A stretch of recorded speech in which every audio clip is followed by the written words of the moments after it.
past, guess he'll be fine. One of you lot can hit revive. Check a man's head, see if I'm alright. I play kind. Victory's mine. I play kind. Victory's mine. I play kind. Victory's mine. You're wasting your time. There's no point in trying. Victory is mine. Mine. I play kind. Victory's mine.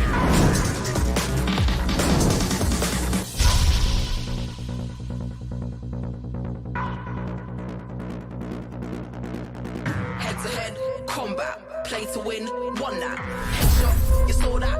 No assist, all contact. I lay the man them down on sight. Check a man's head, see if I'm alright. If you got a pass, guess he'll be fine. One of you lot can hit revive. I lay the man them down on sight. Check a man's head, see if I'm alright. But you waste your time. Don't back down, what's target? No fear, look in my eyes. Don't like it, do something about it. Don't like it, do something about it. I play kind. Victory's mine. Don't like it, do something about it. I play kind. Victory's mine. I play kind. Victory's mine. You're wasting your time. કેમ છો Ahmedabad? Hello and welcome to everyone who is here in the Eka Club right now in Ahmedabad. And जो लोग अपने घर से देख रहे हैं, अपने स्क्रीन में देख रहे हैं, एक बार जो देखने से पहले ये जो स्ट्रीम जो बढ़ रहा है उससे पहले एक बार उस लाइक बटन को टैप कर ही दो, because we are live and India के इतिहास का ये है सबसे बड़ा अब तक का LAN event Ahmedabad. Thank you so much for showing your love, thank you so much for cheering for your favourite teams. And एक बार अहमदाबाद के एका क्लब से दुनिया भर के लोगों के मोबाइल स्क्रीन तक आपकी आवाज पहुंचनी चाहिए. तो come on Ahmedabad, make some noise. तो यहां पर अगर आप ये स्ट्रीम देख रहे हैं और अगर आप एका क्लब के बहुत नजदीक है, अहमदाबाद में रहते हैं, तो आप आ जाइए, क्योंकि ये स्टेडियम आपको अकोमोडेट करने के लिए बहुत बड़ा है एंड ये इंडिया के इतिहास का सबसे बड़ा अब तक का लैन इवेंट है. एंड अगर कल की बात करें तो टीम एंटिटी, एक ऐसी team who won the BGIS in 2021, उसके बाद they did not qualify for the finals of any official LAN event, लेकिन जिस तरह से उन्होंने कमबैक मारा, जिस तरह से उन्होंने अपने आप को बरकरार रखा टेबल टॉप पर, क्या वो अपने इसी मूव को, इसी गेमिंग स्ट्रैटेजीज को कर पाएंगे बरकरार, या सामने वाली 15 टीमों में से कोई करेगा पलटवार? ये आज देखने को मिलेगा. सो अहमदाबाद, यहां पर जितने लोग मौजूद हैं, आपकी फेवरेट टीम कल के बाद क्या चेंज हुई है, या is it still the same? Is it still the same? Okay, तो एक बार बता दीजिए, एक बार अपने बैनर्स को दिखा दीजिए कैमरा की तरफ और बताइए कि आप किसको सपोर्ट कर रहे हैं. ओह, काफी ज्यादा प्यार, काफी ज्यादा सपोर्ट.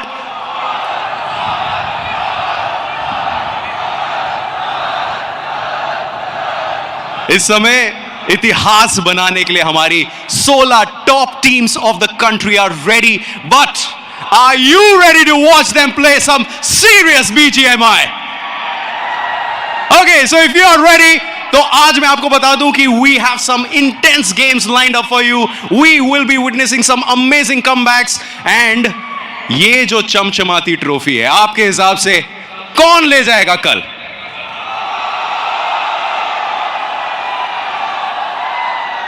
अब सोल ने तो ये ट्रॉफी उठाई थी पिछले साल, लेकिन यहां पर कौन कौन ये मानता है कि सोल, जो हमारी डिफेंडिंग चैंपियंस है, वो फिर एक बार इस ट्रॉफी को ले जाएगी? क्या बात है, एकदम सोल से आप सपोर्ट कर रहे हैं अपनी फेवरेट टीम को. तो बहुत सारी चीजें आपके लिए लाइंड अप हैं. So should we waste any more time और should we start with some serious BGMI action? BGMI, तो एक बार अपने फेवरेट गेम को एक बार चांट कर कर दुनिया भर तक बता दीजिए कि आपका फेवरेट गेम कौन सा है. On the count of 3, we all need to say BGMI. All right? 1, 2, 3. BG. All right, सही जवाब. आपका फेवरेट गेम आपका एकदम इंतजार कर रहा है. हमारी 16 teams are ready.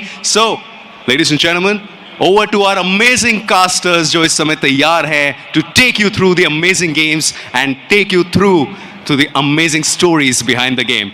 Back to you, casters.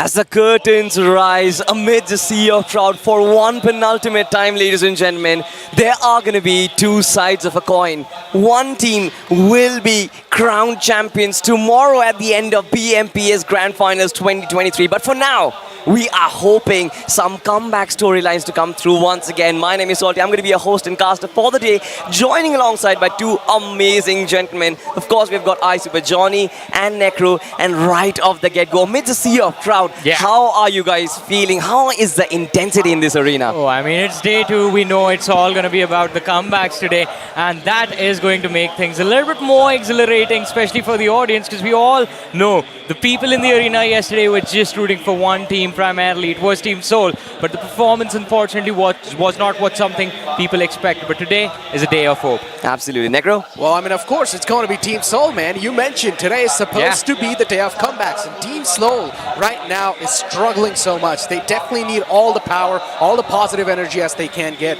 and so Team Soul is definitely having a lot of supporters right now in the crowd. That is true. Absolutely. I mean, the crowd is electrifying. We just went, visited. We had a beautiful session over there as well. And if you guys, if you are in Ahmedabad, do make sure that you come down to Eka Arena, because the atmosphere inside the stadium is something else which you should experience. This is the biggest esports event in the history of this entire country. So why not witness it by your own eyes? But ladies and gentlemen, let's just talk about the storylines that we have so far right now. You've got 3 teams without a chicken dinner at the very top. I'm specifically talking about Team Entity, Blind, and Team X-Park. And I want to know from you guys, do you think any of these teams were a surprise?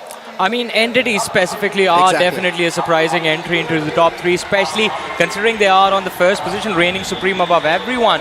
No one expected that to happen, not even these lovely people that have joined us in the arena. You can see the signs, the amount of signs that are there in the support for Team Soul. But Entity, as we mentioned, qualifying on that 15th position for the Grand Finals. Yet, on day 1, they were so consistent. We talked about it. A few games, they were there in the top 3, and then as soon as the end of the day comes, they are there on the first position. Absolutely. Necro? I mean, exactly. Entity, as you mentioned, clearly struggling in the league stage. Now in the grand finals, just doing a fantastic one. I mean, none of us expected this. Entity right now, as you mentioned, they're currently reigning supreme in the overall standings, but nothing can be said on behalf of that, because as I mentioned, today is day 2, and day 2 is supposed to be the day of comebacks. Absolutely. Speaking of the day of comebacks, this amazing crowd, this sea of people that you witness right in front of us, they only won the comeback of one team, and that is the defending champions Team Soul, making a comeback inside of this tournament. Let's just talk about Team Soul for a matter of fact, right? They struggled making those rotations. They struggled in terms of getting those finishes on board as well, finding those placement points. But we're going to talk all about that, because for Team Soul, I think defending the title is not just about fame and acclaim. It's also about the big stakes that are in this competition, ladies and gentlemen. A huge, a whopping prize money is on the line. And why just talk about it? Let's just show them what is at stakes right now. A mammoth prize pool of 1 crore rupees, Johnny. Exactly, and we talked about this. The champions walking away with the lion's share, 40 lakh rupees in the bag. And of course, the runner-up with 20 lakhs. It is going to be a disappointment to lose that extra 20 lakh. But more than that, losing the trophy is what is going to sting the worst. Exactly. I mean, the champions, as you mentioned, getting 40 lakhs, then the runner-ups getting 20 lakhs for themselves. And then, of course, the second runners, which is going to be the 3rd spot, they are going to be getting 10 lakhs. Listen, there's a lot of money on the line, ladies and gentlemen, and this can also be something that's going to add a special bit of factor, which is the pressure on these players too. Because speaking of the players, you're also going to be having that special prize pool of MVP of the BMPS, which is going to be 3 lakhs, and then the best IGL getting 2 lakhs. Absolutely. In terms of the best IGL, I think we do have that set. But as of now, ladies and gentlemen, how do you progress inside of this competition? How do you get those points by this points distribution? We have been explaining this to you for a while right now. You get those 15 points 15 position points from acquiring that winner chicken dinner, and it keeps dwindling downwards, and every finish equals 1 point. And Necro, I want to come specifically to you regarding this. I think in the day of comebacks, the finish points are going to be the crown jewel of these teams, isn't it? Of course, it has been. A lot of these teams are targeting those elimination points. And speaking about the elimination points, Insane is a prime example. On day 2, they will definitely go as aggressive as possible. But as we are talking about all that stuff, we also need to take a look at today's schedule. And we do have the schedule in front of us. The 6 games that will be played. We start our day like every single day of the league stages on the map of Erangel. We move on to Miramar, Sanhok game number 3. Match number 4, or technically match number 10 of the grand finals is Vacandi. Match 11 is Miramar again. And of course, in a complete circle, the circle of life, our day also ends on the map of Erangel. And it is going to be an exciting journey again. 6 matches to go. Today, a lot of these teams, I mean, at the end of the day, if you aren't in the top 5 or the top 6, the dream for the trophy is already going to fade away. The dream for the trophy, of course, is going to fade away. And majority of the teams who are in the top 5 right now, they must have had a good night's sleep yesterday, but not for the teams who are on the second page. We were having this conversation about Team Soul, so I want to know from you, what is that one thing that Team Soul probably needs to change to make a comeback on this particular day? I think the play style needs to be changed a little bit, because we know Team Soul, they like to play a very center-oriented play style, especially during the mid-game stages. And that was one of the reasons we saw them getting stuck in the midst of the cluster. It was a bullseye with them being the target, the prime target for the most number of points. And a lot of the other teams capitalize on that. So maybe if they try to take things a little bit slower, we can hope for a comeback today. But we all know, today, as Necro also said, you were also pointing this out, will be about aggression. And Team Soul, they also have a lot of firepower to work with. So it will be quite interesting to see what is the actual decision being taken by the IGL. Absolutely. I have a different question for you, Necro. I think we were still talking about Team Soul, and individually, I think 2 players, they've definitely outshined the others. I'm talking about Goblin and New, as a matter of fact, this young, dynamic duo that we have.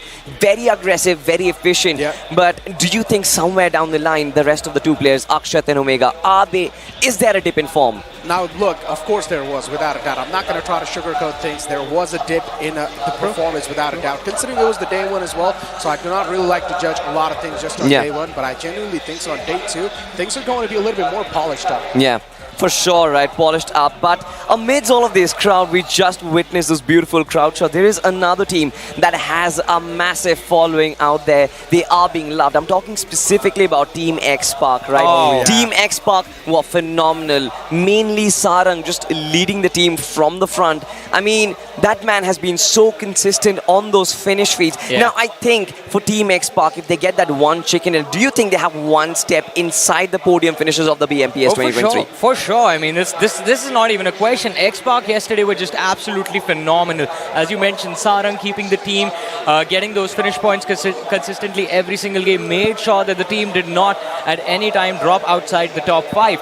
And if they hopefully get a chicken dinner today, that podium is going to be very easy for them to secure. And of course, I think even the first position is not too far away. X-Park isn't lagging that far behind. Yeah, they certainly are. 3rd position. Necro, I want to come to you with GLITCHxREBORN, and a completely unexpected team. Nobody expected them to come inside of BMPS and perform this well. What do you have to say about this team and their performance so far? I mean, you speak about the dark horses, and these guys are like the prime example of that. And now they're finally stepping things up. I'm loving it. We saw this team all the way back in BGS. Of course, the struggles were there, but now it feels like they have got that experience under the belt, and they're ready. They're packing a massive punch. I just want to see on day 2 how well they're going to be able to defend that position in the overall standings, because a lot of teams tend to crumble under that pressure. Absolutely. The pressure, of course, just comes from this sea of people. Every single placard that you witness, it's all about SATUL Soul and all their creators. Exactly. One thing I would like to point out over here, as we talked about crumbling under pressure, a team that has crumbled under pressure is Team Insane. Yeah. They certainly have, right? Necro, and you were a very big follower or consistent good well-wisher for Team Insane throughout, and inside of the league stage as well. The 8 chicken dinners that they had, it seems like that performance has sort of dwindled so far. And speaking of dwindling, are we dwindling down to the buddy cams right now? Is this the buddy cam? This is the buddy cam. I think this is the buddy cam. There is definitely some good chemistry going down there, isn't it? I mean, a lot of these people have really nice glasses. Those are definitely buddies. Yeah, they certainly are having the time of their life, ladies and gentlemen. This is the experience that we provide inside of Eka Arena. you also have to join along the line. But again, continuing that conversation about Team Insane, Necro, I want to know from you, what exactly must be going in Team Insane's head, and what should be their discussions in the drawing room right now, considering they've taken a massive fall? Listen, the only reason why they've taken a massive fall is because they're playing a little bit too safe. I genuinely think so. They need to stick to what they like to do, which is aggression, and once they bring that aggression back inside the game, I genuinely think so. Winning those 4v4 fights, getting those elimination points is something that Insane has been loving to do, but so far they haven't really been doing on day one, so I think so on day two, things will be back on the norm.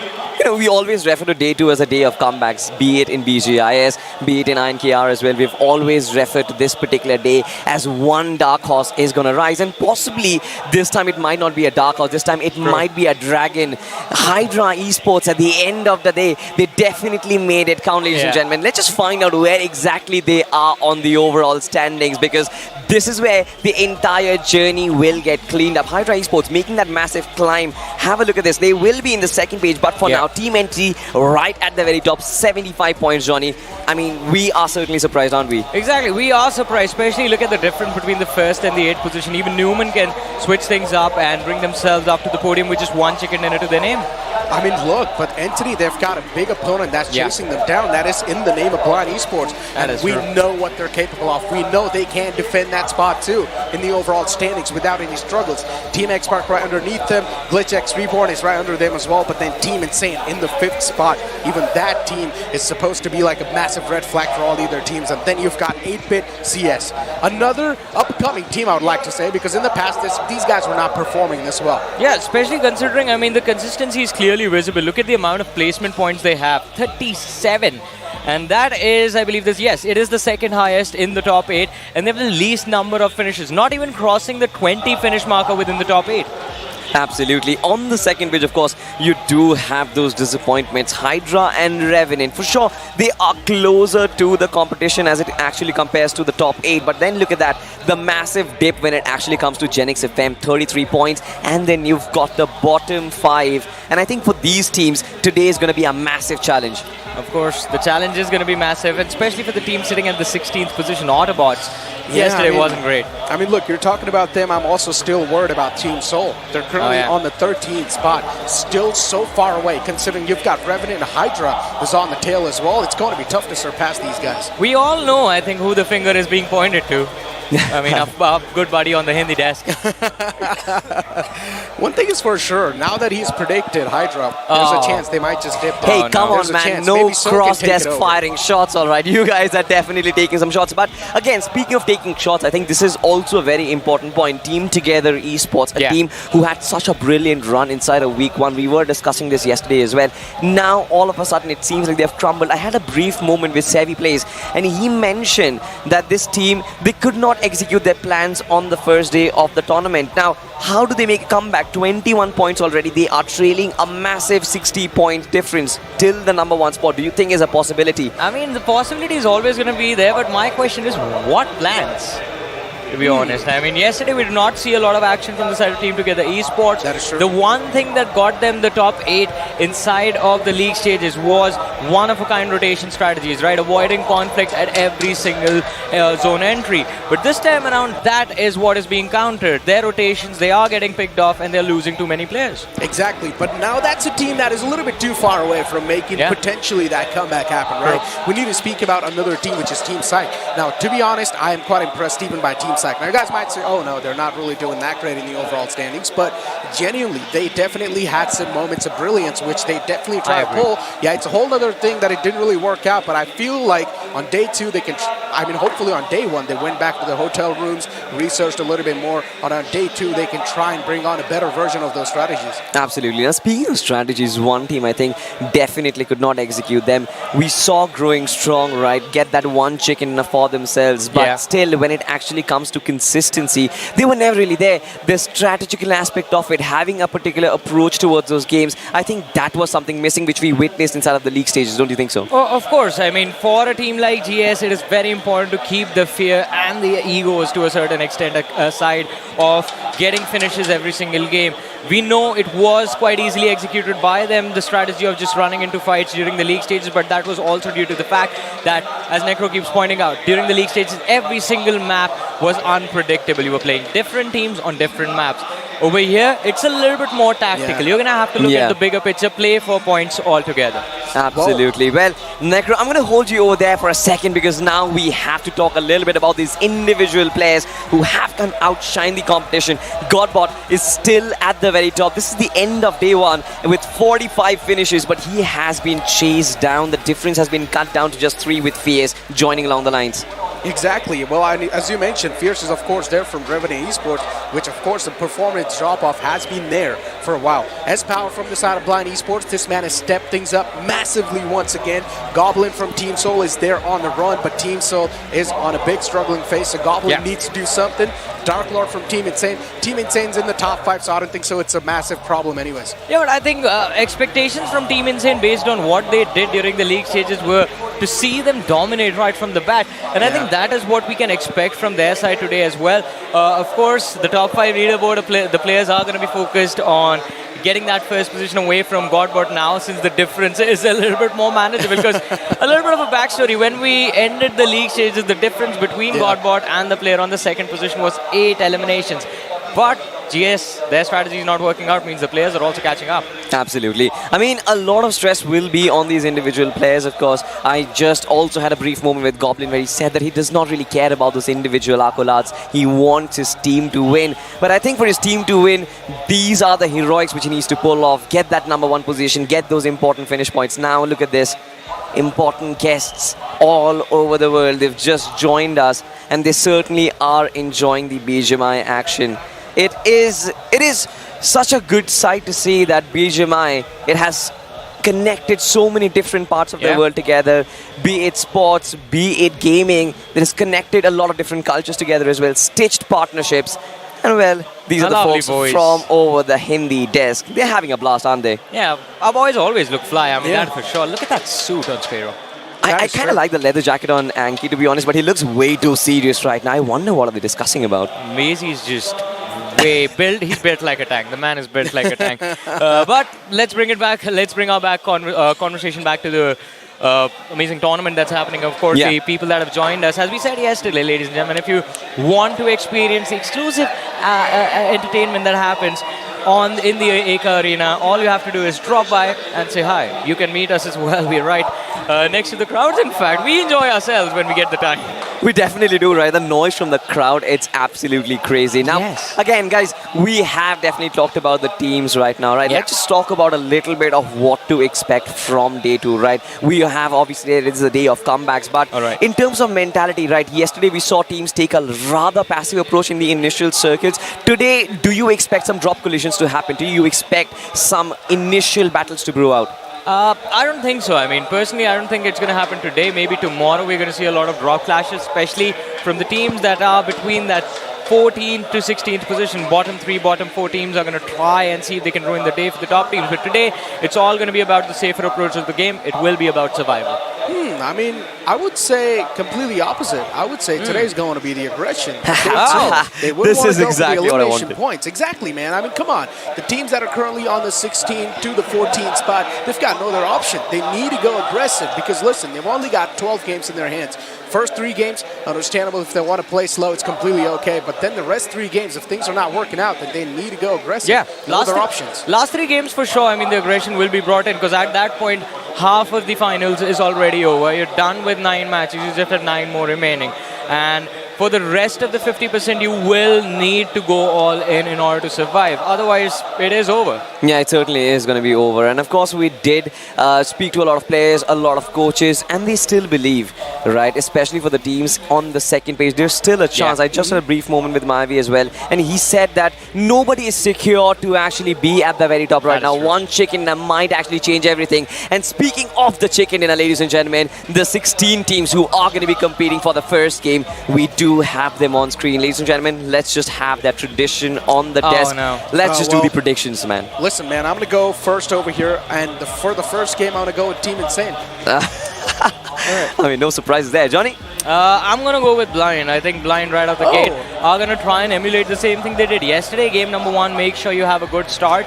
Because at least by the end of the game 6, even if you get gassed out, you get tired, you get exhausted, you have done the work in the games prior, and that will keep you afloat for a while. Exactly. I think keeping afloat for a while will be Blind's intention, like we discussed, right? The top 3 teams, of course. The big chicken dinner is still pending. 4 Team Entity, 4 Team Blind, 4 Team XSpark. But there is also another team that I think I will go for. At least you guys didn't ask me my prediction. I'm going to go with Gladiators, because I think in day 2, this team has a different side altogether.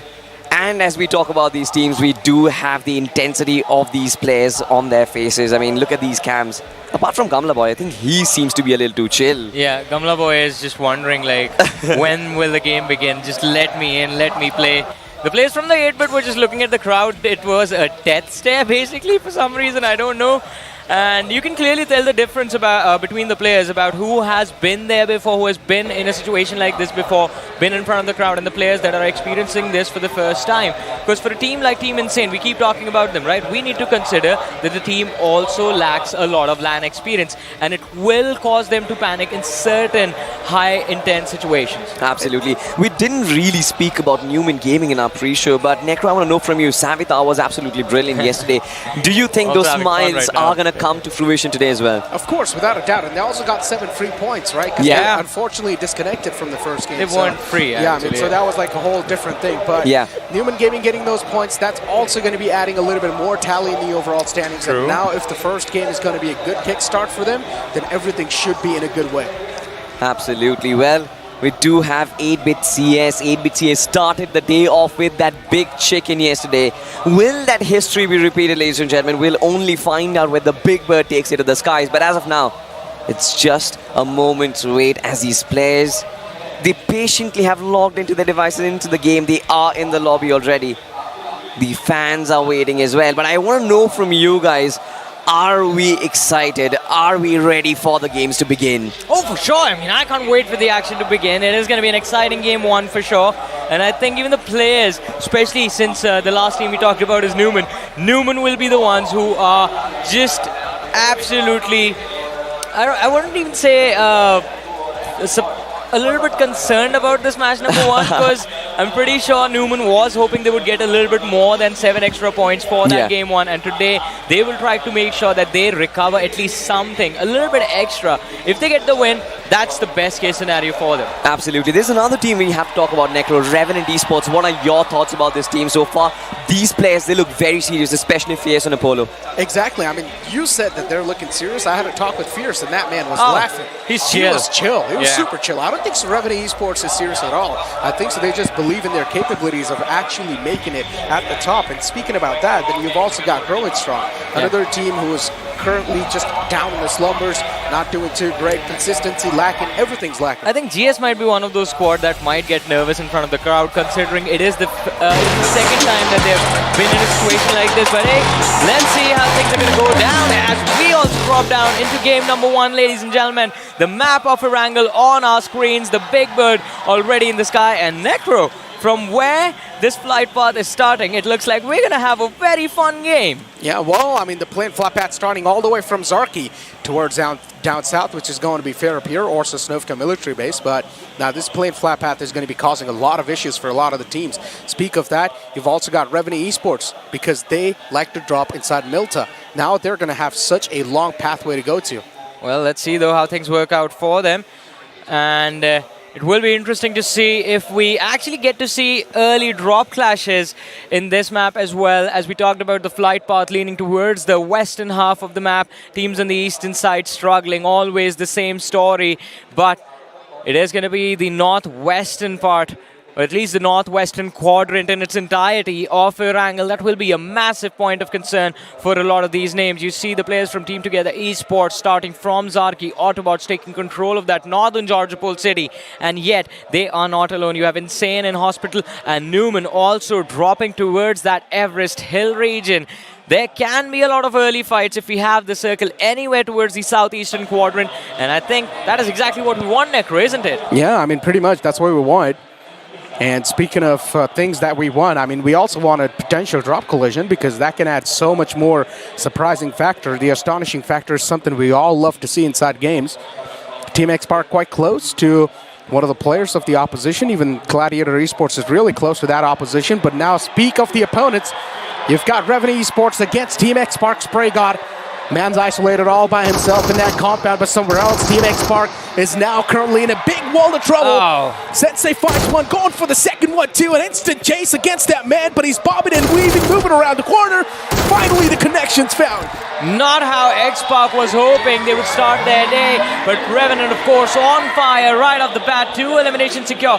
And even in the early stages, we noticed Puka going for that split drop close to the military island. Now Xpark down to their last 2 players. Yeah. Spray God and Puka are the only survivors for the lineup. It will be a struggle. Spray God running in with a shotgun, finds the trade, and even Revenant take a hit in this fight.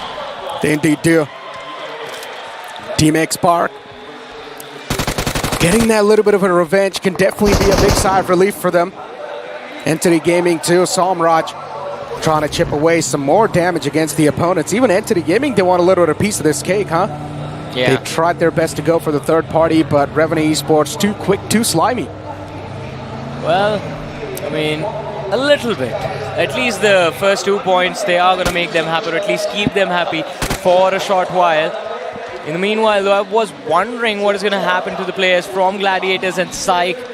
Both the squads still waiting in that military island. Xpark, in the meanwhile, I think there's only one intention right now and only one call. Pukar and Spray God, they regroup and they're going to go along their merry way, play for survival, try to survive for as long as possible inside the match. But Blind, they find the number of Godbot from the side of GS.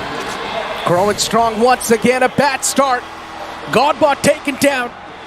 And I guess the confirmation without any issue should be there. And yes, that's what's going to happen. It's a shooting squad. Yeah, Gangsters moving inside a McLaren together. Oh man, Blind, they tried to do the same thing yesterday, but growing strong were a little bit luckier. Oh, I think they're a little bit of a split approach, getting another vehicle for themselves. Xpark, in the meanwhile, are they being hunted right now? They are! Entity's trying to chase them down. I love it. This is what you love, and I mentioned this too. We're going to see a lot of early action. And this is exactly what's happening. Day 2 is something all these teams really want to name it on themselves. Yeah, but didn't you also say that the early aggression was going to be from the teams at the bottom? These are the teams at the top that are fighting amongst themselves. Well, I mean, aggression is aggression, right? We will take it. We will take it, no matter what. Yeah. Especially, I'm a person who loves aggression in games. It's not just you. Did you forget? We're on the same page now. Yeah, but you've seen me play. The way I aggress is no one else. Yeah, because you are going to be at a completely different location of the map. No. And speak about a completely different location of the map. You've got Team Insane towards Hospital. Man, whenever I say this team's name, I just get reminded of the greatness. I just get reminded of the amount of power these guys pack. For sure. The only team to cross the 300-point marker during the league stages. They had the highest number of eliminations as well. And of course, a thing that we keep mentioning again and again, the most number of chicken dinners in this BMPS. Till now, they have 8 chicken dinners to their name already. The team next in line, I believe, is going to be there with 5 or 4 chicken dinners to their name. But it won't be easy to challenge Insane anyways. And even in this game, I am expecting Insane to be a part of early aggression one way or the other, considering they have 3 more teams up towards the northwestern quadrant. But we have Gladiators on our screen, and they are still at their home, which is the military base. And this is how things kicked off, ladies and gentlemen. Sensei was the one who got those 2 free elimination points. I do not even know what was going on with the players of Xpark, but then this shot from Spray God, just a bop to the head. Get the confirmation instantly.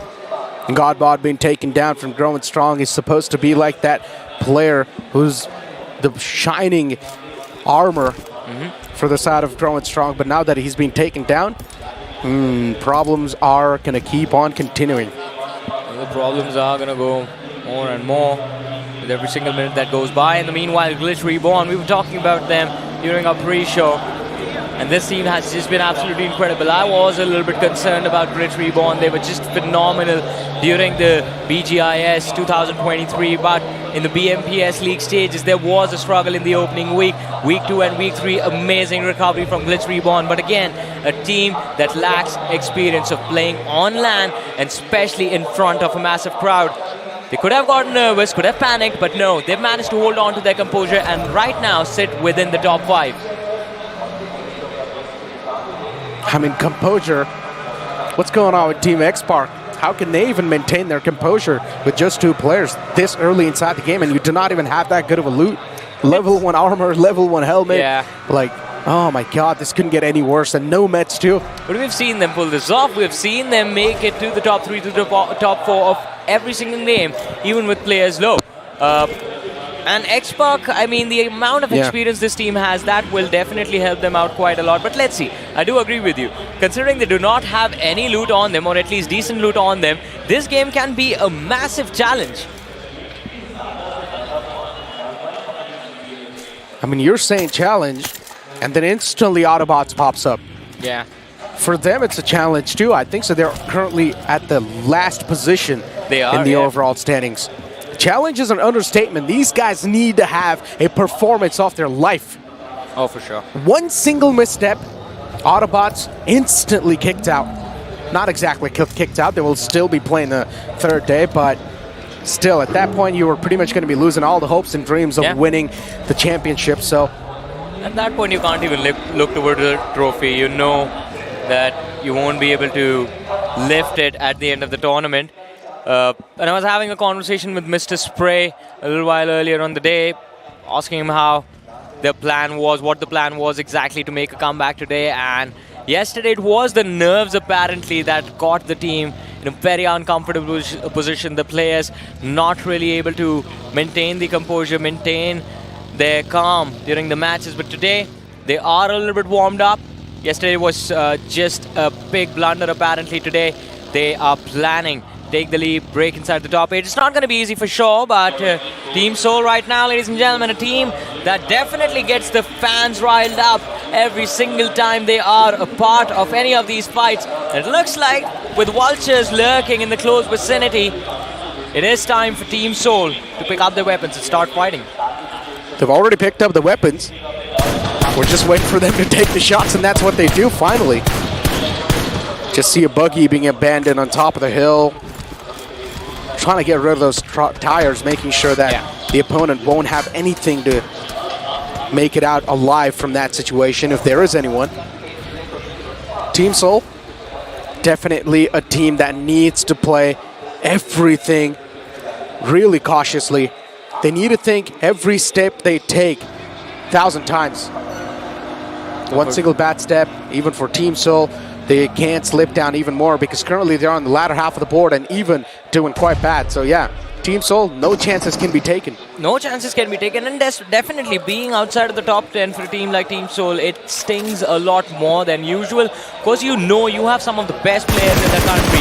We're talking about the best. We know Blind in terms of firepower is absolutely unbeatable, and they bring their wrath into the faces of the players of Numen. But whoa, an uncomfortable collision and an exit, and Manya knocks himself out. Blind, the aggression is stopped because of their own mistake. Can we even call it a rookie mistake? Because it's literally happening from some of the best teams. I mean, it is a rookie mistake, though. Yeah, it is, but man, it doesn't feel right, huh? You're speaking about Blind Esports. That is true. Yeah. It feels awkward. Numen Gaming is another one of those teams that has got the red flag, but at least they're doing quite okay compared to all the other teams in the overall standing. So Numen Gaming, the wind is sort of in their sails. But all the other teams that are doing fantastic, I'm talking about the top 5, including Team Insane, all they need to do is just play for the placement. Now, I understand Team Insane is not really one of those teams that likes to play for the placement, but at this point in time, it's day 2. I would say day 2 is pretty much defending your spot in the top 5. That is true. I mean, that is the priority. You do not leave the top 5. You keep the difference between you and the leaders, the team sitting on the first position, as minimum as possible, right? If it is under 10 points, that is the best case scenario at the end of the day. If you are on the first position, then day number 3, the target will be on your backs for sure. But staying in the top 5 will be a priority, but it seems like Xspark might just take a drop after this match since they find themselves up against the Gladiators. Always this happens to Xspark, huh? Yeah. That's Brigod now is getting approached from the back. DBS up close and personal, but it's not going to matter. Delta PG's DBS finds the connection before his opponent. And Gladiator Esports, once again, just marching through their opponents without even any issues. And Pucar has got no other option than to back away. We talked about Pucar's greatness, Johnny. But this time, that greatness isn't really able to outshine the opponents. Pucar being all by himself, he needs to show that survival instinct. Well, let's see how strong the survival instincts are going to be in the IGL himself. And will he be able to get at least a few extra placement points for his team in this matchup? In the meanwhile, though, Team Together Esports, it seems like they have an inkling of information about where the players of GLITCHREBORN are going to pop from. A Glitch, they are keeping themselves in the back lines, keeping themselves protected. Well, Sebi plays, gets knocked out, Johnny. All the struggling teams, for them the struggles are continuing. Yeah. I don't understand what exactly is going wrong here. Sparky from Growing Strong. Inside the house, getting so much information to play with. And Numen Gaming now finally, they've closed on up. Team Together Esports getting charged on by these lions that are currently surrounding this entire compound. Krunal and Psychoth are the 2 men that are currently alive inside the warehouse. But for how long? That's the real question. Rolex gets instantly confirmed. Numen Gaming, all they need to do is just keep on charging up, and that might just be an end to the journey of Team Together Esports inside this game, and that's what now Numen Gaming are trying to do, getting real up close and personal slowly and steadily. Numen, they need to be careful because look at the radar. There are more teams lurking around this museum, and it's not going to be easy for them to escape, but Savitar charging forward has Krunal right in front, and Krunal taking a lot of damage from the entirety of Numen. An easy squad wipe. They just have one player who was knocked out, but it should be an easy recovery. Now the concern switches, Necro. You see the players from Growing Strong rotating, circling them like vultures, but the collapse, it's not going to be as easy as it looks.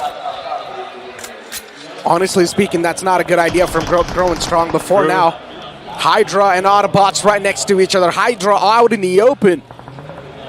I'm not sure how good of a strategy this is going to be, but this nade being tossed, it was definitely quite deadly. Finally, a man caught out in the open. Rico, what a beautiful spray that was. AUTOBOTZ, they need moments like these to come back to life. And maybe Rico might just be the one to bring and swing that team back to life. AUTOBOTZ, first ever elimination put on the board for them inside this game. That should be a confidence uplifter. Yeah, it can be the momentum bringer for the team, especially considering it was the key players from the side of AUTOBOTZ who was struggling. But whoa, Duora! He was challenged by Servi, and Duora dropped the challenger to the floor. But now HYDRA, they have the advantage they were looking for in this fight. It's the DBS. You can't just move up like that. The shotgun meta is something that really punishes you for being the overconfident one.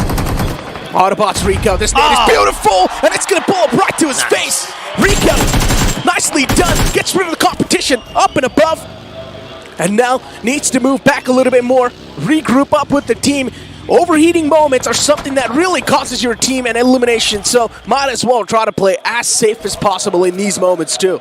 Completely agreed. I mean, the resets between fights are important, and that is, I believe, something that the AUTOBOTZ are going to be looking for right now. In the meanwhile, we have Team Soul. Look at the radar. They are looking to join the party with Blind also waiting for the perfect opportunity to strike. A 3 versus 2 situation between AUTOBOTZ and HYDRA. But over here, what is going on? Revenant against the players of GLITCHREBORN. The dust is now starting to settle, huh? Yeah, I mean, for sure. We still have a lot of teams remaining for this 4th stage, especially considering the circle is taking us to Milta. Yeah. I don't know where it's just a calm aura. Revenant Esports, GLITCHxREBORN right next to each other. Next circle shift's going to be hitting the deck soon enough. Oh. And it's actually going to be shifting a little bit to the right side, but 50% of the circle is also in the water line, so that means there's not a lot of playing area. But this is just wonderful, right? It's going to force the teams to stay close to each other, and that means only one thing, ladies and gentlemen. It means a lot of fighting between all of these squads. But look at this, so Mega from the side of Soul, he's looking to push for a little bit of control of the circle, looking to help his teammates get back in, but it seems like they might just run into a sandwich. Oh, even PSYCHE trying to follow the footsteps. This can be so deadly for them. But PSYCHE is actually going to cross on over, but as soon as I say the first man goes down, even the second one follows it up. Orzi too gets knocked out, but Sadi's on a run. This man is brilliant. Striker 2 is trying his best to make it across, and he actually does too. So many bullets. He took it on his vehicle. Striker now ejects out. At least he managed to cross on over to the opposite side. But for how long he's going to be able to keep himself alive? Oh, GENxFM, they have so many opportunities to just rack up finish numbers one after the other. Just staying close to the squad house next to the Novorepnoy bridge. But still, the accuracy not really working out. Striker under heavy fire from both ends. Shots landed upon him from the players of 8-Bit CS and the side of GENxFM. But 8-Bit CS, I believe, have a better line of fire for that finish point. They lost out on Ronak, I guess, a while ago. Yeah. We didn't really catch that. But yeah, yesterday, 8-Bit, they started things off in a really heated note. They were the one who won that game, actually. True. If they replicate the same thing once again, then 8-Bit, man, these guys will be having such a massive catapult in the overall standings. Oh, for sure. Probably somewhere in the top 3, without a doubt.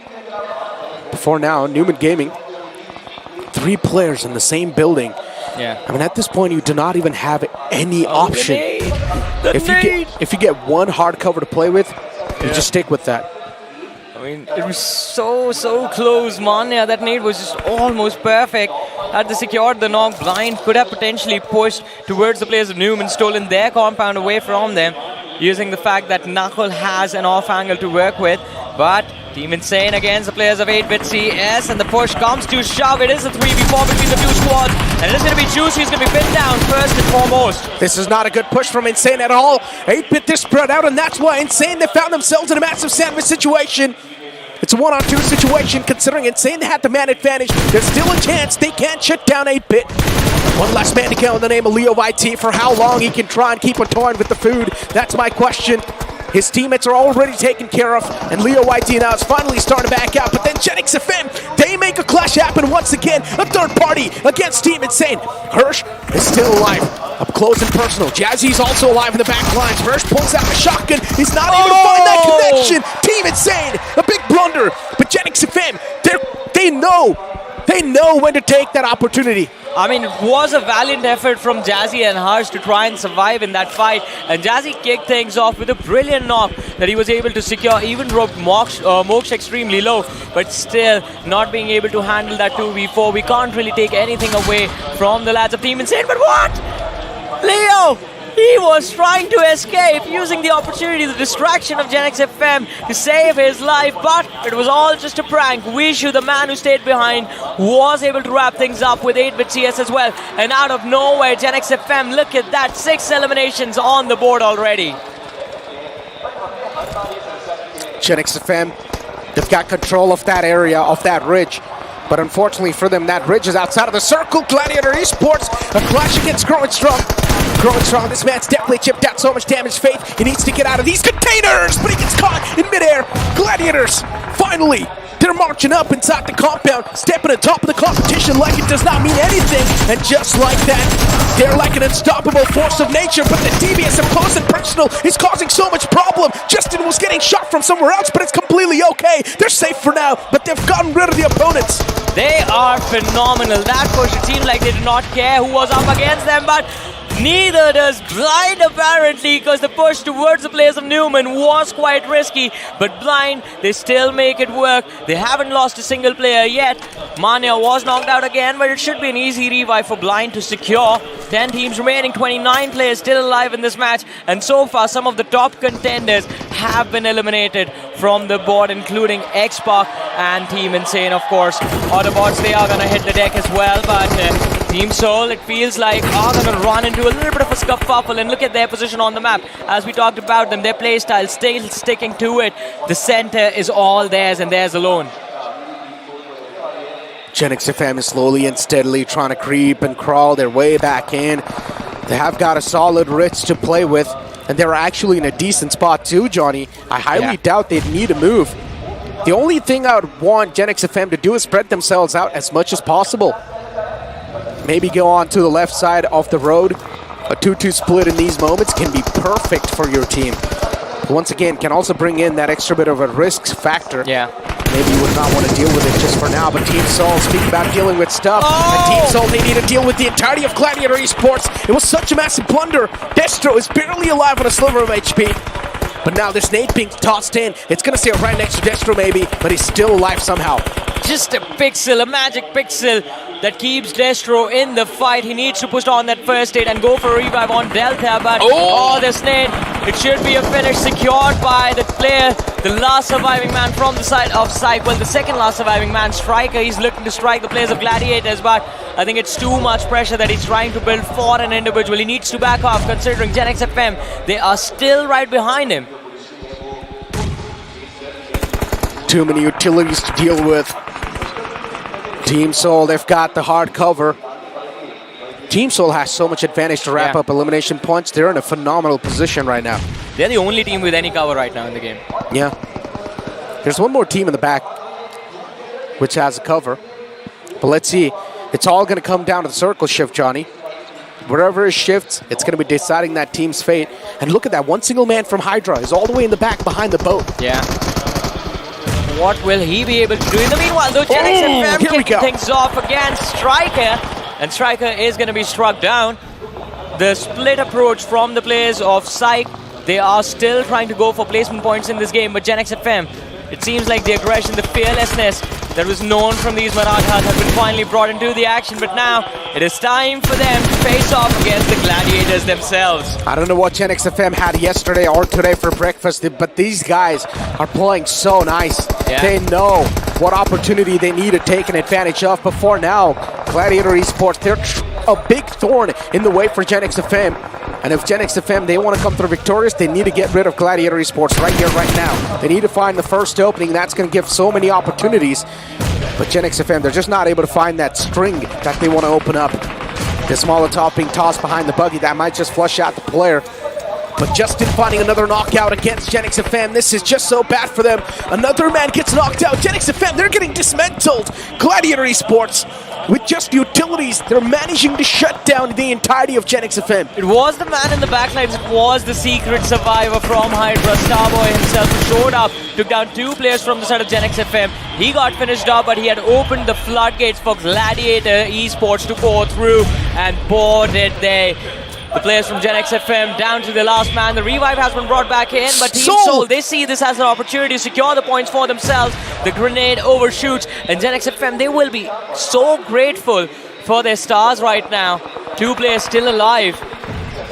Oh no, I'm not sure if this is a good idea, Johnny. Unless if this nade finds the connection. Almost did. Chipped away so much damage.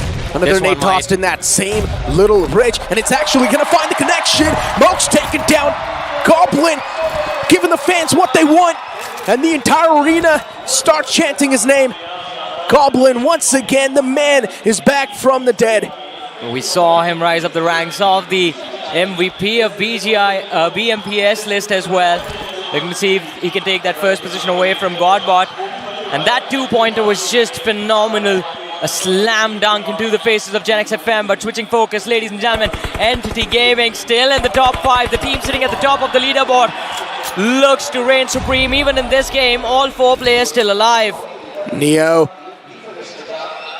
even this man, even this name is to be feared. And look at this off angle Goblin is creating for the information. Imagine if there's someone on the right side, which there is not. Luckily for Goblin, you won't see this coming. Yeah, that's the problem. Exactly. So he's playing with a lot of risk factor involved. Hopefully Team Soul does not lose out on even that one single player.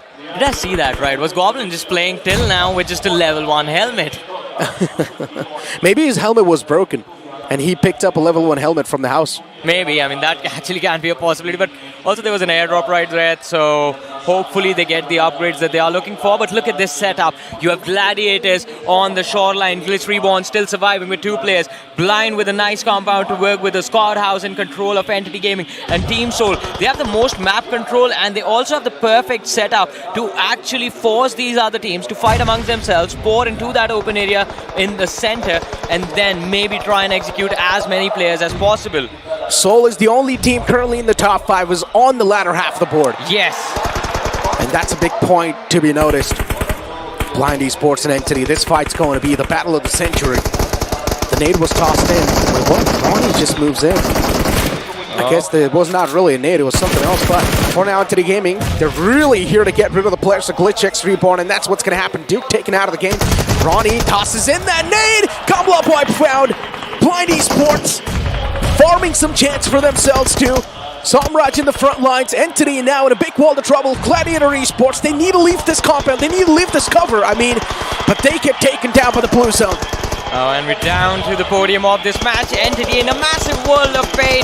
2 players knocked out. Samraj in the backline, Stroy trying to stop the players from Blind from pushing in towards the players of Entity. The escape that they want isn't really going to be there, but Blind, how much utility do they have remaining?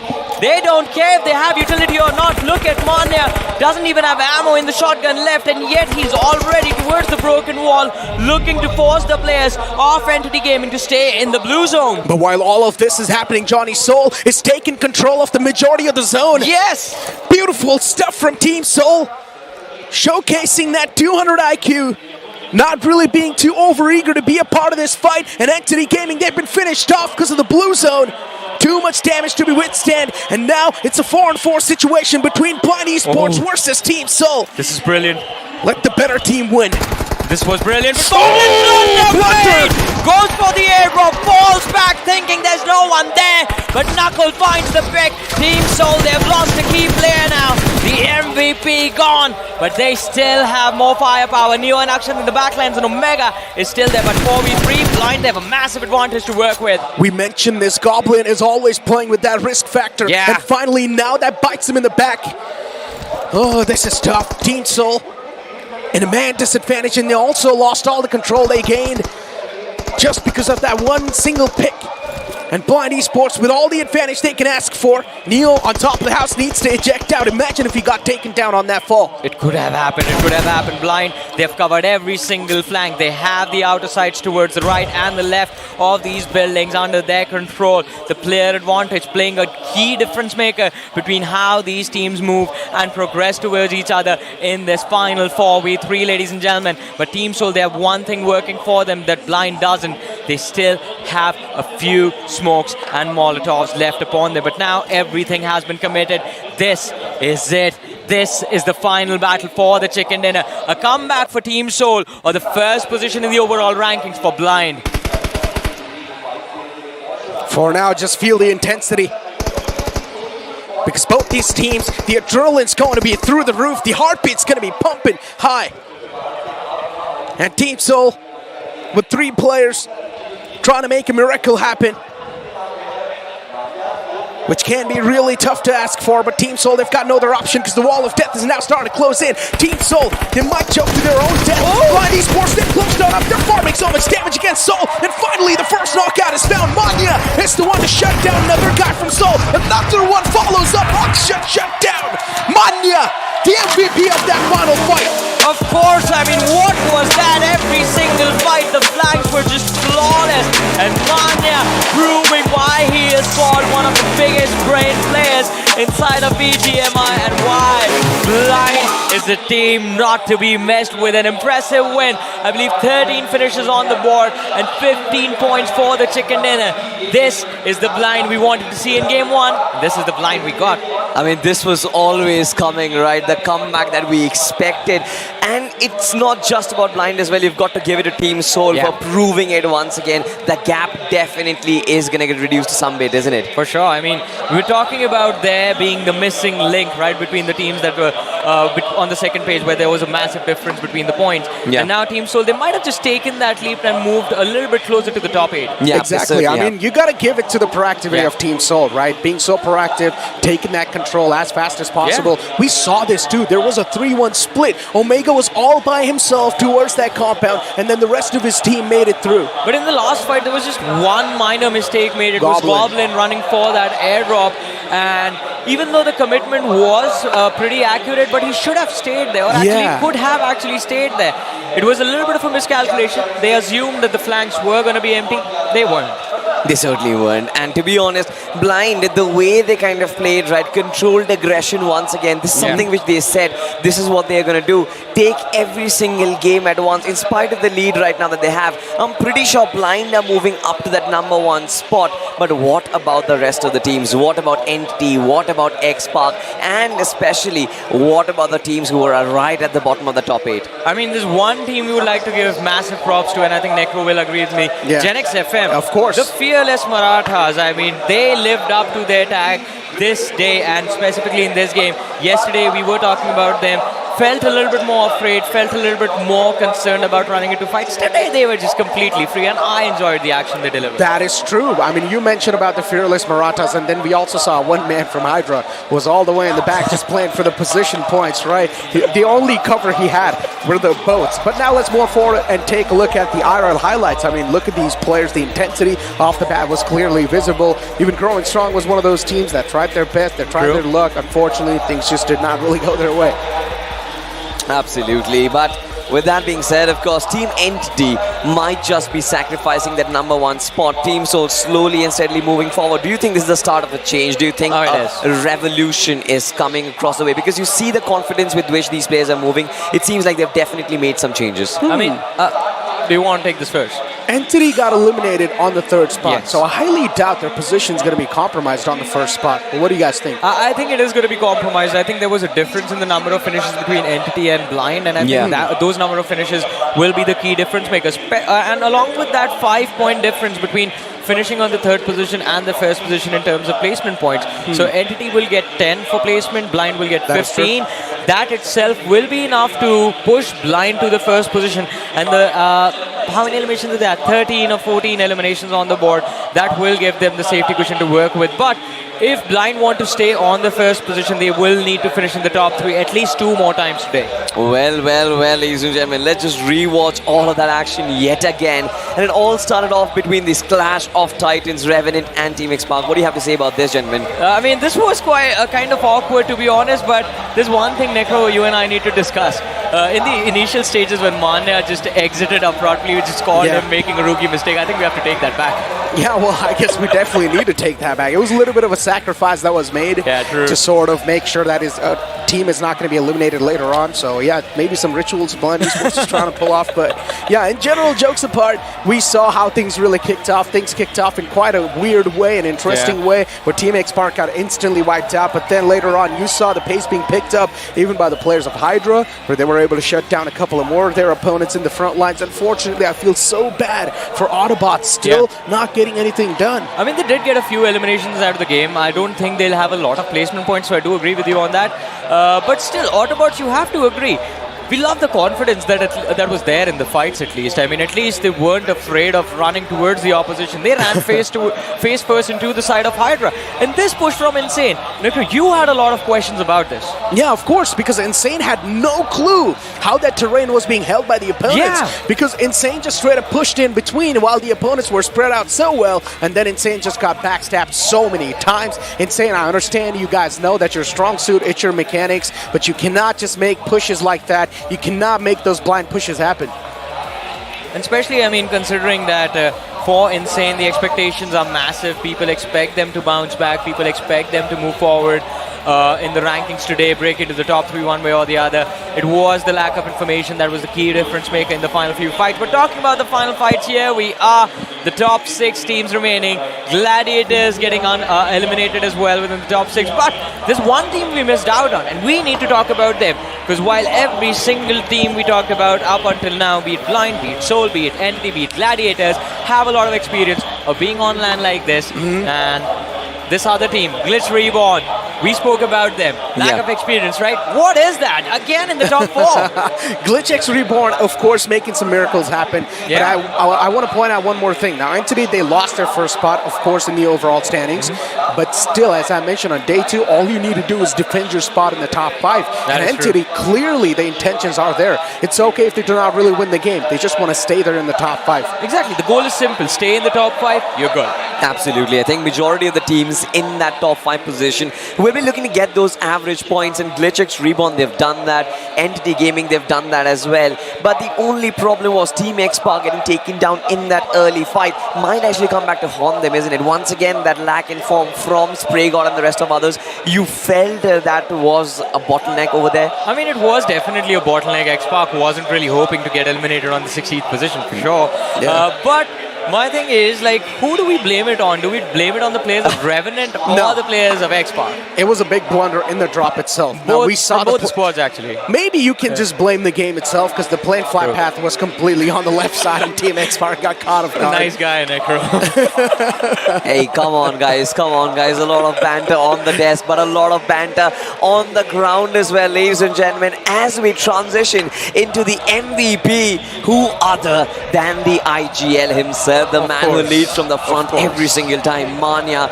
Gentlemen, what do you have to say about this guy? There were 2 plays that he made in the very end, including the third one, including Knuckles' flank, because I'm pretty sure Mana is the one who called that spot as well about the information of where the players of Seoul were. But still, those final 2 flanks and the finishes he got, swatting out players like flies from mid-air. The man has firepower and, of course, the intelligence to make sure that the entire team is on the same page. And he's also got balls of steel to make that push happen all by himself against 2 players. He takes down one guy through the spam in the smoke, and then pulls out the shotgun, pushes up close and personal. But then you take a look at the top 5 players. You've got Ronnie from Blind as well, S-Power as well from Blind Esports. Pretty much the top 5 is almost being filled up. But then you get Goblin as well from the side of Team So, and then another guy from GENxFM. Well, speaking of GENxFM, Insidious, he has been pretty good. 3 finishes, 42.8% points contribution. But let's just transition into the point standings. And of course, right at the very top, you've got to have Blind Esports, 28 points and 13 finishes. They certainly are making it count. Well, they are making it count, but look at this, 28 points as you mentioned, but the chase from Entity, is that going to be enough now? 12 points for Entity, at least they will be able to keep the difference in check. But look at this, Team Soul, 19 points. Now this is the leap everyone was hoping for, and Team Soul, they will definitely make it happen after this. Gladiators as well, a nice little game coming in with 14 points to their name, but apart from these 3 teams, is there anyone else who is challenging the podium? Glitch is 6 points. I don't think that's going to be enough. They're going to take a drop. Massive improvement from GENxFM. That is true. Latter half of the board, still a chance they can make a massive bounce back. 5 more games to go, Johnny. Imagine they're getting the same amount of points the rest of the 5 games. Easily, GENxFM can cross over. If they can get 11 to 12 points every single game, that is somewhere between 66 to 70 plus points from the matches that they played today. And that is such an amazing average to have. If GENxFM are able to pull this off, this will be one of the best comebacks any team could have hoped for on the second day of the tournament. Exactly. I mean, you talk about comebacks. We had so many expectations from TTE. As soon as I took that name, I just went speechless for a while. I looked at the score, 0 points accumulated. Man. I mean, Xpark was the one who was getting hunted down, and still they managed to get 2 points somehow. Yeah, that is true. How is that even possible? I mean, to be honest, Team Xpark, they certainly are not moving up 2 points. Not exactly what they planned for. But GLITCHxREBORN, just like you mentioned, are going to be taking a dip. But GENxFM, that form from the third week, that monumental rise that we have sort of witnessed is definitely showing in this grand finals. Form is definitely with them, ladies and gentlemen. But we are going to transition on the overall standings, understand where exactly the teams stand. And right at the very top, no surprises there. A massive lead, Johnny. 94. Now that is a difference. That is a difference. Blind 94 points, Entity 77. Will Blind become the first team to cross the 100-point marker? Do you guys think that is going to happen in the next match? Now look, that's not just a difference. That's a stark statement made from the side of Blind Esports. All the other teams, they need to step things up massively if they want to have a catch-up against Blind. See, I understand. I mean, it is going to be quite exciting to see where the team eventually gets to, but I think Entity, they have what it takes. Because you know what the difference is? Blind is there because of the chicken dinner that they have, and Entity is still on the second with no chicken dinners. A win from Entity changes everything. Oh yeah, I mean, in general, as you mentioned, a win from Entity will definitely change everything. But then as you do move on forward towards the latter half of the board, you're going to find HYDRA. Then you're also going to find Revenant Esports on the 10th spot. Revenant Esports being pushed down. HYDRA climbs up. But Seoul, they have cut down the difference. 46-49 on HYDRA.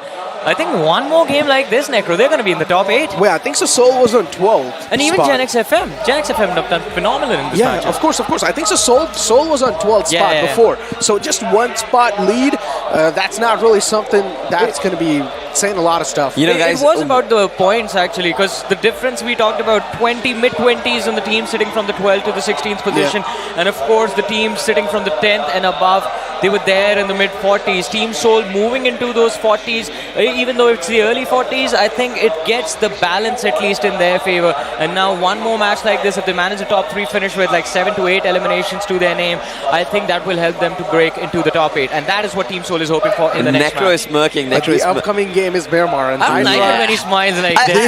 The upcoming game is Miramar and HYDRA is going to decimate. That's for sure. HYDRA is not going to stop.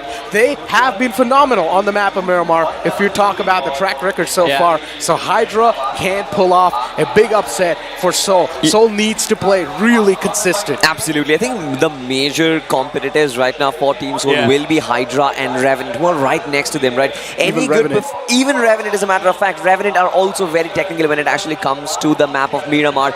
Any sort of improvement on these teams would rather mean that Team Seoul gets pushed downwards. And we've already seen that the teams at the very top, they are marching towards that trophy, of course. So again, since we are drawing that narrative for comeback, I think for GENxFM and Team Seoul, their objective is simple, to try and eliminate their closest competitors, isn't it? I really hope I see both of these teams inside of the top 8, at least after Sanok. Yeah. That will make the rest of the day so much more fun.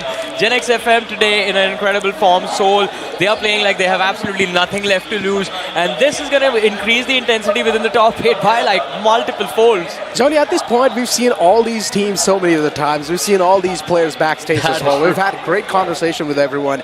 It just feels bad that there can only be one champion, right? I wish we had 16 trophies. We could give it to everyone. That is not the essence of competition, Necro. This is one of the reasons why we are still at the edge of our seat, ladies and gentlemen, to actually find that one champion who will stand atop amongst everyone else. And remember this, right? We started this journey with 96 professional teams coming into this competition, of course. Now, according to Necro's analogy, we possibly should have given them 96 trophies, right? What on earth were you saying? Not 96. Not everyone even made the land. Yeah, like, listen, I would say 16, all these guys, they have been proving themselves time and time. So that is one of the reasons why, Necro, everyone who comes in the grand finals takes away something from that 1 crore. Listen, I'm just messing around. Why are you taking me serious? I know, right? I know, right? We all know that. It's sometimes very fun to just pull each other's legs on the desk. This is fake, but it's still gold.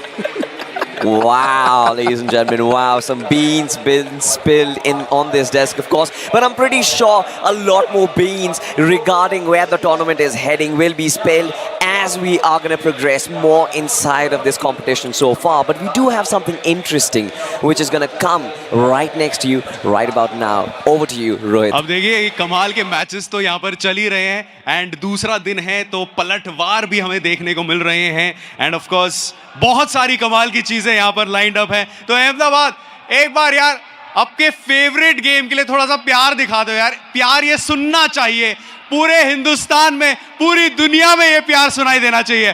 Come on Ahmedabad. And इस game से जुड़े बहुत सारे gamers हैं, professional gamers हैं, बहुत सारे content creators हैं जिनको भी आप प्यार देते हैं। सो अभी हमारे साथ एक बहुत ही कमाल की ऐसे एक इंसान है who's going to join us on stage. So ladies and gentlemen, Ahmedabad, please make some noise, show some love, and let's welcome the one and only Kashvi!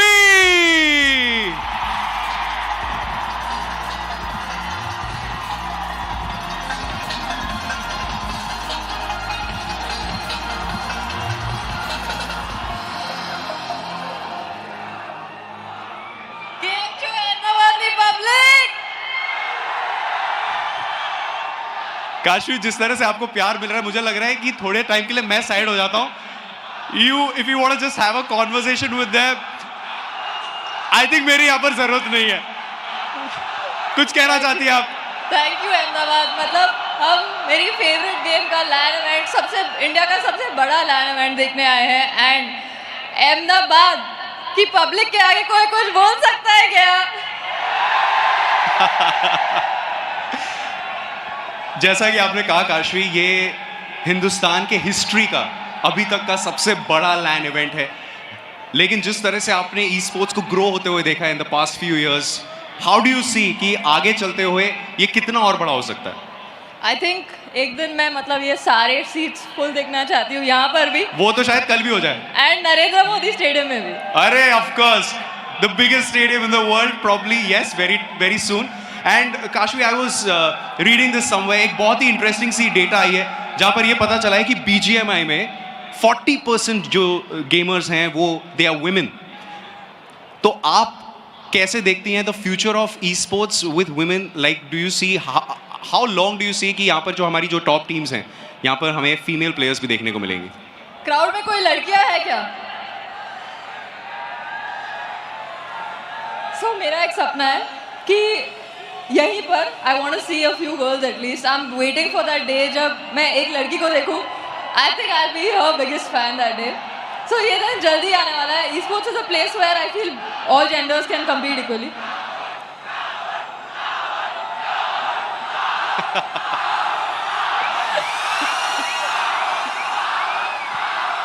Yeah, so for sure, I'm sure we'll see that day very soon. Girls, better work really hard. I need to see you all on the stage. Yes, very soon indeed. And देखिए, जनता का प्यार आपको मिल ही रहा है, लेकिन अब आपसे जानना चाहते हैं, which is your favorite team right now in the top 16? देखिए, which is my favorite team, guys? Guys, मेरी 3 फेवरेट टीम है. नहीं, आपको एक ही बताना पड़ेगा. मेरी 3 टीम है. चले ठीक है, आप पहले 3 बताइए, फिर हम लोग एक एक करके 1 पे जाएंगे, ठीक है? No? There's Soul, 8-bit and TX मेरी घर की टीम है सारी टीम से. Okay. मतलब मैं इन तीनों को टॉप 3 पर देखना चाहती हूँ. Okay, so in whichever order. All right. तो 3 टीम्स. ट्रॉफी घर आनी चाहिए. अच्छा, तो घर आनी चाहिए. अब वो आपकी टॉप जो भी टीम्स हैं, वो at the end of the day this trophy should come back home. So you're cheering for your favorite teams. And इस समय आपको क्या लगता है कि which is that emerging team जो आपको लग रहा है कि यार इन्होंने थोड़ा सा सरप्राइज किया, बिकॉज आप कल भी मैचेस देख रही थी, तो ऐसा कोई इमर्जिंग आपको टीम दिख रहा है कि they have a bright future? I mean, all of the teams are playing very well. I'm happy to see TX is close to the trophy right now. Blind is playing great. Okay. So, I mean, Entity is also playing very well. All right. I hope Soul का last game में they came #2. I was hoping for a chicken, but I hope आगे game में अच्छा खेले. देखिए, जनता आपसे यहाँ पर प्यार के साथ कुछ बात करना चाहती है, तो मैं चाहूंगा कि Kashvi, over to you if you want to say something to our amazing audience out here who are supporting their favorite teams and players. Thank you guys. Thank you Ahmedabad ki public. Thank you so much for coming out here today and keep supporting. Love you all. All right, ladies and gentlemen, Kashvi, जोरदार तालियां for the one and only Kashvi, ladies and gentlemen. Thank you so much, Kashvi. And अब चलते हैं without any delay. You keep supporting your favorite players. You keep supporting your favorite teams because BGMI action resumes again.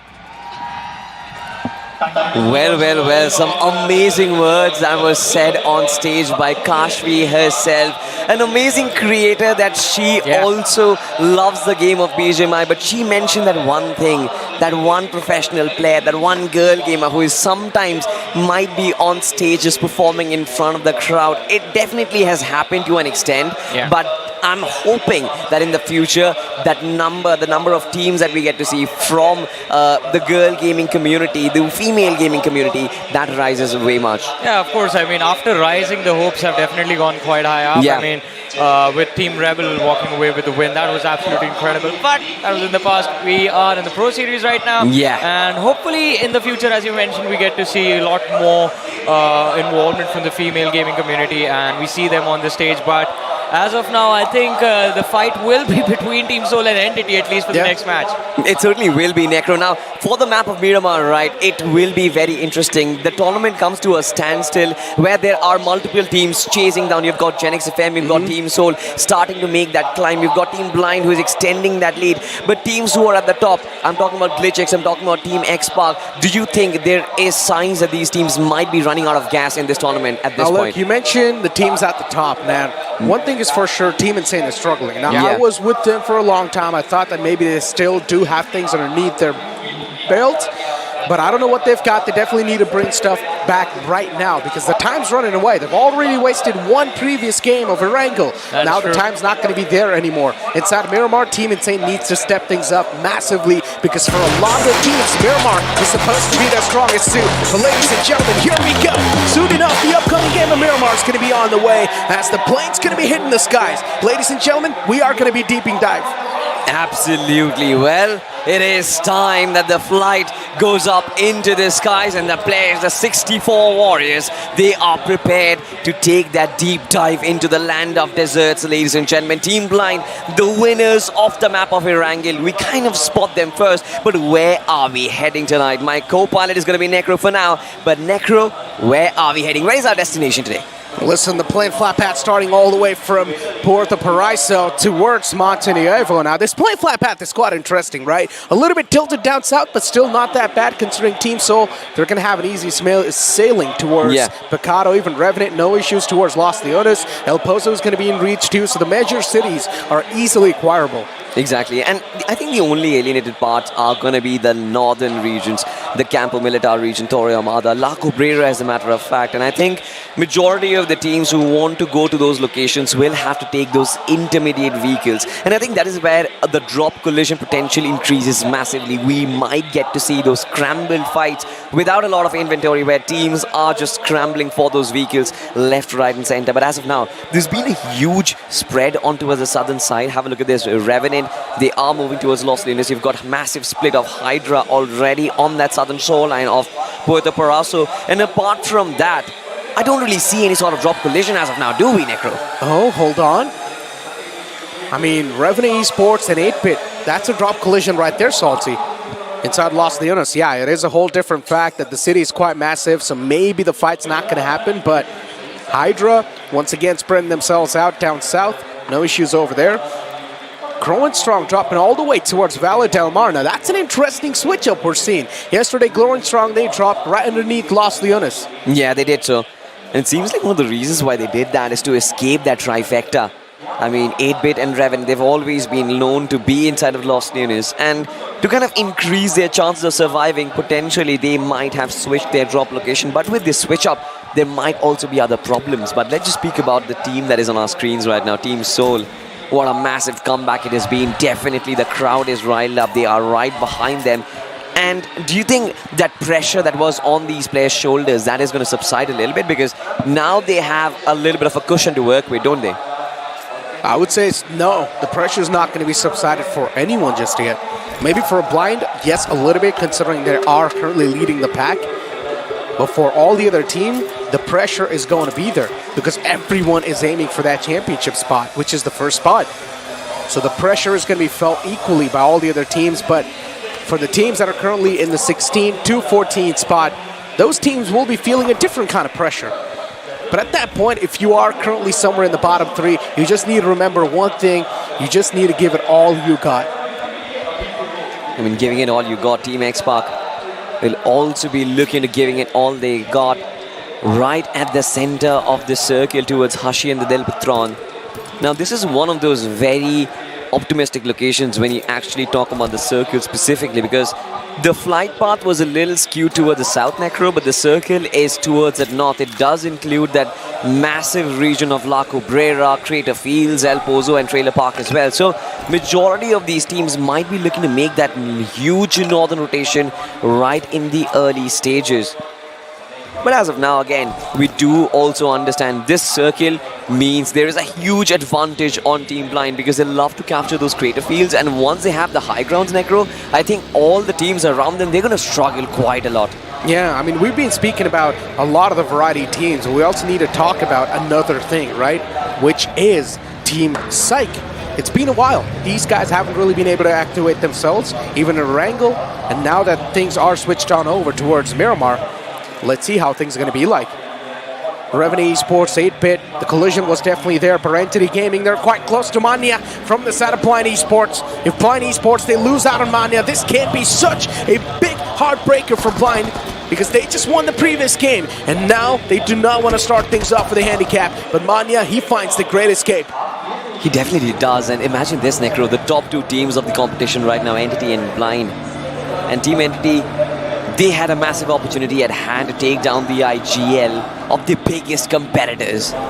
Could have been a massive advantage, but Mania always just calm and composed.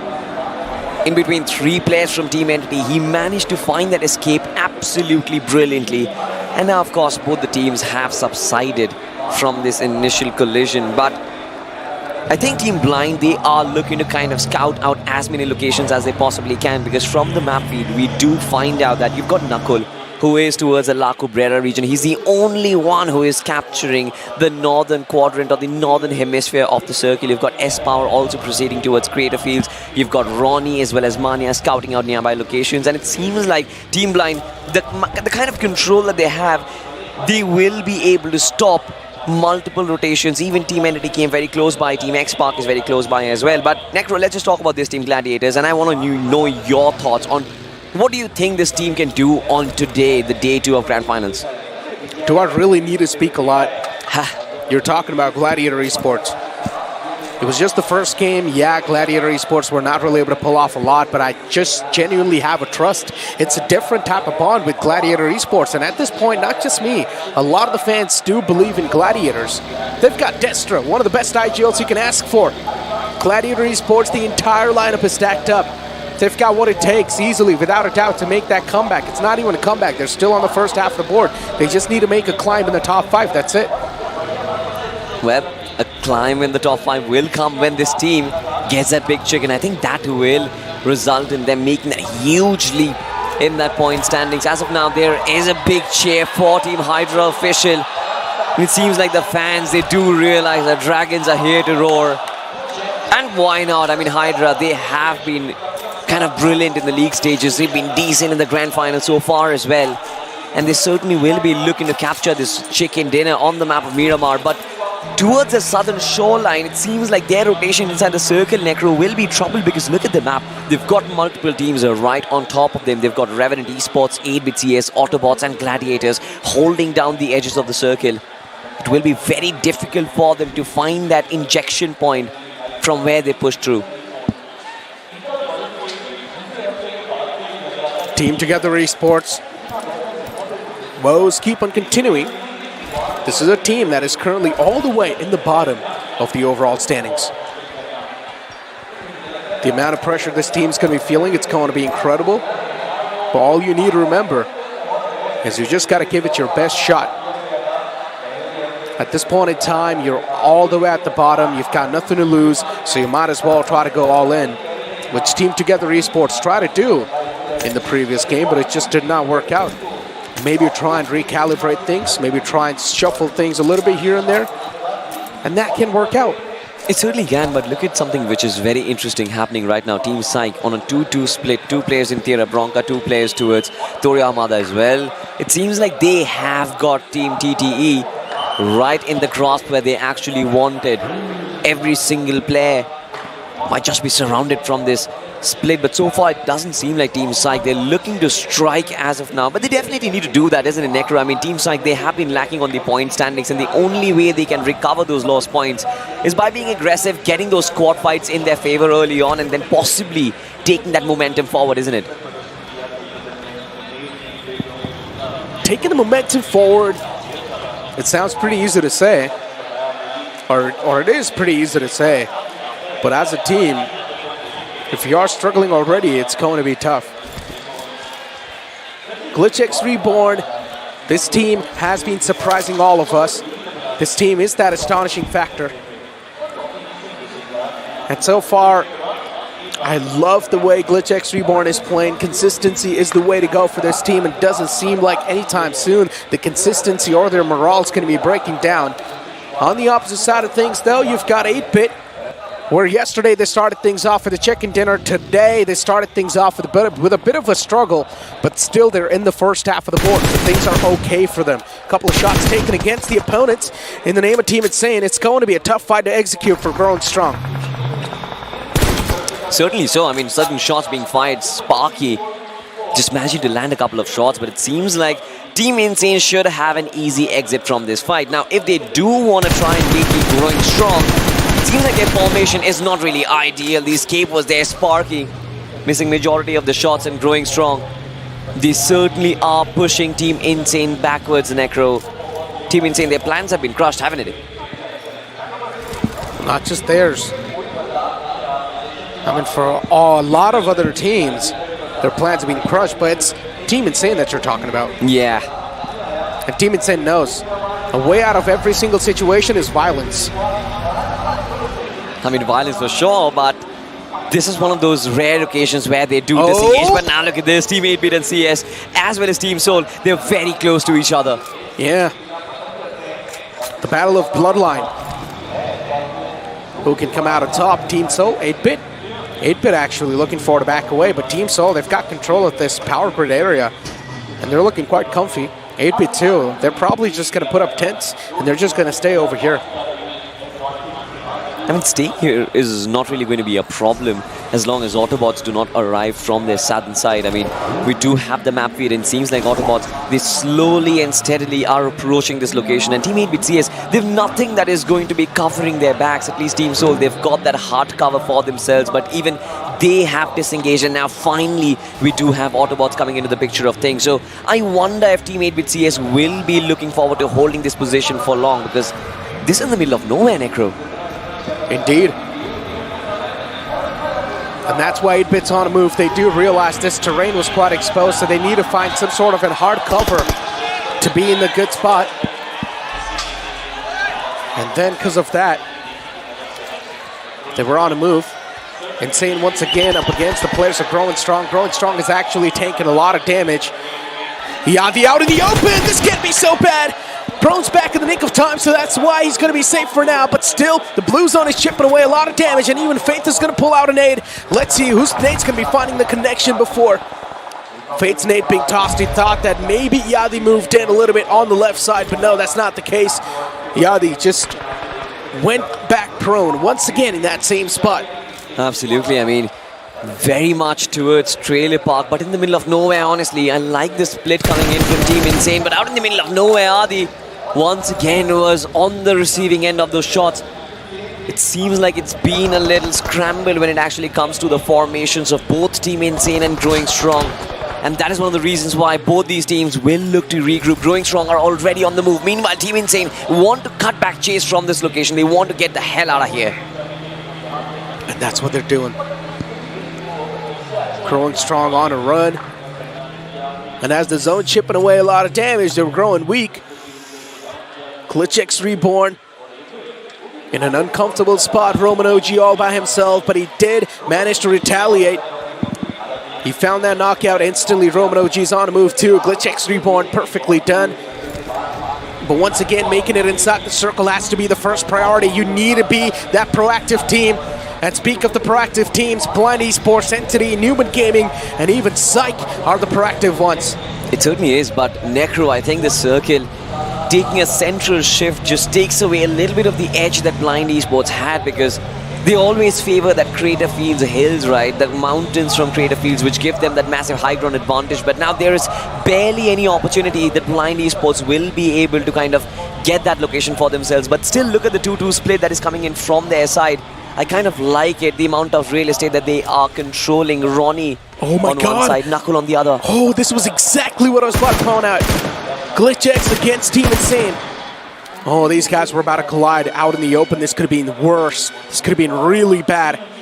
Insane, they've got a hard cover, but once again, Salty, the problem is making it inside the circle. You need to be the quicker one, unless if you're not going to be the quicker one, then, well, the only way out of this situation is going to be violence. Exactly, and I think one team you have to give example of has to be Gladiators, right? They were taking the blue zone damage. in the first circle, but as soon as the second zone hit, they were making their way inside. Now look at this, Team Soul in the middle of nowhere, Team 8-Bit just taking shots. Omega as well as Akshat, they're gonna fall back to safety as quickly as possible, but I love what Team 8-Bit are doing. They're pinning Team Soul down in just one location, and now they have been caught in a chokehold, Necro. It seems like Team Soul, they'll have to kind of duke this fight out in order to get away from the situation. 8-Bit on the top. As you mentioned, pinning down the players of Soul. For Soul to escape that compound, it's a tough one. But once again, do you really need to exit that compound? That's the real question you need to ask yourself. Another team approaching now, challengers approaching for a better spot. AUTOBOTZ, they're barely outside of the circle, but they need to find a safer and a comfortable spot. Unfortunately for AUTOBOTZ, things haven't really been working out the way they wanted to. But look at Mr. Spray separating himself from the team. He's actually the scouter. Well, speaking of the scouter, it seems like Goblin has started taking shots against the scouter from Team AUTOBOTZ. Shots were fired, AUTOBOTZ have been cornered, they have been pushed outside the circle. Now the only way they will be making their way inside is a longer rotation right now, because 8-Bit CS is right in front of them. The doorstep is there, Sylvia has been knocked out, Necro. What do AUTOBOTZ do right now? No clue. As you mentioned, Suri being getting knocked out. The instant cavalry is there. The instant resurrection will be there too, but man, you really need to be proactive at this late inside the circle. You're not going to have a lot of spots that are untaken, that are not taken by the teams. And the next surface shift, it's going to be right on top of the players of Psyche. This team finds themselves lucky, but 8-Bit, they make a push happen against AUTOBOTZ. Grills gets knocked out, but Rona, because of the blue zone, even he tanks a bit too much damage. 8-Bit, they were desperate to get these points. They do as well, but at the cost of what? Even they're about to lose out on their own lifeline, because Team X-Spark, they want a piece of this cake too. A third party in takings. Even Team Soul, they're on the move with this. They certainly are, but look at this, Team X-Spark from the back lines. Even Neo just finding that connection, and Team 8-Bit CS, they slowly are tumbling down. Team Soul, they themselves are taking a lot of shots, but it seems like this entire Southern Collision, it just comes to an absolute mess right now, because no team actually looks very comfortable. Team Soul definitely finding that connection on top of 8-Bit CS, but where do they go right now? Team X-Spark, they might be chiming in for the third party anytime soon, Necro. Soul wipes out a squad, and the crowd goes crazy. That's what usually happens. The chants instantly just start in the arena. Team X-Spark, they're on the top. This was like fourth party. Yeah, exactly. And this is one of the reasons why I said, right, the circuit shifting towards a northeastern side of the map. It just makes this entire southern trifecta so much more complicated, but because now you've got multiple teams just duking it out in the blue zone. On the other side, Sparky has been caught out in the middle of nowhere. Blind does have the advantage, but now even Blind have been moved out of the circle, and HYDRA have a perfect opportunity to gatekeep. Insane approaching, growing strong, so much trouble to deal with. Pulls out the shotgun, way too close, gonna be ran over as well, but Faith, too many players to deal with. Insane, they're gonna put a full stop to his lifeline. Faith's taken out of the game, growing strong, left with only 3 players alive, and also quite out in the open. Godbot's gonna prone over there. He has no clue that even on the left line, there's the players of DTE, and growing strong in such a bad position, especially Godbot. He's got nowhere to go. From the back lines, it's going to be Team Insane closing up. Eclipse gets knocked out as well. Too many teams, too many problems to deal with. It certainly is. Look at the radar. I mean, so many teams in close proximity, and every single one is trying to take down the other team. So they have been eliminated on the 14th spot, and it was Team X-Spark. We talked about this third party approaching, and it seems like for Team Soul, it was just way too much. But for now, once again, heading towards this northeastern quadrant of the circle. 5 teams, 4 teams in contention. Insane, HYDRA, Blind having the highest grounds, but they have been left outside the circle. They've been constantly trying to throw in and lob in those utilities to try and create some space, but that has not been made possible. Certainly due to the presence of these 2 teams right in the outskirts. You've got Team HYDRA and Team Insane holding Team Blind back. This is a gatekeep situation and a half that they have to deal with. Even Team HYDRA is in full force, but talk about full force. Blind Esports, nothing left behind for these guys. Ronnie, Buggy spins out in the open, gets knocked out and finished from the game. Team Insane, they put a a full stop to Blind story inside this game. As Power 2 got eliminated instantly. What a quick wipe that was from Team Insane. Blind Esports, they tried their luck against Insane, but you can never challenge them in a head-on-head collision. Team Insane's mechanical prowess is on another level. Absolutely. On the other side, Team Xpark, they certainly were dominating so far, but now they are heading the true juggernauts. GLITCHxREBORN, they definitely have surprises all. Their movements has been precise. Duke on that flank wants to close in the distance, but Roman OG... Oh, Insane! What just happened? Wait, what? HYDRA eliminated Team Insane with one single nade. What? Oh, this is insanity. Absolute insanity. HYDRA, these guys are feeling themselves right now, but even GLITCHxREBORN still in contention. Roman OG all by himself, Duke being knocked out, an extra bit of pressure being added, but Team Xpark, they get a piece of that candy claimed. Oh no. Dreams was out in the open, and he manages to sneak away in the nick of time, so he's okay for now. GLITCHxREBORN, pressure can be felt by Roman OG. He's the only survivor for the team. Or no, Ralph was with him, but he's the one who's scouting the terrains in the front. Ralph keeps on taking shots against Numen. This can be a tough terrain to escape from. Absolutely. I think for GLITCHxREBORN, survival is not really going to be their forte in this one. Two players surviving. Ralph trying to gatekeep Numen as well as Team Insane right now in tandem. Roman is in position already. One to be a shot that was very close. And now Team Numen, they just overload this play, and Roman has been taken down of the picture. Numen Gaming. Solid stuff. Clutch card. Instantly dealt with. It was actually Starboy from HYDRA. What's happening to HYDRA? These guys are rising up from the ashes. I mentioned this. If you speak statistically, this is HYDRA's best map. And that's what they're proving. They're getting eliminations all across the board. They're just wrecking havoc. And HYDRA makes a lot of sense too. They've got the high ground to play with. GENxFM, even they need to face up against the likes of Gladiators Esports. It's all down to Issue. Apollo from Revenant knocked out, instantly confirmed. Issue being all by himself. The pressure can be felt. The adrenaline's going to be through the roof. It certainly will be, Necro. I like this circuit so far, right on another part of water treatment. You've got these little settlements that have been prepared. HYDRA Esports on top. You've got Growing Strong in the back lines, just holding on the northern part of the circle. And then you've got Team Gladiators, Entity, GENxFM, Team PSYCHE, just duking it out in their respective compounds. Gladiators possibly holding one of the best spots in this region.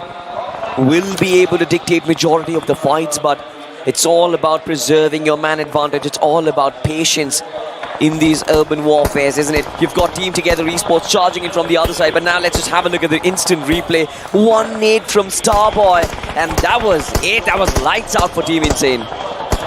Gladiator Esports, salty, all the players alive. Oh, HYDRA, they're getting chipped away. This is not good. Wall of Death moving up. HYDRA needs to do something as quick as possible. They need to escape that spot. Do they have any type of vehicles left for that quick transportation? That's my question.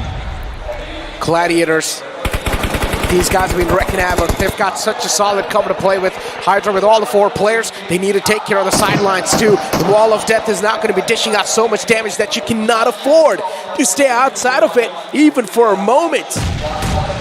Anything you do needs to be calculated to perfection. look at this though, the split coming in from Team Together Esports. The 2-2 split, 2 players on the eastern side, 2 players on the northern side. Rolex and PSYCHE, their jobs are designated. They will have to stop growing strong. They will be looking to gatekeep and getting and acquiring those finish points. Clutch God being caught out in the open. He will get knocked out. There is nothing that can save him from that. Godbot will find the connection. Tries to take those shots against Savitar, but through the wheels of the vehicle, it's going to be Striker from Team Strike who is going to strike him down. He loses his toes. Godbot, instant resurrection is there. But TTE, they make the collision happen against PSYCHE. But PSYCHE, even they forgot to take care of the back lines. They're getting shot at from there. Striker knocked out. Even Orzi's going to be falling up the same fray. Solid Lisa still alive, so this man can be a big glimmer of hope for PSYCHE. But for how long, that's the real question. Level 2 vest to play along with. And also level 2 helmet, which is half damaged. This can be a tough pill to swallow for Sad.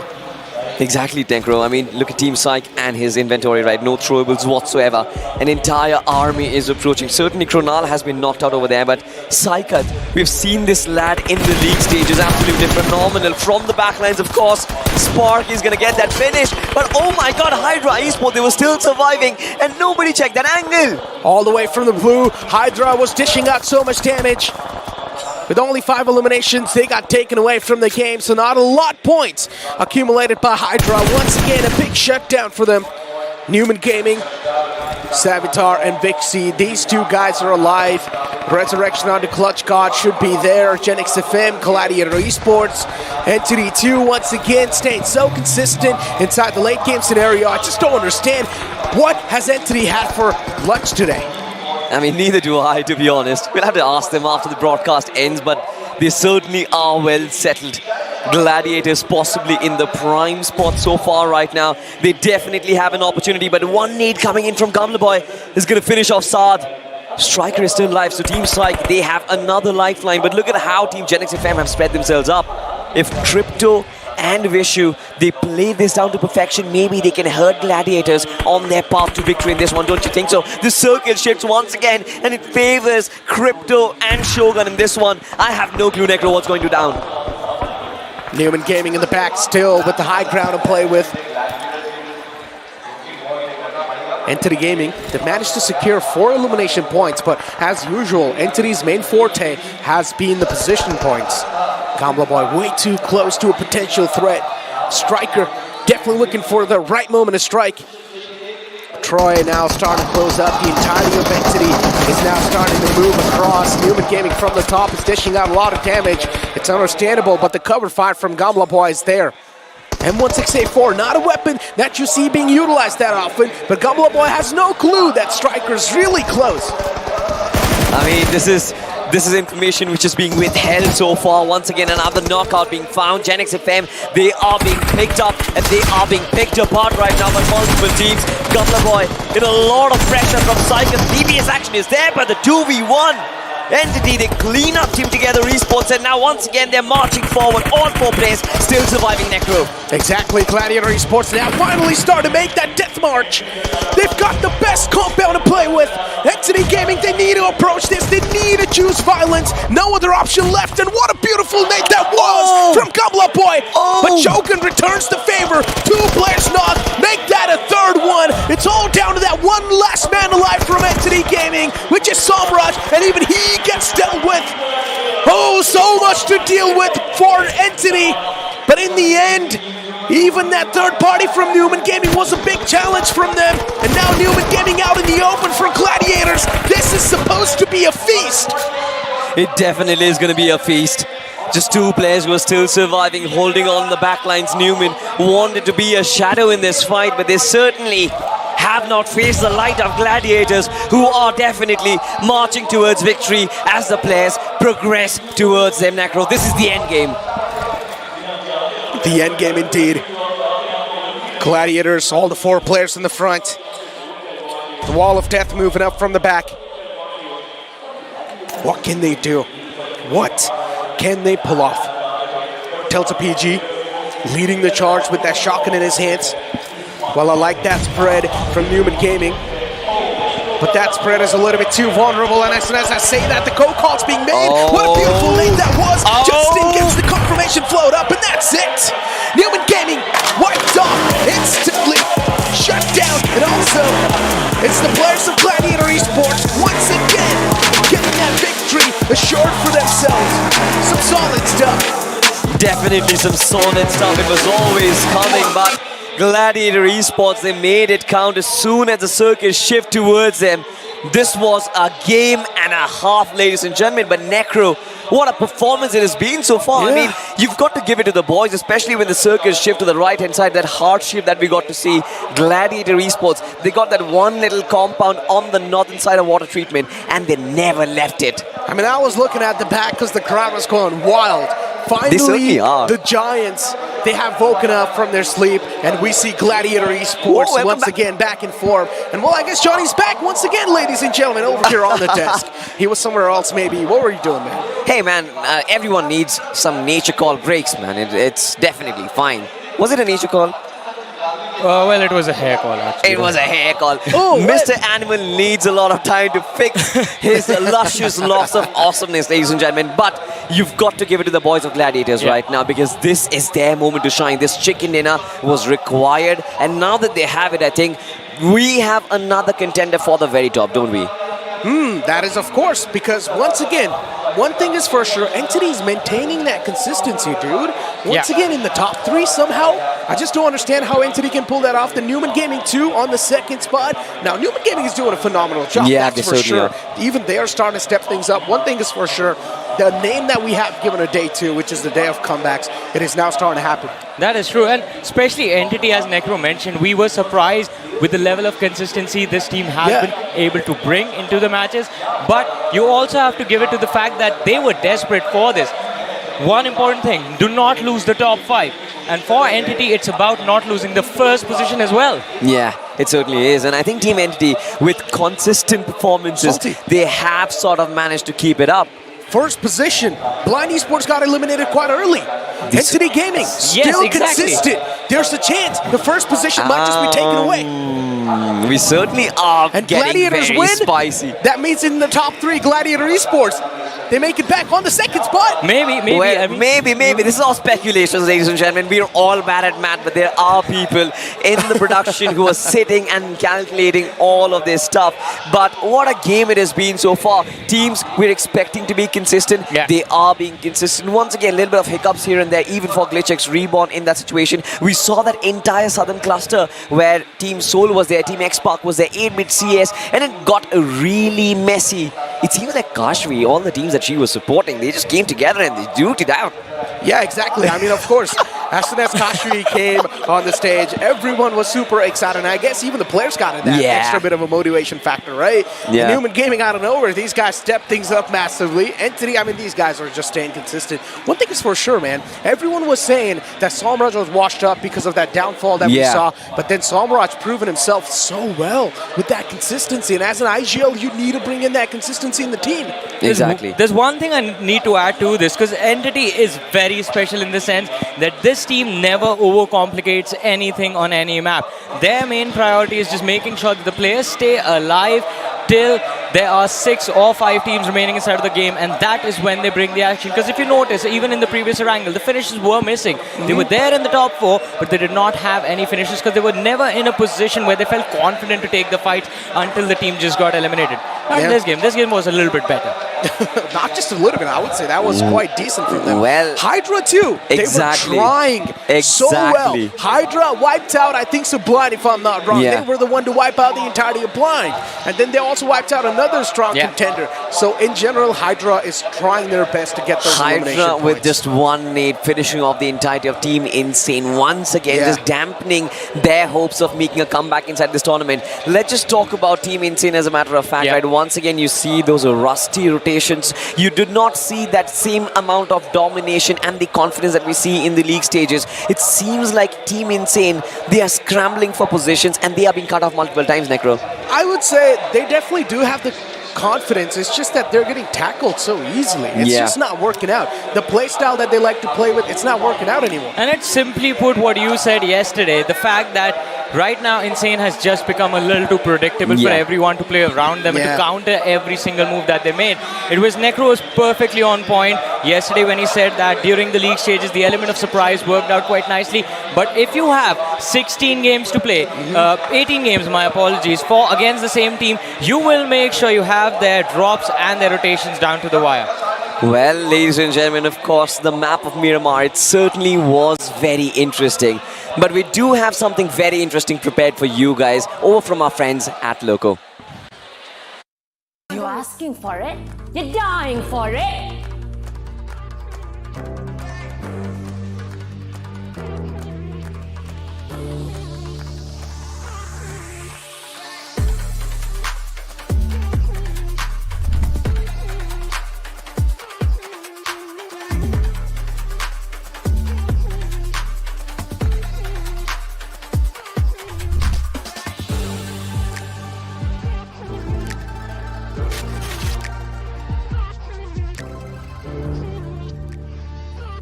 Got it? You're asking for it? You're dying for it?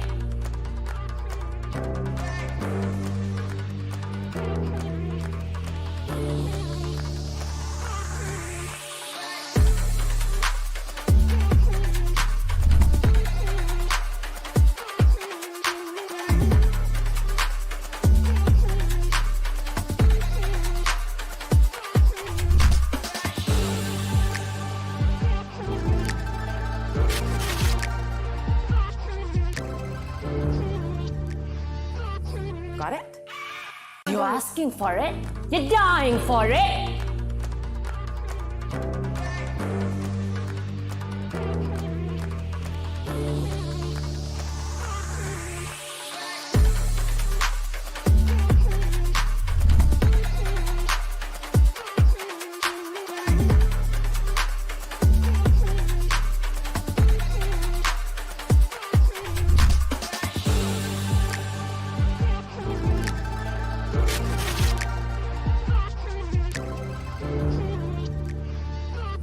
Got it? Well, well, well, already you guys could watch this entire extravaganza 5 minutes earlier than the rest of the world inside of the Loco app. But now we do have something extra to add on top of it. The Loco Android TV app is out, ladies and gentlemen, and it is going to be amazing. I'm pretty sure the streaming experience for you guys who are consuming your favorite creators is going to be much better. But ladies and gentlemen, we've got to talk about the teams that is happening. There is a lot of scenes which are happening behind us as well, if you guys can observe. And if you have to experience that, you've got to come down to the AK Arena, Ahmedabad, right? Salty, it's not the scenes, it's the extravaganza. Oh, yeah. And if you guys want to witness that, you guys need to be here in the arena itself. If you guys are in Ahmedabad and you're still not over here, what are you waiting for? Exactly, it's simple. Still 4 more games to go. And our strategy is simple as well. Drop by and say hi. That's it. Yeah, exactly. Yeah, Just drop by, say hi. If you don't come, I swear to God, man. And to be honest, right, guys, the flight path goes straight on top of AK Arena, so all you have to do is take a deep dive, just straight down. You don't have to glide away too much. That is true. That was an analogy that I picked up from BGMI. No, guys, don't do that. Hey, just take care of yourself, guys, all right? Take care of yourself. Make sure you're not getting hurt. But come over here, right? Drop by, say hi. We're right over here. We're amongst the crowds. The people are right next to us. But you guys can hear the crowd just cheering massively. And this is something you guys cannot see online because we're just teasing you. The crowd, ladies and gentlemen, is getting riled up because a lot of things are happening. But once again, just continuing the conversation. Pile Gaming is actually on the stage. Wait, what? Wow, I mean... Oh, wow. You guys are missing out on quite a lot. That is true. Wait, guys. I mean, for sure, they certainly are missing. But I think no action is being left. For all of you guys who are not in Ahmedabad right now, it's perfectly fine. We're there. Salty, Johnny, and Necro, we are here to kind of keep you guys entertained throughout. And let's just continue the conversation of the tournament so far, right? We've got Team Insane slightly on the downward curve. Team X-Park as well on the downward curve as well. Expecting a little bit of momentum from Team Soul. That did not happen. Do you think this is a massive setback? I don't think it's going to be a massive setback. It will be a small little setback for sure, but considering 4 more matches remain, and especially that game of Sanhok that's going to be coming up next is something this team is going to be looking out for. The game of Sanhok, once again, I'm not here to cast. I'm just so happy, It's guys. the one match you're not there. Yeah, well, that's my favorite map, and I'm not over here. But you know, there's one cheating going on over here, too. What? Our audience can see the entire thing on the screen. They're not supposed to see it. Guys, hide it. Wait. Let's hide They're it. not supposed to see it. How do I do that? Like, do I climb on top of you guys to do it? Because it's perfectly fine. I think they can definitely enjoy it from back there as well. Possibly they just want us to move from away, but that is not going to happen, ladies and gentlemen. But do you want us to move? No, I don't think so. We won't. We won't. We certainly won't. Just like Team Entity won't give up on their chase for that #1 spot. Exactly. And it seems like Blind, they definitely struggled a little bit in this one, right? They were outside the zone. They were being gatekept by the likes of, I believe, AUTOBOTZ and Entity. And that just put them in such a massive disadvantage. As soon as the circle shift away from creative feeds, me and Necro, we had the conversation that I think Team Blind, they're going to lose that edge on that control. Every single time you have the circle towards that northwestern quadrant, you automatically assume that Blind is going to win this game. Yes. And they have earned that fate throughout their history, throughout their journey, from the BGIS till now. I mean, this team has just dominated Miramar every single time the circle has been towards the northwestern side. But not this time. I mean, not every single game of BGMI you will have the luck in your favor. And as you mentioned, as soon as they were pushed on that edge, things just started to fall apart. I mean, one thing is for sure that we're finally seeing these big dogs click in. Oh, yeah, Blind for sure. Esports first game, second game, Gladiator Esports, Numen Gaming doing a good job. Team X-Park as well, showing some signs of brilliance. HYDRA too, trying their best to make the comeback. Yeah, true. But one team is still struggling, and that's in the name of Revenant Esports. They need to do something, man. Revenant, it's something that we do not expect, and currently in the overall standings, the struggle is clearly being witnessed. I mean, to be honest, I met Sensei for a wee while, and His point was simple, right? Today we are going for those finish points. Today we are trying to be as aggressive as we potentially can. But in the first two games, we did not really get to see the glimpse of it, did we? We did. In They the were first hunting one. down X-Park. In the first match, Yeah. we did. I mean, the drop clash against X-Park was quite clear. But unfortunately, it is not working out. The aggression is not working out for Revenant. Absolutely. But ladies and gentlemen, we are going to be moving on to the MVP of this particular game so far, of the map of Miramar, and it has to be Justin from the side of Gladiators. 4 finishes and 44.4% finish contribution. The universal MVP, ladies and gentlemen, is back. I'm glad he called him the Universal MVP because Justin has been a prominent figure and a key member for the side of Gladiators for the last few months itself. The other player that helps him out, usually it's going to be Delta, but Delta did perform earlier on during the day. I guess it was Justin's turn in this game. I mean, you mentioned about the Universal MVP, and then I just instantly get reminded of Ninja Jod. I miss that guy from God's Dream, man. But yeah, we need to move on towards the top 5 players. Duo OP from HYDRA, Sparky from GS, Ralph from GLITCHxREBORN, and Gamla Boy from Entity Gaming. One thing is for sure, no matter how much I try to say good things about GLITCHxREBORN and Entity, they're always going to be less. They have shown immense amount of improvements, and those tweaks and those tunings that they've done, it's working out perfectly. That is true. Absolutely, but ladies and gentlemen, let's just transition on to the point standing so far. Gladiators, a massive jump from their side, 24 total points acquired. You've got Numen Gaming on 20 points. When did they acquire the 8 finish points? Nobody witnessed that, but in the last fight, you got to see them making those wise decisions, and that's why they got those 12 position points. Moving on, Team Entity, 14 points as well. There's one team we all missed out on, and I think we do need to bring them in discussion now. The Fearless Marathas, GENxFM. 2 games back-to-back, a consistent day for GENxFM. And I think with this match, they might have just taken over Team Soul and are going to be inching towards that top 8. Exactly. They probably have taken over Team Soul without a doubt. Even Revenant's going to be underneath them. True. So that's a big problem for Team Soul and Revenant to deal with. Team Insane as you do move on forward towards the latter half of the board with the 9th spot in the rank. Psych also with 10th. A lot of big teams not being able to perform. True. This just means that they're going to be losing their spot.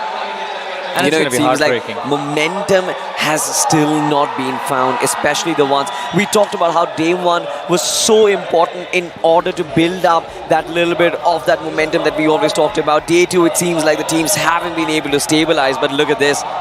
The scenes from inside of the arena, the energy just rushing through the veins of all of these fans, and everyone is on their feet, on their chairs, and this is what you would love to see, right? This is the support that we always wanted for the biggest esports event that this country has ever seen. Yeah, it is definitely insane what is going on here. Look at that, Kashvi, a few moments ago, we saw her on stage right now interacting with the fans that are there to cheer her on, and of course cheer for the teams as well.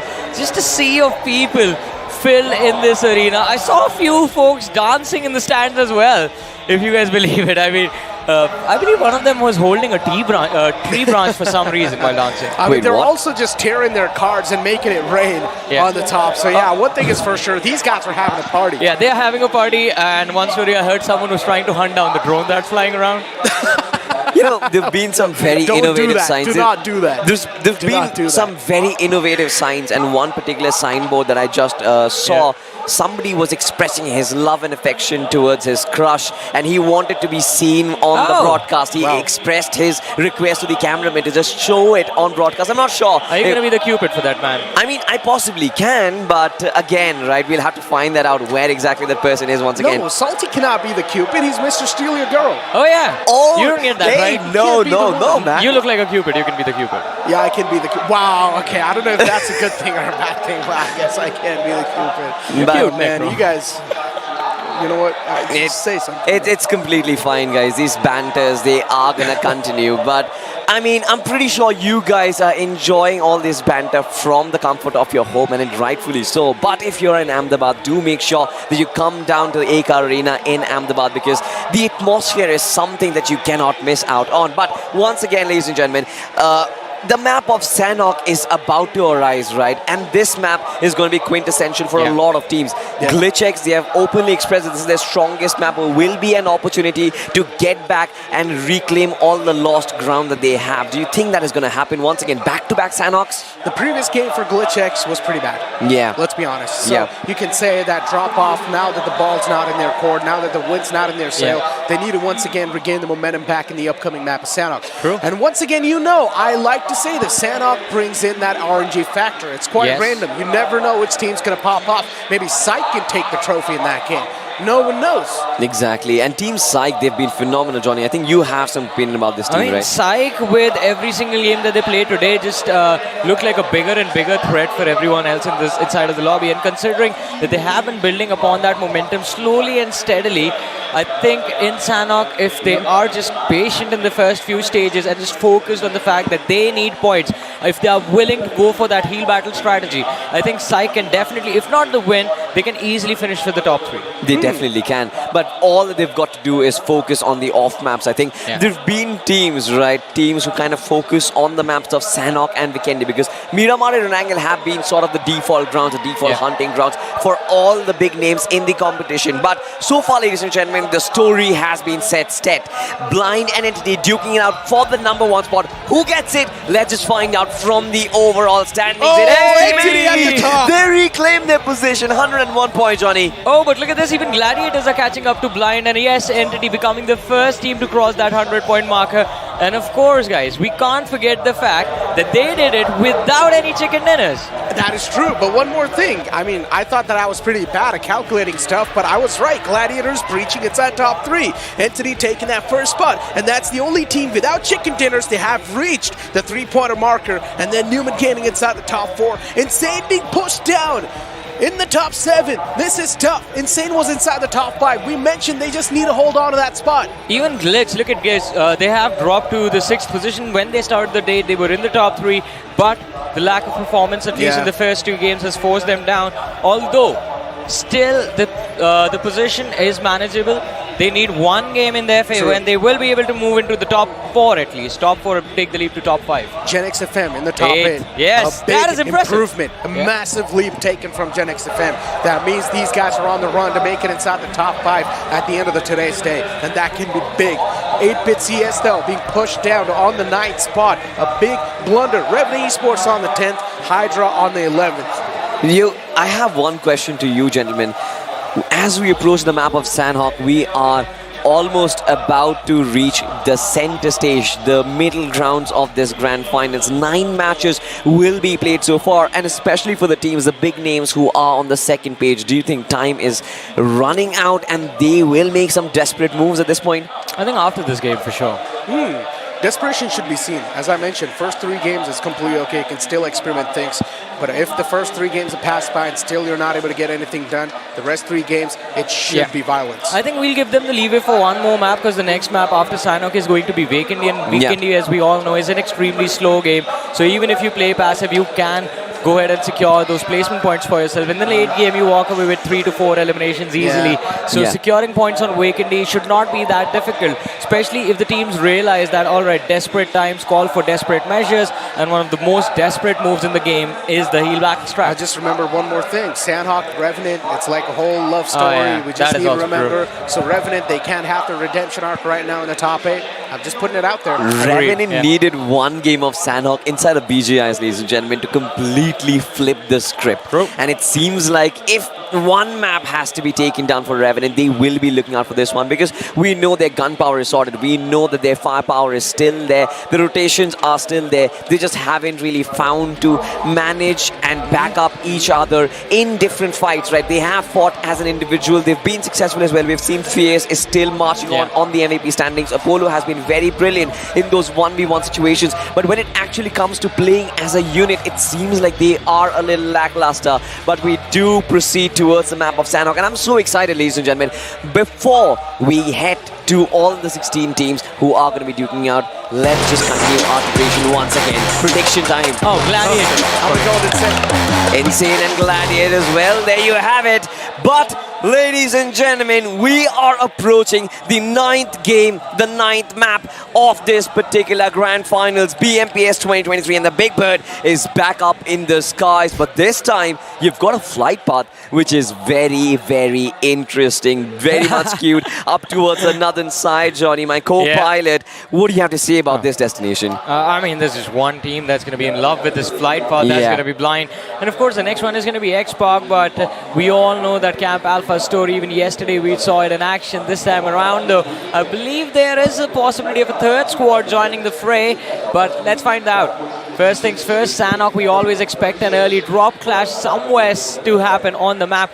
This time around, we're going to try and figure out between which teams will the drop clash be. Xpark and Blind, the 4-man split drops from either sides, and it seems like there might be a little bit of collision as Manya, look at him, he's moving quite close to Spray God. He definitely is, and once again the circle once again drops in on the trifecta, taking 3 islands in contention. Now this is one of my favorite circles, Johnny, especially on the map of Sanhok, because it complicates things so much more. Look at this, you've got another potential drop collision happening as Team Soul and Numen, they're also in close contestation. Gladiators on the side of Paradise Resort, they will be one of their picks. They will be the favorites for this one, but Team Soul, they have suffered initial contact. Oh, initial contact, and this one is not in their favor as Numen finds the opening pick of the game, and Numen again, quite a strong built-up in momentum, especially today, breaking into a wonderful position in the overall ranking. And so look at their drop, a 4-man split cut down to a 3-man squad already, and it's going to be difficult for Neo to regroup with his teammates as well, considering Numen are going to be the squad blocking his way. So far, they definitely have taken one of the big cogs of Team Soul out of the equation, and they're going to be hurt. I mean, this map was so essential for Team Soul to building that momentum. The first game definitely raised hopes, but the second one dampened it. And this one might crush it, Johnny. Oh, I agree. It's going to be so tough for them to survive. But it is Team Soul, even with 3 players, and we know their game plan for Sanhok has been that heal battle strat for a while. So it's still going to be on the board. Unless Neo gets picked off, then that is definitely the only game plan they are going to be left with. In the meanwhile, we do have the players of HYDRA on our screens, starting from boot camp this time. There's no one around them, so they won't really be feeling even a single bit of extra pressure in the early game stages, but let's see how the rest of the match plays out for them. You know, I think every single team who kind of proceeds to this location will be feeling stressed, but now look at this Gobbler boy! He's been hit back in a matter of a flash. What did Fate do in this one? He was almost brought down to about 5 HP, but then this man turns around, slaps him. Entity, the early start, the split approach not really working out. GS, they have done their homework, realizing Entity on this map of Sanhok like to start extremely slow. Players looking to just stack up those first stage one after the other. And GS catching Gamla Boy off guard. Somraj and Troy were quite close to that position, but aren't really in the perfect spot to challenge or at least pick off Faith, who is extremely low right now without any first aids out in the open. His teammates need to bring him something to replenish that HP bar. Exactly, but I think since they are very close to the shorelines with every other team just far away from each other, I mean, even Entity, as a matter of fact, like the rest of the 3 players, they're very far away, so I don't really think Faith has got to count his timings and count his hours that he's yet to live. But look at this, Blind Esports once again having the high ground, the Temple Hills, of course. Now, they do have the likes of Team PSYCHE right underneath them, but we have a very interesting split here, Johnny. We've got Team Xpark in a 3-1 split, 3 players on the north. Pokar just holding down to the trifecta region. I don't understand what exactly is happening. You know, as we were talking about Blind, I think they should avoid staying on top of that hill after what happened yesterday. I mean, if there was a question, I mean, a question that we've been asked since we were kids, if your friend jumps off a cliff, will you follow up? Blind answered that yesterday. All 3 players leaping to their inevitable death. But this time around, I think they are going to be a little bit more careful. Xpark, as you mentioned, Pokar extremely close to the players of Team Soul, and he's going to try and avoid the conflict. Has avoided being spoiled out up until now, but now finally realized maybe Neo just took a peek in the backlines, and Pokar's position is going to be compromised for sure. Xpark, the rest of the players, they're trying to move towards their teammate, trying to bring the backup in, make sure that in case a fight breaks out, Puka is not left there stranded alone. Well, talking about being left stranded alone, we saw what happened yesterday. Team Xpark, that split that they played with, kind of really not paid off. And this time, once again, it sort of seems like... Look at that. They did regroup, right? Yeah. They did regroup, and they have to. But once again, just holding down to the shorelines. We know it attracts so much attention, but Team Xbox, they're still proceeding towards it. It seems like the only way they want to get out of this game is with a lot of points. But now look at this, Team Soul, they arrive. He just needed his teammates around him, and now Pukar is willing to take the fight. Team Soul, the first shots fired from Xbox connected on Neo. Oh, he managed to cross towards the other side of the shack safely. But Xbox, they haven't given up yet, still putting the pressure, still building up the damage upon the players one after the other. We have Akshat who's been dropped extremely low. The nade, oh, it need to land on the other side, but here's the third party from Blind, ladies and gentlemen, out of nowhere. Ronnie shows up, Akshat hits the floor. It's going to be an easy finish in the back for Blind Esports. Easy pickings for Blind and Team Soul. They are being picked apart. They are being hunted from multiple directions. Team Xbox, they distracted them, but Blind Esports executed them. And now they're left with just two players, Omega and Neo. They have to do something massive to bring this team back from the brink of death. It seems like for Neo it's going to be an impossible task, because now Team Xbox, they are proceeding, they're charging. And Team Soul, they lost one in the early stages, now two more are down. And Xbox, they need to realize the fact that as soon as they exit these houses, these huts, they will be in the line of fire of Blind Esports next. They need to be a little bit careful. If you're wondering where the last surviving player, or in fact the IGL of Team Soul was, well, here is Omega. He's going to play the shorelines of the Camp Alpha Island, or, well, in fact, he is actually going to rotate all the way towards that center island, maybe. He will be looking to rotate, but I mean, I'm not really sure how long this man is going to be surviving. Look at this, what is happening? Team Entity, so just got in the middle of nowhere. Revenant has surrounded this man, and he is going to try his level best to survive, but Apollo, he face checks him, the slam. Oh, it works out. The TBS shots connect to his chest, and Revenant, they have the second finish that they were looking for, but Entity, they are also down to their last player. This game is just not really working out for them. And especially considering the circle as well is on top of Camp Alpha Island, this is the opportunity that Blind needs to take that first position away from Entity on the overall leaderboard. Exactly. Unless and until they jump down from the Temple Hill, of course. Oh, I mean, that's just Blind being nice to the competition. Yeah, they certainly are very nice people, but when there's no escape in this tournament, you have to be merciless. Yeah, you have to be merciless, but I mean, yesterday, it was, you know what was the most hilarious part about that leap yesterday was the fact that I think the plan was to drop down, just take as low damage as possible while the fall happens, and of course after that finish off the one player they were trying to hunt down, and that individual, I'm pretty sure, must have panicked, but as soon as he saw the players drop and crates forming, I'm pretty sure even he would have laughed. I mean, laughters are going to be there everywhere inside this arena. This is one of the reasons why BGMI, it makes everyone smile, but certainly one team in fact two teams who will not be smiling will be Team Soul and Entity. And for now it seems like Crypto as well is not going to be smiling because Rico, he definitely has spotted some fishes in the waters. Oh, GENxFM spotted out. AUTOBOTZ trying to secure a few extra finishes to their name. Mr. Spray already one on the board, but Rico this time looking to be consistent. He's waiting for Crypto to pop his head from the surface of that water. But GENxFM, I think Crypto should be able to make a clean escape from here on out, including the rest of the players from the side of GENxFM have the priority in this position. If they cross over to the Camp Alpha Island and the circle moves towards the northwestern quadrant of the map and sticks to that island, GENxFM will be in the perfect spot to gatekeep the players of AUTOBOTZ, get their revenge, and also get those points. Well, talking about getting those points, GENxFM, they certainly have a very good position to gatekeep, but I wonder what is happening on the trifecta, because from the map feed, multiple teams are headed in that direction. Team Xpark were always there, HYDRA Esports were always there at boot camp as well, but one team that has made a very interesting rotation from Lakawi on towards the southwest island, towards the shorelines, is going to be GLITCHX, and we've seen this rotation before. But the one difference from yesterday, the last Sanhok that we witnessed, is the fact that Numen is going to be gatekeeping the other side of the bridge. This is not going to be 8-bit, as we do have the map in front of our screens, ladies and gentlemen. Have a look at this. GLITCHxREBORN right next to the bridge. But I think they do realize they have the presence of Numen all over the other side of the shorelines.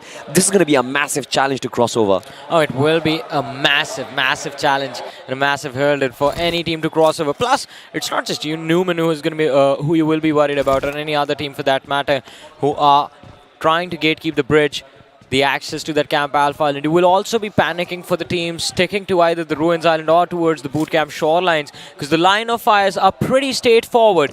You don't even have to control the spray that much. The distance between the two islands, or in fact the three islands from the shore, from shore to shore, isn't that great. It's very easy to land sprays across the river. It's very easy to get those pricks across the river.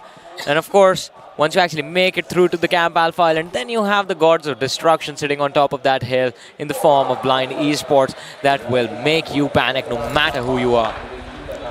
You know, I think the teams have to be very creative on how they want to make this rotation right now, because with Blind, Numen, Team Xbox, PSYCHE just holding on to that Camp Alpha Island, I think the teams are sort of conditioned to these sort of circles, right? They know on how to make that early call out, how to make that early rotation inside of this island and just hold those ideal drop locations. I think Numen right now, they are in one of the prime spots. No disturbances from Blind, but so many teams approaching them from the other side of the bridge. They will be able to choke them to death as much as they possibly can. But look at this. This is the first time we're seeing something interesting, and we should have mentioned this at the start of the game as well. Gladiators opting for a very interesting strategy in this matchup. Normally you would see this team take control of bootcamp as early as possible, and they would play the rest of the match from there on out, but not this time. This time, Gladiators, they are doing what they would normally do on the map of Miramar. They're starting from that eastern edge and playing extremely slow. We did see Delta and Destro sticking in that blue zone, but now have finally pushed through and will look to regroup with Justin and Shogun in the Paradise Resorts itself. And from there on out, maybe a northern rotation towards that Hathin Bridge, where I don't know if Gladiators are going to assume a gatekeeping option from the competition, but if they do, I think they should be prepared to take the fight against the AUTOBOTZ and GENxFM. What do you think? I think they will be able to, but not right now. It'll be an important decision. It's going to be a little bit of a lull phase in this game so far, but as soon as I say that, HYDRA Esports, they certainly do spot Team Together Esports coming in, approaching them from the southern hills of bootcamp. HYDRA, they've been holding on to this position for a while right now. Are they still banking on the fact that the circle might come back to the mainland? I think so. But this is bad. This is problematic because, again, majority of the focus, I think almost 70% of the circle is on the Northwest Island, ladies and gentlemen. The mainland only covers the rest 30. And it seems like it's going to be a challenge for them to sort of cross over right now, considering we said so many teams on the shorelines. But now look at this, Team 8-bit CS getting so close to comfort. Oh, this is going to be intense. Glitch on our screens now, it seems like, are ready to take the fight against anyone and everyone who is in front of them. Yesterday as well, the game of Sanhok, a brilliant conversion from the side of GLITCHREBORN, but as you mentioned, 8-bit CS. Seems like they might just walk into a sandwich all of a sudden. They've managed to cross over to the main to the Camp Alpha Island, but in the middle of nowhere. Also, could be in the crosshairs of Team X. Park Dreams, he knows exactly where the vehicles went. Positioned his crosshair to the edge of the factory. Mighty spotted out. Trying to take the shots, but Mighty steps back in right in the nick of time. I mean, he certainly does, but this fight, it's going to drag on for a while because the circle right now on the Northwest Island just makes life so much more difficult. As you look at this, right from Team PSYCHE's noses, you've got HYDRA Esports sneaking in. Starboy has already made the cross. The rest of the team, Spray, Dora, and the crew, they are going to follow suit as well. Even GLITCHxREBORN, wait, what? Yeah. They've actually made the crossover onto the Northwest Island as well. Well, let's see. Glitch, they have made it through, but I think their strategy on Sanhok is a little bit different from what we see from teams usually. Glitch opting for survival instead of the aggression. Going strong, Sparky. Pretty sure he hears the commotion from the players of Revenant, but What is the decision going to look like for the players of Growing Strong? Well, Growing Strong, slowly and steadily, they are closing in the distance. Faith and Eclipse. Yeah. Are they on that journey of preparing that flank? Are they prepared to take this fight? It seems like even Fierce is on the backlines. Oh, but somewhere else on the map. Insane have been put under pressure. And I believe it was from the players of Blind. One knock was secured. Jazzy put on his knees. And now looking for a few more. The nade lob from Ronnie does absolutely nothing. And Insane with the smoke do deny him the vision. Look at how far away the players of Blind Esports are from each other. Otherwise, Insane would have been done. But what is happening over here? Growing Strong had all the information to work with, and Revenant, with how they were positioned, it felt like the fight was inevitable. But GS, they avoid the conflict, they avoid the collision, they back off, and they are looking for a reset. They certainly are looking for a reset, but now look at this, GENxFM. Crypto in a 1v4 situation needs being cooked. Enrico will be finishing him off without any difficulty whatsoever. The rest of the players from GENxFM though, it's a wise decision not to engage in this fight because they knew Crypto was only stationed there to hold this team back and buy some time for the rest of the team, right? They know where he is. Why is that nade not a low toss over there? It should be an easy finish for the players of AUTOBOTZ to secure. Crypto has nowhere. As soon as they say that, they start to fall back, and here's the slap coming in from the side of Gladiators. They challenge the AUTOBOTZ, and the AUTOBOTZ, instead of rolling out, are falling down one after the other. A squad wipe in a matter of seconds, and the Gladiators, they show up in style. They certainly do, and the entire arena is riled up. Only Shogun was knocked out, but that's still fine. What a crossover it was, and now Gladiators are going to find themselves so much space on the northern part of the circle. Hatin, of course, is still not in contention. A little corner of it is still there in the zone, but Team Gladiators will be looking to inject themselves. This is one of the safest spots in the circle right now so far. For the first time, we're witnessing a slow Sanhok, by the way, this entire tournament. This wasn't the pace at which the map was played. This time around, everyone's being so cautious, and again, it is all due to the fact of what we were talking about before the match began. Such an important game for everyone, the halfway marker for the grand finals, and if you aren't in the top 8 after this, the amount of stress that will be on the IGLs of the teams in the second half of the rankings, it's going to be next level. GENxFM definitely have recovered quite nicely, but in this game they're going to look for a top 3 finish to improve their rankings going into that map of Vacandy. Well, GENxFM have a very long way to go, certainly, because the circle shifts southwards and it's right at the edge of the Northwest Island.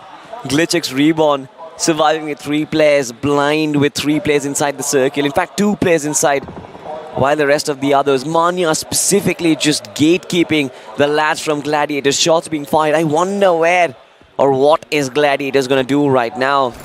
But look at this, even Growing Strong, they are struggling to make that crossover. Numen still haven't moved in from that gatekeeping situation. Yeah.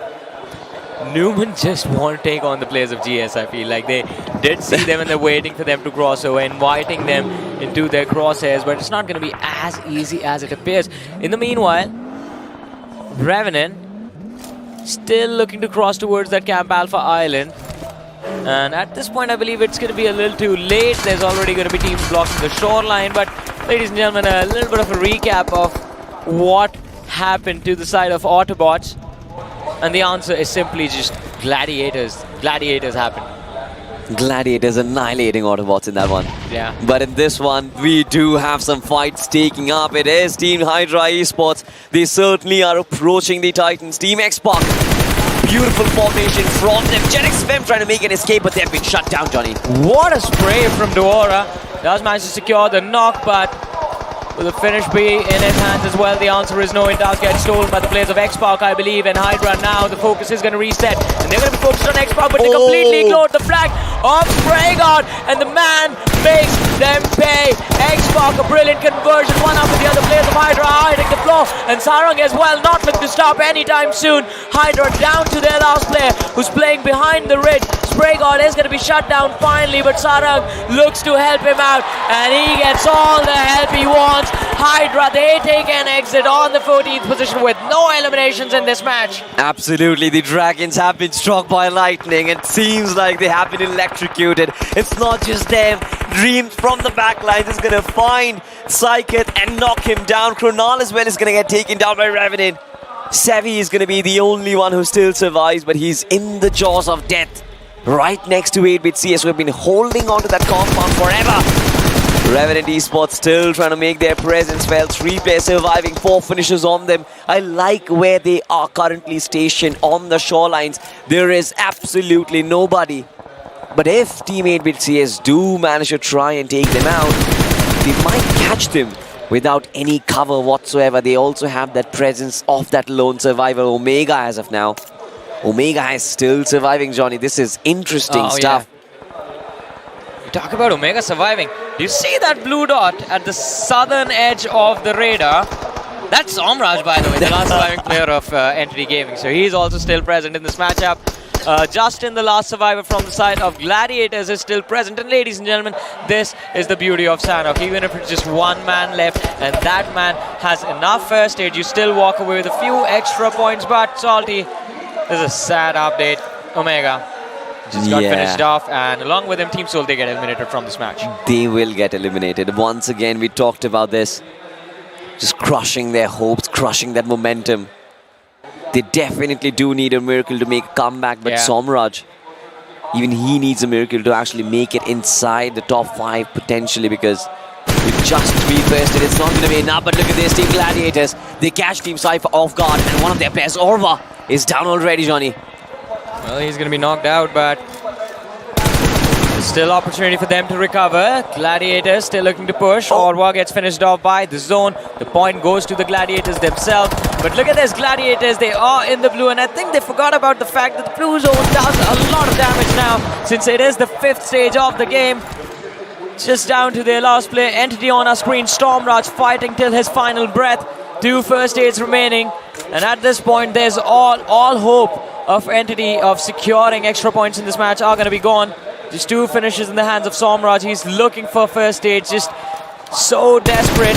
Looks to secure a few points, lines up the spray, 1 knock secured, secures the finish, that's the 3rd on the board. And the last few moments, Somraj makes sure that Entity will at least have 4 points from this game of Sanhok and not nothing. Well, speaking of nothing so far, this team is also moving, marching towards a little bit of a domination spree as of now. GLITCHxREBORN, this is their strongest map. They love playing this map. They've been very vocal, they've been very efficient. It seems like once again they have avoided all the hurdles to make their mark in that Northwest Island. They currently are approaching the main circle, but they do have one obstruction in front, and that's going to be the likes of Revenant Esports. Polo being gone out in the open, spray being whiffed over there by Duke. But it seems like now their position has been given away, Johnny. Yeah, but the Duke still have the high ground advantage, and Duke has backup available as well. Revenant, though, as you mentioned, have a little bit of extra information. Earlier, they weren't really aware about Glitch holding on to that flank, but now Polo is going to be ever so cautious moving forward. Down to 17 players alive. And Xpark and Blind, 2 of the only teams that have all 4 players left in their lineups. Glitch down to 3. It seems like 8-bit CS might be on the verge of getting eliminated, as Juicy is going to be the last man surviving. 1 shot connect. He's down to a sliver of HP, and Xpark, they aren't afraid to go for the push. Bukar, look at him go, but from the flank he's going to be dropped, and he's going to hit the floor as Blind. They chime in for a 3rd party. Xpark getting absolutely destroyed. Sarang, the last surviving player, he's hiding out in the open, and I think Blind, this is going to be a massive game from their end. 11 eliminations already secured. S-Power on the hunt in that buggy. 13 is the number now in a matter of seconds, and they aren't done yet. Blind Esports. They certainly aren't done, Johnny. A 2-2 split coming in from them, just spotting and taking everyone down in their way. We are down to the top 6 teams, ladies and gentlemen. Revenant, they're going to be hunted down by Knuckle. 14 eliminations. This team is on a 15 domination spree. Make it 15, and now Chris OP has been spotted as well. GLITCHxREBORN. This is such a tough time for them. I mean, this is going to be a tough time because Glitch is the only team that stands a chance to take out Blind. It is a 4v2 between these 2 squads. And Insane's harsh, well, he has a DPS, but what a peek coming in from Manya. What a phenomenal move. And of course, it seems like there's a little bit of rivalry between the players of Blind as well. Knuckles with 5 eliminations, Despa with 5, and Manya is now looking to increase his own numbers. Ronnie gets picked off. There's just one more man remaining from the side of Glitch. It's going to be Chris OP. He's pinned down. Blind, they are on the hunt. 17 eliminations for Blind. 3 more players remaining on the board. They are going to get a few more. Destro gets eliminated. The heal battle comes to an end. Glitch, they're down to their last player. Chris is going to be picked off. Mania gets the finish. Even the IGL gets another one on the board. The last man in the game that stands in the way of the chicken. Juicy, he tried to deny it, but no, says Blind. They get that point, and they get themselves a big, a massive, a very juicy chicken dinner. I kind of like the wordplay right there. A very juicy chicken dinner indeed. But what a game it was. What a massive statement coming in from Team Blind. So many eliminations secured in that game. And of course, they always had it in their bag. They were always at the center of the circle, never giving in a chance to their opposition. Glitch came close, but not enough. Yeah, I mean, they definitely came close, but have to give props to the players of Xbox as well. I did not think they were going to be able to survive that long. Yeah, that is true, but 3 games and 2 chicken dinners. I guess this is the start of Blind Esports' domination. Yeah. This is what's going to be happening, ladies and gentlemen, maybe in the future, if no one else is going to be putting that full stop. And the contenders this time were the ones taking an early exit. Is that how the story is going to unfold? One game, Blind does well, Entity falls. The next game, Entity wins, Blind takes a tumble. Game number 3. If the trend goes, Vacant D is going to go in the hands of Entity. Just look at the positive side, though. At least GLITCHX is still consistent.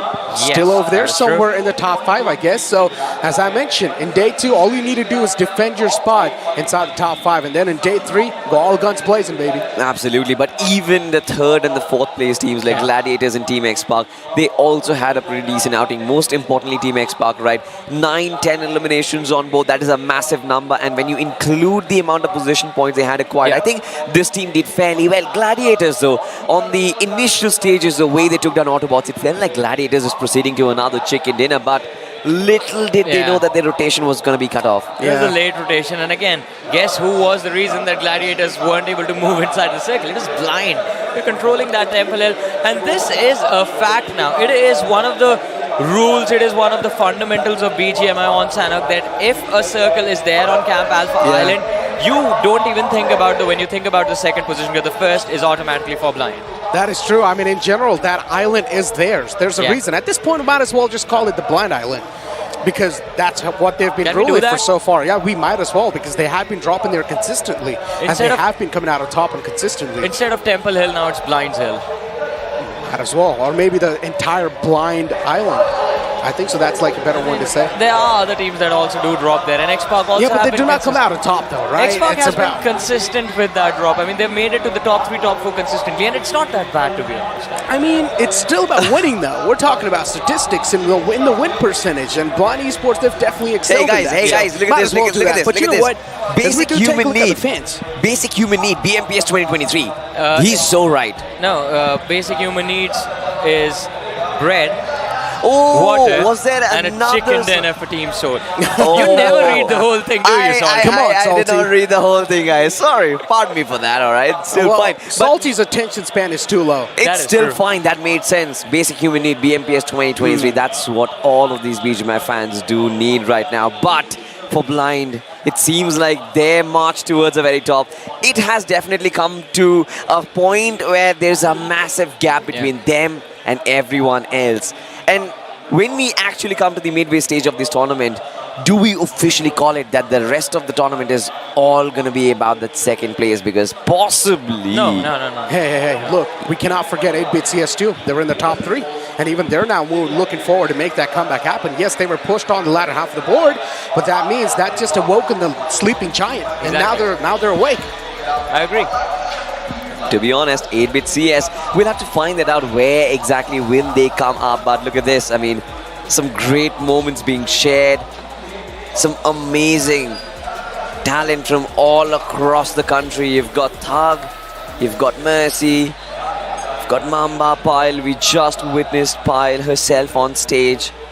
Just always there to entertain the crowd, to bring the energy back up once again. And it seems like there is no lack of energy in the arena, ladies and gentlemen. And it'll never be. And one good thing about you is that if you're not here today, and it seems like it is late for you, tomorrow is going to be an absolute blockbuster, because tomorrow is the final day of BMPS 2023 Grand Finals. But for now, ladies and gentlemen, let's just have a look at the IRL highlights of this particular one, because it was a blast. Sanhok has always lived up to his expectations, and it seems like the expressions will sort of give us everything. Exactly. I mean, this game was extremely intense. It was extremely entertaining. Enjoyed the aggression that was there during the mid-game stages as well. But the rotations were so awkward for a lot of these teams, especially Gladiators. Now, what was that? For the first time, we see them not be in Paradise Resort. Well, I mean, Gladiators, maybe they wanted to pull something off from you, I guess, because they probably thought that, okay, their position is inside Paradise Resort. There's a chance they can be easily tackled. Maybe that's what they thought, or maybe something else was going through their mind. I believe it was them looking out for more first aids, because I think in a desperate moment, you do need that heal battle to happen. And Delta was the man in this match who was just forced into that heal battle situation, considering his teammates were finished off. You remember MICI Esports? Yes, the champions, the kings of heal battle, and they actually won one game with just heal battle. If you remember, it was the game of Vikendi. I still remember Team Mayavi. They got eliminated in the final. Even Gamla Boy, at least, I mean, during the league stages, was able to get a win with just the heal battle itself. So, I mean, those things happen, and they're not that rare anymore. They definitely don't. But for now, ladies and gentlemen, let's just talk about the MVP. It's going to be a battle. I felt it was all about Team Blind, but Spray got from Team X-Pac. Little do we expect this man to come back. He definitely made a statement that he wants to bring his aggressive best up front, and it seems like he has done that. 840 points of damage and 6 finishes. That was amazing. Yeah, incredible stuff. And then you move on forward and take a look at Knuckle 2 from the side of Blind Esports. 6 finishes. Duke from GLITCHxREBORN with 4. Ronnie there, 2 from the side of Blind. As usual, if Blind Esports is going to win, there's at least going to be 3 players of them inside the top 5. That is true. I mean, it was going to be exciting if you see the entirety of Blind in the list of top 5 players. But I guess, I mean, even Blind is trying to make that happen right now. Ladies and gentlemen, let's just have a look at the point standings right now. You have to have a look at this. A 30 bomb being dropped in by Blind. A chicken dinner with 19 eliminations. 34 points in total. Almost more than double of what their closest contenders are. Exactly. And then you move on forward and take a look at Gladiators, as you rightfully pointed out. Yeah, decent amount of points still secured. I guess consistency is something that's going to count. You just need to be inside top 5. 8-bit CS making that climb once again. Team X-Pac 12 points accumulated. But, I mean, X-Pac was, I mean, the aggression they brought in, had they been able to survive, this would have been a phenomenal game from their end. But still, 12 points is not a shabby performance. It's actually decent. But Blind, they were something else in this match entirely. But look at that, Necro. We were talking about GENxFM and how incredibly they have built the momentum today. But it seems like this might just be the momentum breaker for them and their day. Well, speaking of momentum breaker, to be honest, I think the fact that Team Soul, HYDRA, GENxFM, all of these 3 teams with 0 points, a massive roadblock on Team Soul and their momentum, right, that they acquired in the first game. Everyone were on their feet because they knew that the revolution was coming. We knew that the revolution was coming, but that did not happen, ladies and gentlemen. But let's just move on to the overall standings and find out what is the situation right up front. Blind and Gladiators, the made a climb entity have been pushed down. Big lead, ladies and gentlemen, from the side of Blind Esports. Now, Johnny's trying to point something out, but listen, Johnny, I don't understand. I'm too bad with maths. You're pointing 4 fingers. No, I said 22. 22 points difference, okay. So it's 22 points difference between the first and the second spot. Salty, don't look at me that way, all right? Don't look at me that way. Entity Gaming on the 3rd, you've got Glitch on the 4th, and Team X-Pac on the 5th. Now, guys, remember this. We were speaking about how Team X-Pac was struggling the whole time, and finally they're back inside the top 5. Day 2 is indeed the day of comebacks. But look at this, all of the hard work that GENxFM did in the first 2 matches, it seems like has finally finally it has started to fade away as the team that was there in the top 8 after the game of Miramar have again dropped outside the top 8 and find themselves where? On the 10th position. Absolutely. Now, things definitely are starting to heat up, ladies and gentlemen. And now it seems like with Blind Esports starting to make that leap, Entity are slowly slowing down. They haven't really showed up. They have been consistent throughout. But that aggression that we saw from yesterday, it seems like that is lacking. Do you feel like there is less confidence in this team? I wouldn't really say there's less confidence. I would just say it's the effects of day 2. Yeah, that's all I'm gonna say. I agree with that. I mean, the slowdown, I mean, at least the start of the day was quite decent. When the day started with that map of Erangel, especially, we were hopeful that we were going to witness a tough fight. And up until Miramar, we did, in fact. But now, Blind, they have gotten the difference. Guess what Entity needs in order to get that back in their favor? They need a win. The next map is Vikendi. If things go right, you never know. Vikendi, and Vikendi usually is something that even the weakest of the weakest can actually have a chance to make a comeback. So maybe in Vikendi things can be flipped around. You know what? Thanks to our amazing casters, of course. यहाँ बैठे live भी हम लोग matches enjoy कर रहे हैं. घर बैठे लोग भी enjoy कर रहे हैं. लेकिन मैं आपको बताना चाहता हूँ कि अगर आप a lot of things and a lot of things are happening backstage as well. And all of this, you guys have to experience this when you come to the AK Arena. As of now, we are going to move to Rohit where he's going to do something very, very interesting. तो ये vibe अलग ही महसूस हो जाता है क्योंकि यहाँ कमाल के लोग आते हैं, interactions होती हैं, सेल्फीज होती हैं, ऑटोग्राफ्स होती हैं. एंड इसीलिए अभी एक नहीं 2 कमाल के लोगों को यहां पर मैं बुलाना चाहता हूं. सो जोरदार तालियों से let's welcome the one and only घातक.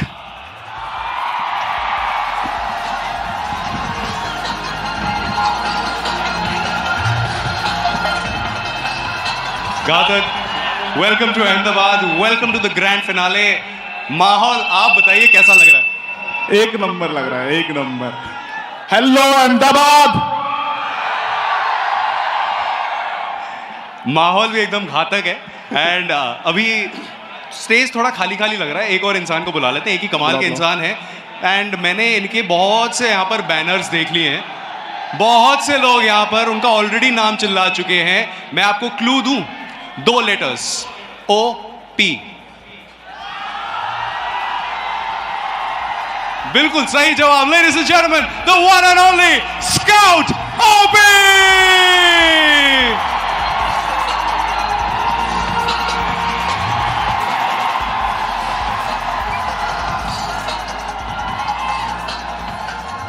Scout, of course, कल से आपके आने से पहले से लोग यहाँ पर आपको कितना प्यार दे रहे हैं.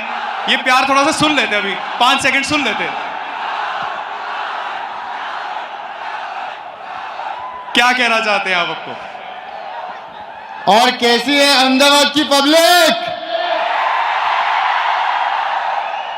मतलब आई फील मैं गुजरात स्टेट से बहुत ज़्यादा कनेक्टेड फील करता हूँ. मेरा घर भी यहीं पे. और मतलब मैं क्या बताऊँ, प्यार तो आज तक कम हुआ ही नहीं है. 3, 4, 5 साल हो चुके हैं. प्यार मतलब बढ़ता ही रहा है. So I am blessed to have so many people like this जिन्होंने मुझे बनाया और मैं आज यहाँ पे हूँ. बिल्कुल. एंड जिस तरह से आपको प्यार आपको मिलता रहा है, प्यार बढ़ता रहा है, ई स्पोर्ट्स के लिए भी प्यार बढ़ता रहा है ओवर द इयर्स. तो घातक एंड स्काउट, आपसे मैं ये जानना चाहता हूँ कि जिस तरह से ई स्पोर्ट्स आप बढ़ते हुए देख रहे हैं हिंदुस्तान में, फ्यूचर कैसा लग रहा है आपको ई स्पोर्ट्स का? आई थिंक अभी जो आप ई स्पोर्ट्स देख रहे हो इट्स ओनली 10%. अभी बहुत आगे बढ़ने वाला है ई स्पोर्ट्स. और मतलब ट्रेन तो अभी जस्ट स्टार्ट हुई है. ऑलराइट, घातक आप क्या कहना चाहते हैं? यार मतलब कोई भी स्पोर्ट्स का आप देखोगे ना तो ऑडियंस के इंटरेस्ट पे चीज़ होती है. और मैंने जितना नोटिस किया है ना, अपना BGMI के लिए लोगों का जो प्यार है ना, मतलब उसके आगे कुछ भी नहीं है. और ये सारे लोग जो देखना है वो BGMI को वो सब प्यार करते हैं, इसलिए देखना है. और इसमें से ही आपको आने वाले टाइम में है ना बहुत सारे लोग ई स्पोर्ट्स खेलते हुए भी देखेंगे. बिल्कुल. यस. एंड इनफैक्ट मैं यही जानना चाहता हूँ क्योंकि यहाँ पर बहुत सारे लोग हैं जो शायद फ्यूचर में प्रोफेशनल ई स्पोर्ट्स एथलीट्स बनना चाहते हैं. एंड स्काउट, आपकी तो यहाँ पर टीम एक्स पाक सिर्फ चिंगारी नहीं आग लगा रही है.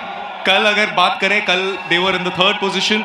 अभी भी और भी बहुत सारे गेम्स बचे हैं. तो मैं आपसे जानना चाहता हूँ स्काउट, एक टीम में प्रोफेशनल एथलीट बनने के लिए डेडिकेशन होती है. मैंने ये भी सुना है प्रोफेशनल कोचेस होते हैं, डाइट प्लान होता है. जो एक हम लोग कन्वेंशनल स्पोर्ट्स की जिस तरह से बात करते हैं, जिस तरह से डेडिकेशन, सैक्रिफाइसेस होती हैं, ई स्पोर्ट्स में भी क्या उतना ही डेडिकेशन और उतने ही सैक्रिफाइसेस होते हैं? हर चीज़ सेम रहता है, सेम अमाउंट ऑफ टाइम लगता है इस गेम में कम्पीट करने के लिए। आई फील अभी जितने भी लोग यहाँ बैठे हैं, आपको फ्यूचर में जाके यहीं से कोई स्पोर्ट यहाँ पे बंदा खेल रहा होगा, गारंटीड। तो यहाँ से 1-2 बंदे रहेंगे जो आज से जाके अगले 1 साल या 2 साल या फिर अगले 6 महीने बाद आपको स्टेज पे दिखने वाले हैं। एंड आई पर्सनली फील कि जो अमाउंट ऑफ डेडिकेशन स्पोर्ट में लगता है, it's more about the mental game. Okay. क्योंकि हम इसको बैठ के इतने आवर्स खेलते हैं। और आपने जो चीज़ बोला कि कोचेस एंड एनालिस्ट, ये बहुत अंडररेटेड टर्म है जो लोगों को पता नहीं है।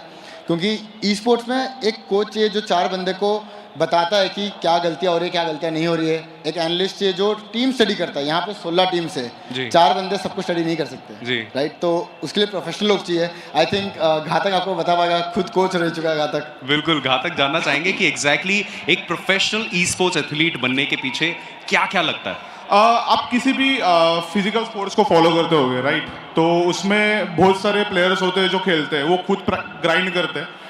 इसमें भी वो आपको सेल्फ ग्राइंड करना पड़ता है। उसके बाद टीम के साथ 6-7-8 मैचेस दिन के खेलने पड़ते हैं। उसके बाद टीम मीटिंग में आपको स्ट्रैटेजी डिस्कस करनी पड़ती है। जो टॉप टीम से उनको थोड़ा सा उनका गेम प्ले थोड़ा अडेप्ट करना पड़ता है, अपनी नई नई स्ट्रैटेजीज बनानी पड़ती है।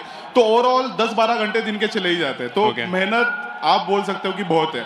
ये जो बंदे यहाँ पे जो खेल रहे हैं अभी, ये 1.5-2 लाख प्लेयर्स में से 64 बंदे आके यहाँ पे खेल रहे हैं। तो मतलब आप सोचो कितनी मेहनत लगती होगी। और स्काउट ने यहाँ पर बहुत ही कमाल की बात कही कि हो सकता है कि 6-8 महीनों में यहाँ से ही कुछ लोग शायद इन टॉप टीम्स में खेले हिंदुस्तान के। तो यहाँ पर कितने लोग हैं जो स्काउट की टीम के लिए प्रोबेबली इन द फ्यूचर खेलना चाहते हैं? कितने लोग हैं? तो स्काउट एक्चुअली आपको ही स्काउट करना पड़ेगा। मेरे को लगता है एक TX एकेडमी खोलनी पड़ेगी जहाँ पे हम लोग बहुत सारी टीम्स रेडी करें। क्या पता फ्यूचर प्लान्स हो सकता है कि मे भी एक एकेडमी खोले हम लोग, जैसे स्पोर्ट्स में होता है जी। एक स्मॉल एकेडमीज रहती है जहाँ से प्लेयर डिवीजन 1 में प्रमोट होता है, वहाँ खेलता है। आई थिंक ई स्पोर्ट्स का फ्यूचर भी उसी तरफ चल रहा है। आगे जाकर आपको ऑलमोस्ट सारे ऑर्ड्स में एक एकेडमी मिलेगी जहाँ पे ऐसे रैंडम प्लेयर्स को उठा के ई स्पोर्ट्स प्लेयर्स बनाएंगे और लोग फिर बोल पाएंगे यार हमारा बेटा भी स्पोर्ट्स एथलीट है। क्या बात है। एंड स्काउट आपने बहुत ही कमाल की बात बोल दी है कि एकेडमी का आइडिया, तो फ्यूचर में अगर एकेडमी बनती है तो आप ये बोल सकते हैं कि इस आइडिया का इजाद इसी ग्रैंड फिनाले में हुआ था। तो कौन कौन चाहता है कि स्काउट एक एकेडमी खोले for all the players, all the aspiring e sports athletes? Registration तो यहीं से शुरू कर सकते हैं अगर आप हाँ बोलते हैं तो। लेकिन घातक आप बताइए कि एज अ फ्यूचर यहाँ पर अगर ई स्पोर्ट्स को माने एज अ प्रोफेशनल, बहुत सारे यहाँ पर बहुत सारे लोग होंगे जिनके पेरेंट्स अभी तक इसका सीरियसनेस नहीं समझे। तो क्या कहना चाहेंगे उन लोगों को कि फ्यूचर है और फ्यूचर बहुत ब्राइट है?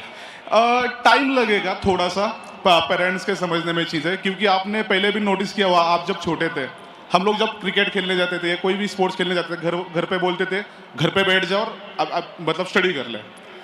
तो वही है, अभी गेम का क्रेज़ बढ़ रहा है, इसके जो एथलीट्स है वो अच्छा खासा अर्न कर रहे हैं। तो जब पेरेंट्स को दिखेगी वो चीज़ है कि इसमें अच्छा करियर ऑप्शंस हैं, तो 100% पेरेंट्स सपोर्ट करेंगे। जैसे आजकल पेरेंट्स क्रिकेट की एकेडमी लगाती है, फुटबॉल खेलने के लिए बच्चों को भेजते हैं, तो आने वाले टाइम में पेरेंट्स उनके बच्चों को ई स्पोर्ट्स खेलने के लिए अलाउ करेंगे 100%। बस यही अभी 2024 में पिक्चर पूरा चेंज हो जाएगा और आपको इसमें से बहुत सारे लोग दिखेंगे खेलते हुए। ऑलराइट, तो हम भी देखना चाहेंगे क्योंकि अहमदाबाद ने जिस तरह से प्यार और सपोर्ट दिखाया है, तो स्काउट आपसे भी जानना चाहता हूँ, इसी स्टेडियम में, अभी तो हम लोग एका स्टेडियम में हैं, यहाँ से ज़्यादा दूर नहीं है Narendra Modi stadium, which is one of the biggest stadiums in the world. कितने सालों में आपको लग रहा है कि ई स्पोर्ट्स वो स्टेडियम ही भर देगा? देखो, ऐसे कुछ अंदाज़ा हम बोल नहीं सकते, जल्दी भी हो सकता है, टाइम भी लग सकता है।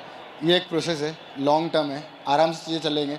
मैं वेट कर रहा हूँ, एक दिन ऐसा आएगा जहाँ पे हम ऐसे खेल रहे और यहाँ से लेकर वहाँ तक हर जगह लोग रहेंगे। ऑलराइट, तो लेडीज एंड जेंटलमैन, इस समय अहमदाबाद, आप एक बार अपने यहाँ पर जो फेवरेट प्लेयर्स हैं, जो फेवरेट पर्सनालिटीज हैं, एक बार सुना दो कि कितना प्यार करते हो। एक बार सुना दो यार, come on, your love for घातक एंड स्काउट ओपी। यहाँ पर स्काउट घातक आपके लिए भी बहुत सपोर्ट है, तो यहाँ पर एक बढ़िया सा मोमेंट क्रिएट करते हैं। यहाँ पर जितने लोग हैं जिनके पास एक स्मार्टफोन है with a flash light, please take out your flash light, take your phones out, let's create a moment for Scout OP, for Ghatak, for BGMI and for the grand finale. All right, this is the moment, This is the support of BGMI, the future, the present. Scout, the moment is all here. ये चीज़ मैंने अभी तक सिर्फ TV पे देखा था, आज experience कर रहे हैं. Thank you so much for making my dream come true. Like this is something जो मैंने कभी सोचा भी, लाइक टू बी ऑनेस्ट मेरा सपना भी नहीं था. ये तो मतलब इमेजिनरी वर्ल्ड में जी रहा हूँ, मेरे को ऐसा लगता है. बिल्कुल. मैं जब पहली बार एक BGMI इवेंट कर रहा था तो मैंने किसी को बोला था ये फ्यूचर ऑफ स्पोर्ट्स है, तो मुझे किसी ने रोक के बोला था ये फ्यूचर नहीं है, यही प्रेजेंट है और यही फ्यूचर बनने वाला है. Thank you so much Scout, thank you so much Ghatak. Please enjoy the games and ladies and gentleman, Scout OP and Ghatak. Thank you guys, thank you for coming. Thank you so much, thank you so much.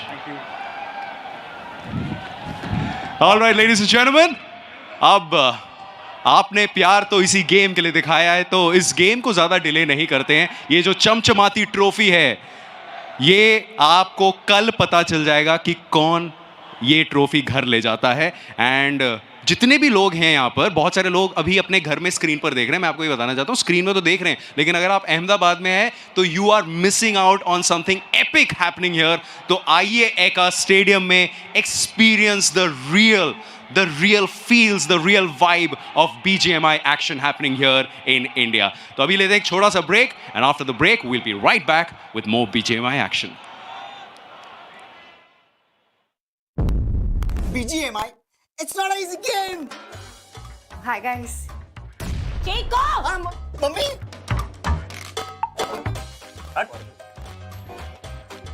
गाड़ी लेकर आ गया और वो भी bike. हाँ, इधर क्या भेलपूरी चाटपूरी खाने को जा रहे क्या रे? वैसे तूने गेम तो प्रैक्टिस किया है ना? वो ना स्टोरेज फुल हो गया है. BGMI, it's not just a game, it's an emotion. Help! तुम लोग गिड़गुड़ कर करके चैंप्स बन गए और मैं नुबड़ा का नुबड़ा ही रह गया ना.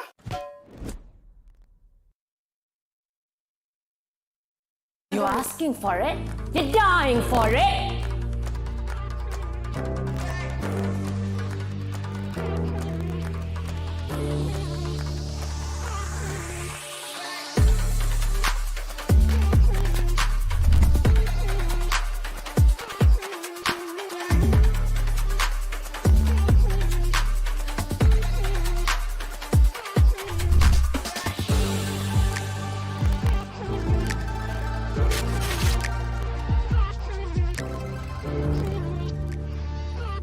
Got it?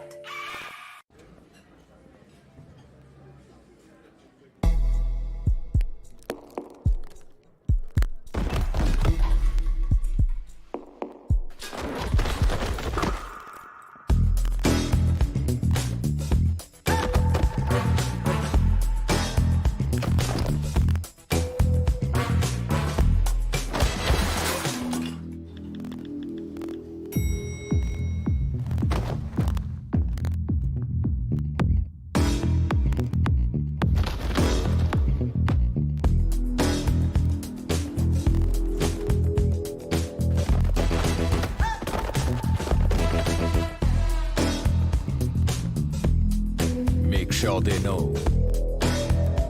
With the new Royal Pass, get epic skins, catch unique emotes, collect exclusive rewards.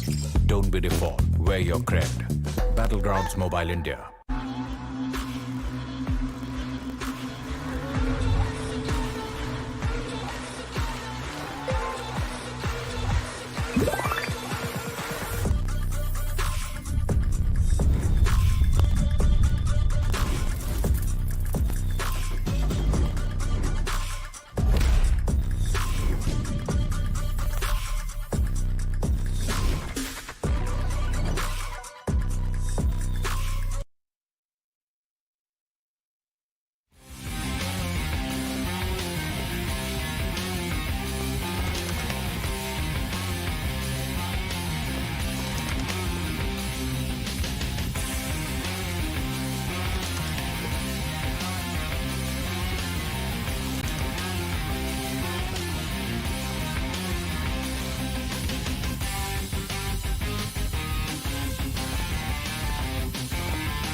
Welcome back, ladies and gentlemen, after a very short break. There is nothing that is going to stop the action here at Eka Arena in Ahmedabad. The people are electrifying, the players are set, and we have reached the halfway stage of this grand finals. But of course, I want to come to you, gentlemen, and ask you this. From this point on, the teams on the latter half of the board, we are going to focus on them a little bit more. That is true. Who out of that bottom five do you think is going to make a comeback? Team Soul being the fan favorites, is the pressure piling on their way too much? I mean, the pressure is piling on Team Soul, of course, but it's not just them. It is teams like 8-Bit CS as well. Yeah. And 8-Bit CS in the last game at least were able to make the bounce back. But GENxFM is that one team we need to be focused on for the next 3 games. That is true. GENxFM, they have showcased some signs of improvement. We did see that clearly in the first 3 games. Yeah. But then once again, that slip down is something that's really costing them quite a lot. And that's the position in the overall standings. They breached inside the top 8, but then once again, the downfall seen.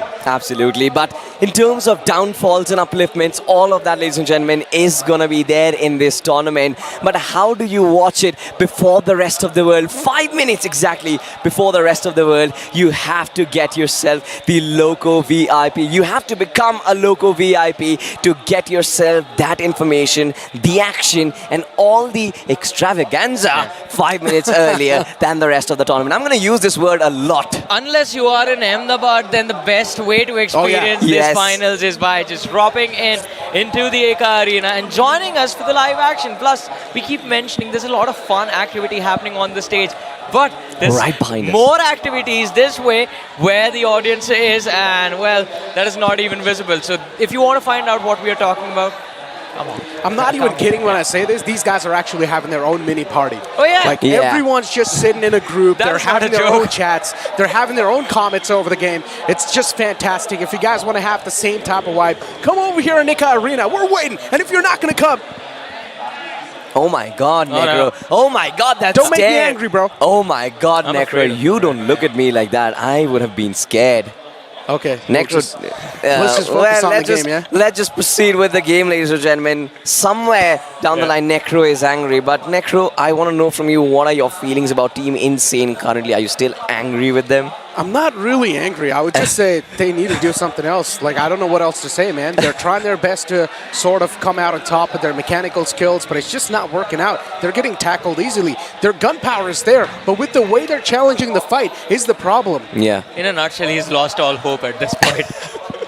It does seem to happen. It does seem to happen when you actually love one team. Of course, we are supposed to be on the edge. We are supposed to be on the fence. And I'm pretty sure Necro is on the fence as well. But the heart does incline towards one team. And Team Insane was one of his teams as well. You can't really blame me, right? I'm just really happy for this team to be over here in the grand finals because we knew what they packed as well, even in BGIS. But unfortunately, that chance was taken away. Now that they're finally over here, I just want them to make the maximum out of it. Absolutely. But back to the BGIS, let's not forget, league stages, only team with 300+ points. You can't ignore that. I think so. That was in round 3 as well.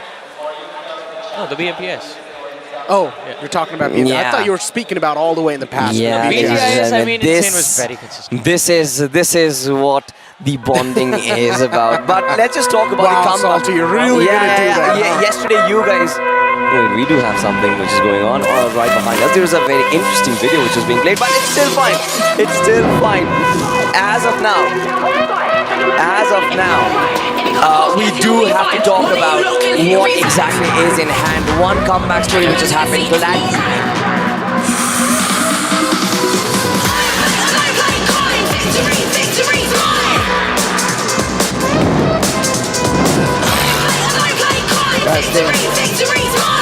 Guys, dance. Salty dance. Salty dance.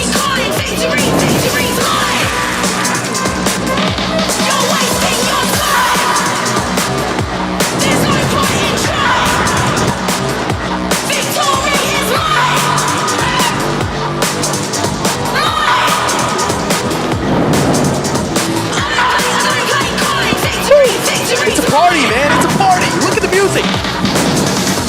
And we're the DJs.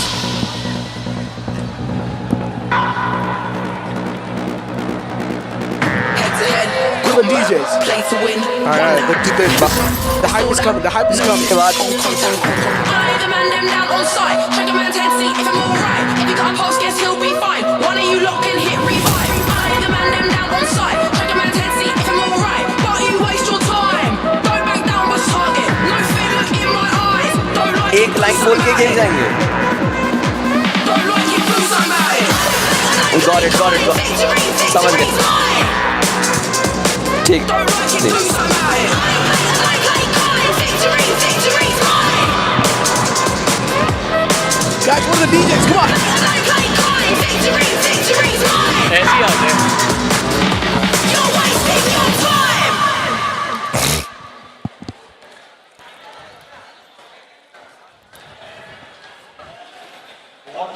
That was a very crazy opener, to be honest. Just Yes. brings in the vibe and the excitement, and that is being felt all across. It has sent waves, and I'm pretty sure if you liked it so much sitting back at home, just imagine being down here. Ladies and gentlemen, once again, tomorrow is the final day of BMPS Grand Finals 2023, and once again, I'm going to say the same words. If you are in Ahmedabad, you're missing out if you're not inside the Eka Arena. Do you agree, gentlemen? You Of keep course. missing out the tagline, by the way. Drop by and say hi. Exactly. Drop by and say hi. And not just say hi, stay over here. Yeah. If you're not going to stay, I'll hold you myself. Why are you so aggressive today? I mean, I just want people to be here, man. I'm having a lot of fun. Necro, my man, has taken his cloak off, and now he finally has become the lion he was always destined to be, wasn't he? The cuteness has started to fade away now. Oh man, you guys just called me cute like that. But you know what? We need to speak about the game too, because these teams are definitely not looking in that much of a cute position, and especially as we're going to move inside Vikendi. Yeah, but one team, Necro, I definitely wanted to talk about was Gladiators and that run, right? Coming in, they were somewhere in the top 8, but now with... Hey man, you don't mock me like that. I mean, Gladiators in that second position. I just want to know your thoughts on how this team has progressed so far, and what are you expecting in the future? I mean, listen, before I say anything, the only reason why I mocked, it reminded me of Dragon Ball Z, like you're making some No, this is not Dragon Ball Z. Like this was the Kamehameha, but this is the Rasengan from Naruto. Yeah, I don't know what that is, but yeah, whatever that is. Now getting back to what you're saying about Gladiator Esports, this was expected. You know this. I had so much faith in this team, and at this point, if you are someone who has been following esports, but you still do not really have any type of faith in Gladiator Esports, well, I don't know what to say. Well, I mean, we are going to figure out what to say after this map of Vikendi is done and dusted. It seems like everything is set and ready, including the players themselves. See a few laughs here and there, but all of that is going to fade away, or potentially is going to grow more depending on what the result at the end of this map is going to look like. Ladies and gentlemen, here it is, the plane in the sky, and we have the flight path in front of us. And again, an interesting one starts from that east. Well, it sticks to that western position, to be honest. It's going to be interesting for sure. I mean, yeah, the plane's in the sky, but let's find out who's going to be the first one to say bye. Yeah. Oh, now that is good, Necro. But considering it is Vikendi, I think we're going to have to wait for that moment. That is true. First 3 zones, nothing's going to happen. Pretty much slot zones, as you would like to say.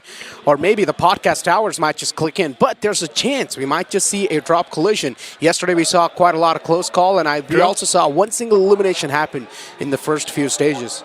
Apart from that, we had to wait for a lot of the action in the map of Vikendi. But this time around, I feel, especially considering it was the conversation that we were having at the start of the day, right? Teams on the second page of the board will now look to, well, give out some unpleasant surprise to the rest of the competition. And look at that. We had a flight path sticking extremely towards the northern part of the map, east to west, start from Peshkova, went to Dobromesto.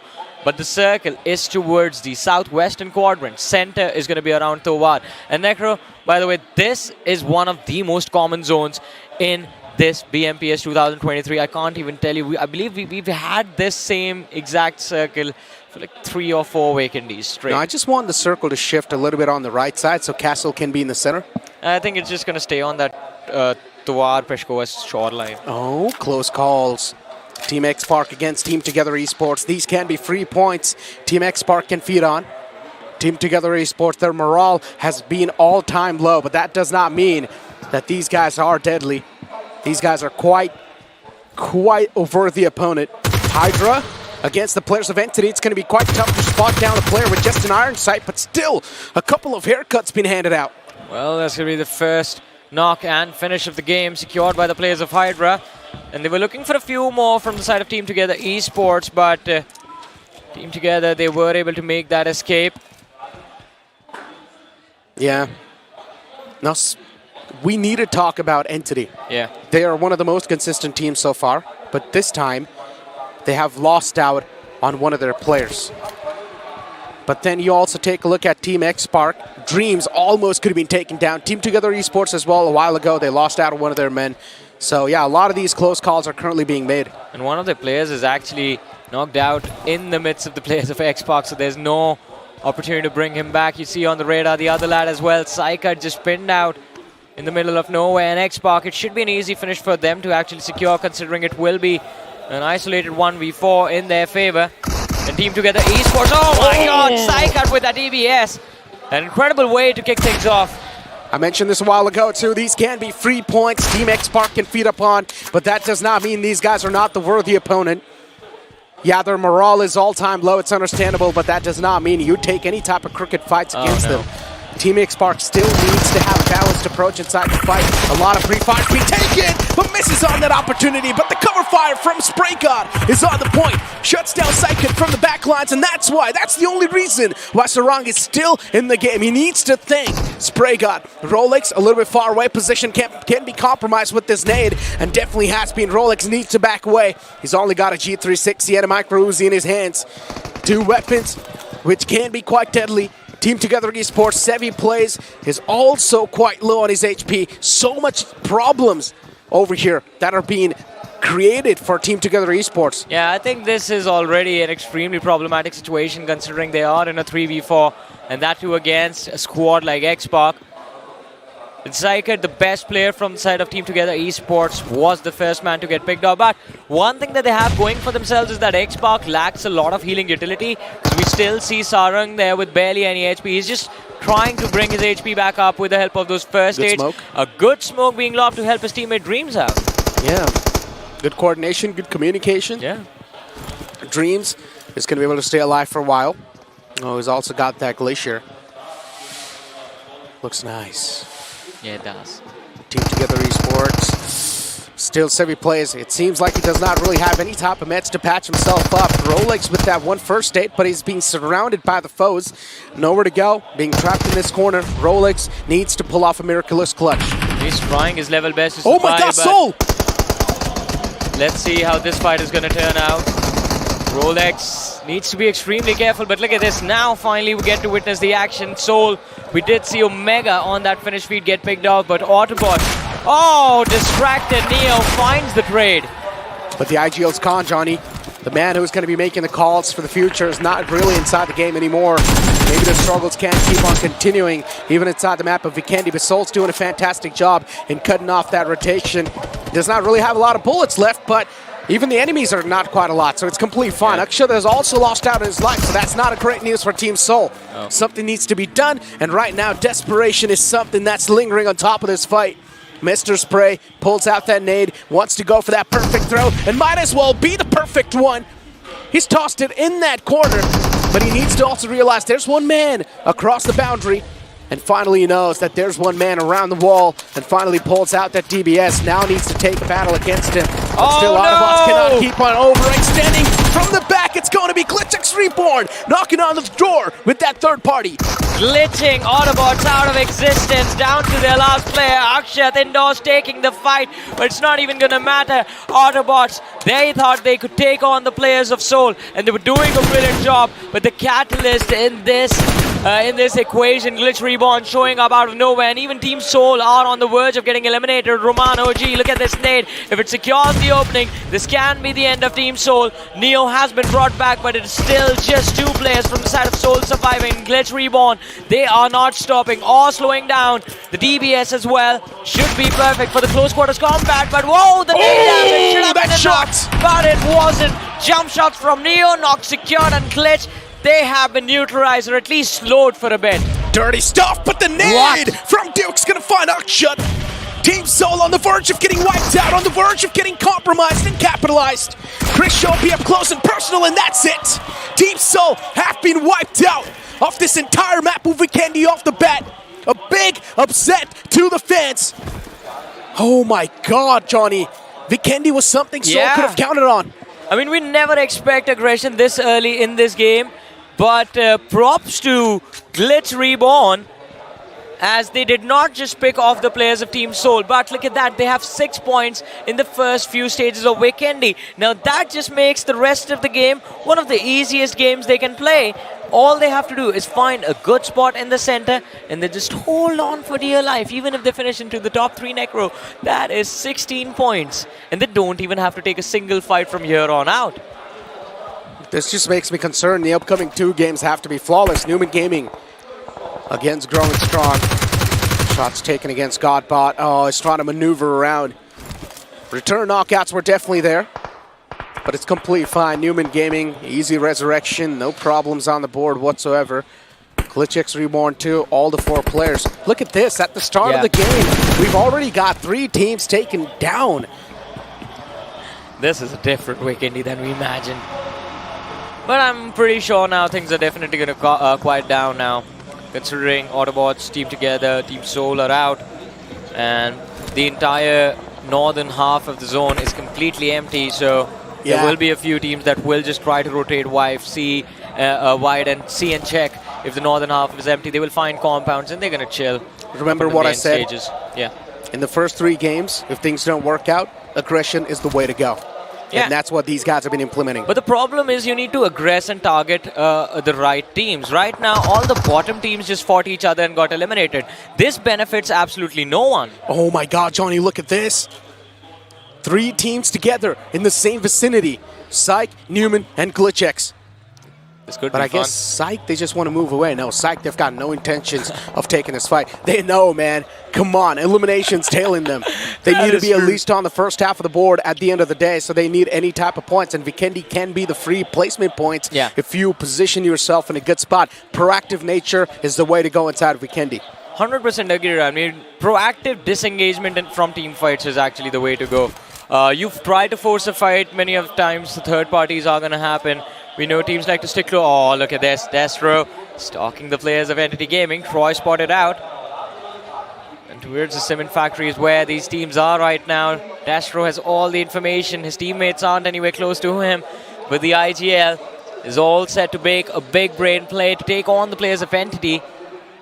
But it will be extremely tricky, especially considering both the teams are extremely close to the circle as of now.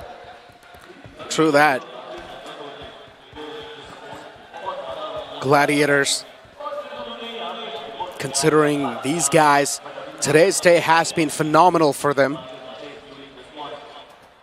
And at this point in time, yeah, the first day wasn't really too good, but I never doubted these guys. I knew that they're going to make a comeback whatsoever. Even Destro, if you remember, the same thing happened inside BGIS. Day 1 wasn't really too good. Day 2, Destro said that they're going to make a comeback. Instantly, the comeback was established. Oh, for sure. But Numen, I mean, the first few games did give us a little bit of hope. Expecting Numen to bounce back, and they have been trying their level best, but still, that first position, that top 3, seems like a little bit of a challenge. Numen, they can make this happen though. This time around inside of the circle, they are one of the teams that is closest to the city of Tawar, and Tawar will become the prime spot for a lot of these teams. One of the reasons why Numen hasn't really breached the city yet, and they're sticking just outside the periphery of the main town. Oh, next circle shift. Well, you know what? Never mind. Moved. Never mind. Did you forget what Weekendy is like, Necro? Yeah, I just wanted to point out that, okay, yeah, next circle shift is there, but then at the same time, is it really worth pointing out? It's like, till the first 3 zones, it's kind of like whatever. Yeah, you barely notice. But Johnny, Castle is still in there. See, I want to see a Castle circle. I understand what you want, Necro, and I will pray along with you that we get to witness a Castle circle, but you and I also need to be honest with ourselves. The probability of the zone moving to Castle isn't all that high. Weekendy is known for a central shift all the way through. You get a hard shift between stage 4, stage 5, or sometimes a little bit earlier between the 3rd and the 4th stage as well. But if it moves towards Castle and no team has control of the circle, that's going to be the best case scenario, because that would mean so much chaos, so many fights breaking out. How often do you see first stage and already 3 teams being wiped out? Not that often. 49 remaining. Well, yeah, indeed a big blunder. And already a couple of teams are also handicapped. Growing Strong down to a 3-man squad. Entity down to a 3-man squad. Even Team X Spark This is supposed to be their map. Even they're handicapped. So yeah, nothing can be said for now. Anyone can come out on top. Maybe 8-Bit can actually take this home and once again make that big bounce back inside the top 5. Hey, I mean, anything can happen. It is Weekend. It is the ultimate off map that the teams pray for, especially if you're not doing well in a tournament. This is the map that you want to start comeback with. Well, not really. You want to start off on Wrangle, considering it's the first map of the game. But Weekendy is there for the desperate teams. Teams looking for point. And yesterday we saw it in action. Growing strong, walking away with the win on this map. Yeah. I guess we need to freeze as well, considering right now the firepower has been frozen too for a lot of these teams. Yeah, it means podcast hours, Nick. Yeah. Speak of the firepower, chance to unleash. Knuckle spots out 2 players crossing over. Spursh and Starboy, both these guys over there. They're going to try to get their hands on the vehicle. At least the first man does. HYDRA, they're so known to the fact that Knuckle is just waiting for the right moment to strike. He's going to be the Alligators looking for to munch away. The players of HYDRA, and the first knockout's found beautifully done by Knuckle. And even the Wall of Death is going to be chipping away so much damage. So HYDRA, a lot of problems to deal with here. Yeah, definitely a lot of problems, and they're going to keep on piling up because look at Knuckle. He doesn't want to stop. He doesn't want to slow down. As soon as the knock is secured, he just starts lobbing nade after nade towards where the lad was. And Sparsh is going to be finished up because of that. And the other 2 lads from the side of HYDRA are going to be pinned out into the blue. But Knuckle needs to back off. Its teammates are there to help him out, but look at the radar. There's one player from the side of HYDRA who has the flank and can definitely find the trade for his team. Where's the rest of the blind? They're on the back lines. They're playing for the circle edge. Yeah, but they need to help their man out. You know, finally, they are here. Cavalry has arrived. 2 CS power and 1 more teammate with them. They want to make sure that Knuckle's going to be alive from this entire kerfuffle that's currently going on. His teammates are backing away. What? They just move up north to the city of Volnova. Manya is, well, he's doing something in Winery. And finally, Ronnie and his... Why did they go... Did they just go there to get 1 more vehicle? And now they're joining Knuckle. Yeah. I think that was the game plan. Yep. The more the vehicles, the better. That's how... Weekend, yeah. Yeah, that's how it's been. Need that extra cover, especially in the end game stages. And now, look at that. Knuckle has been picked up. Blind, they clear the way. HYDRA should be able to push through, but ladies and gentlemen, we also have the next shift of the zone. Again, as we were talking about it earlier, it doesn't really move much, doesn't really change anything, but I think Necro does take the hopes of Castle Endgame away from us. Not exactly. It's still in. A hard shift on the right. It's not going to happen.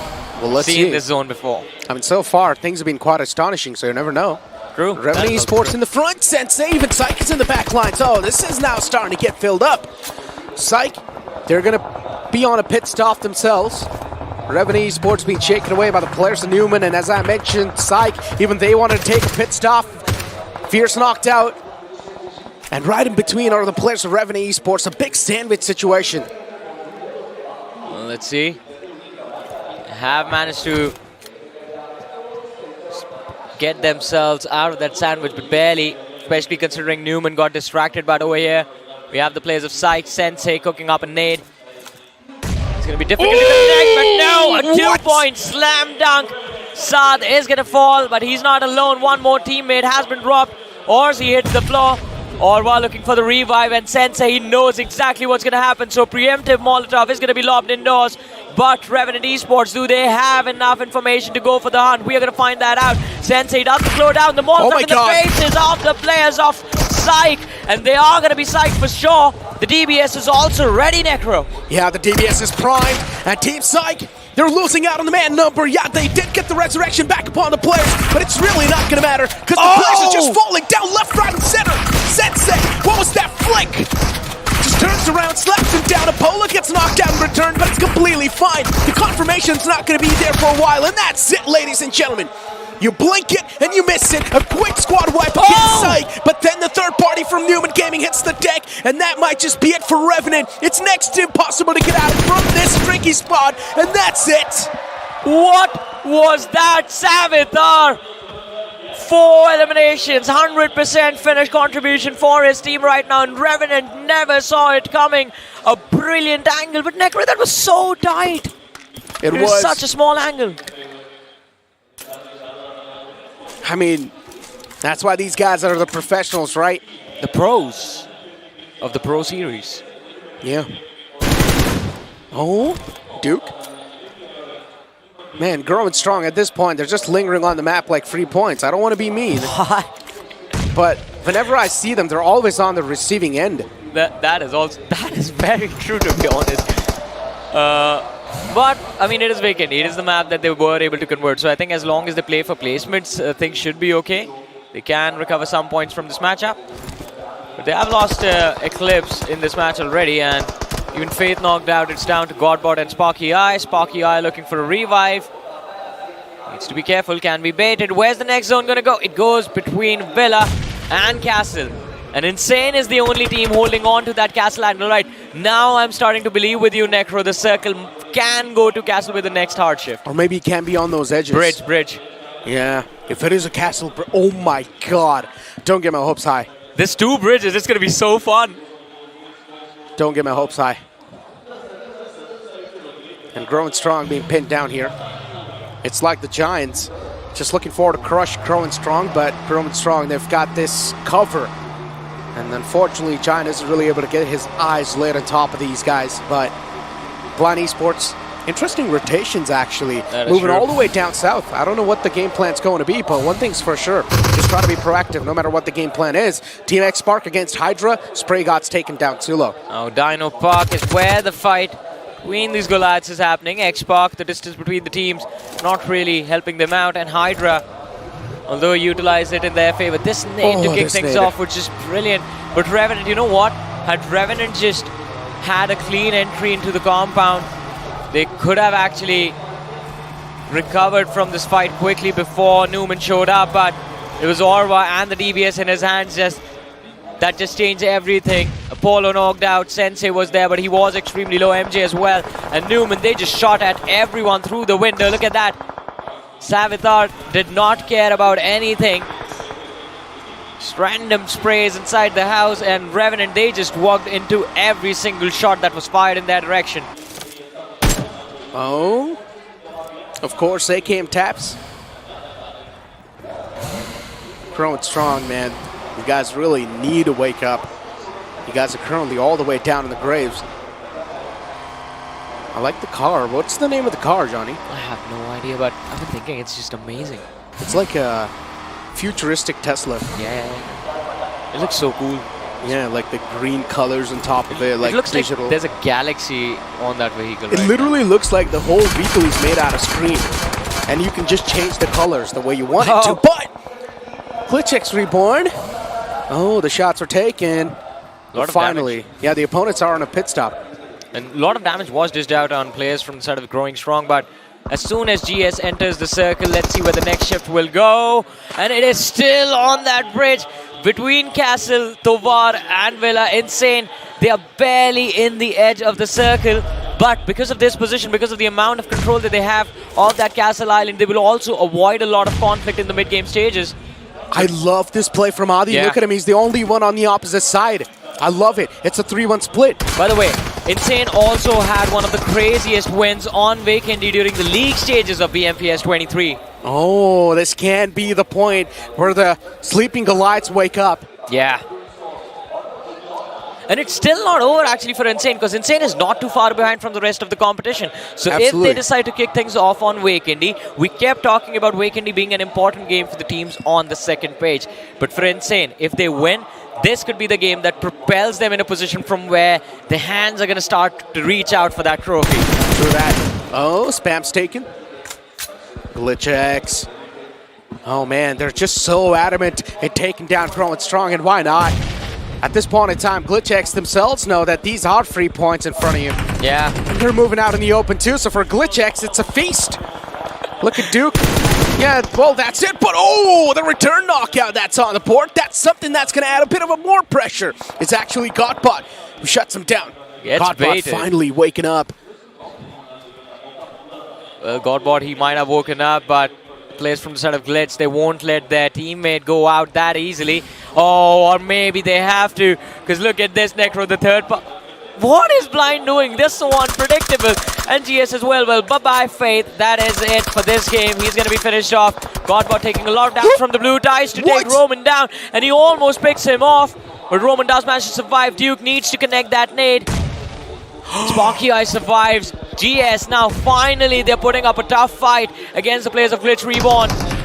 Oh man, I guess I really provoked them by calling them free points.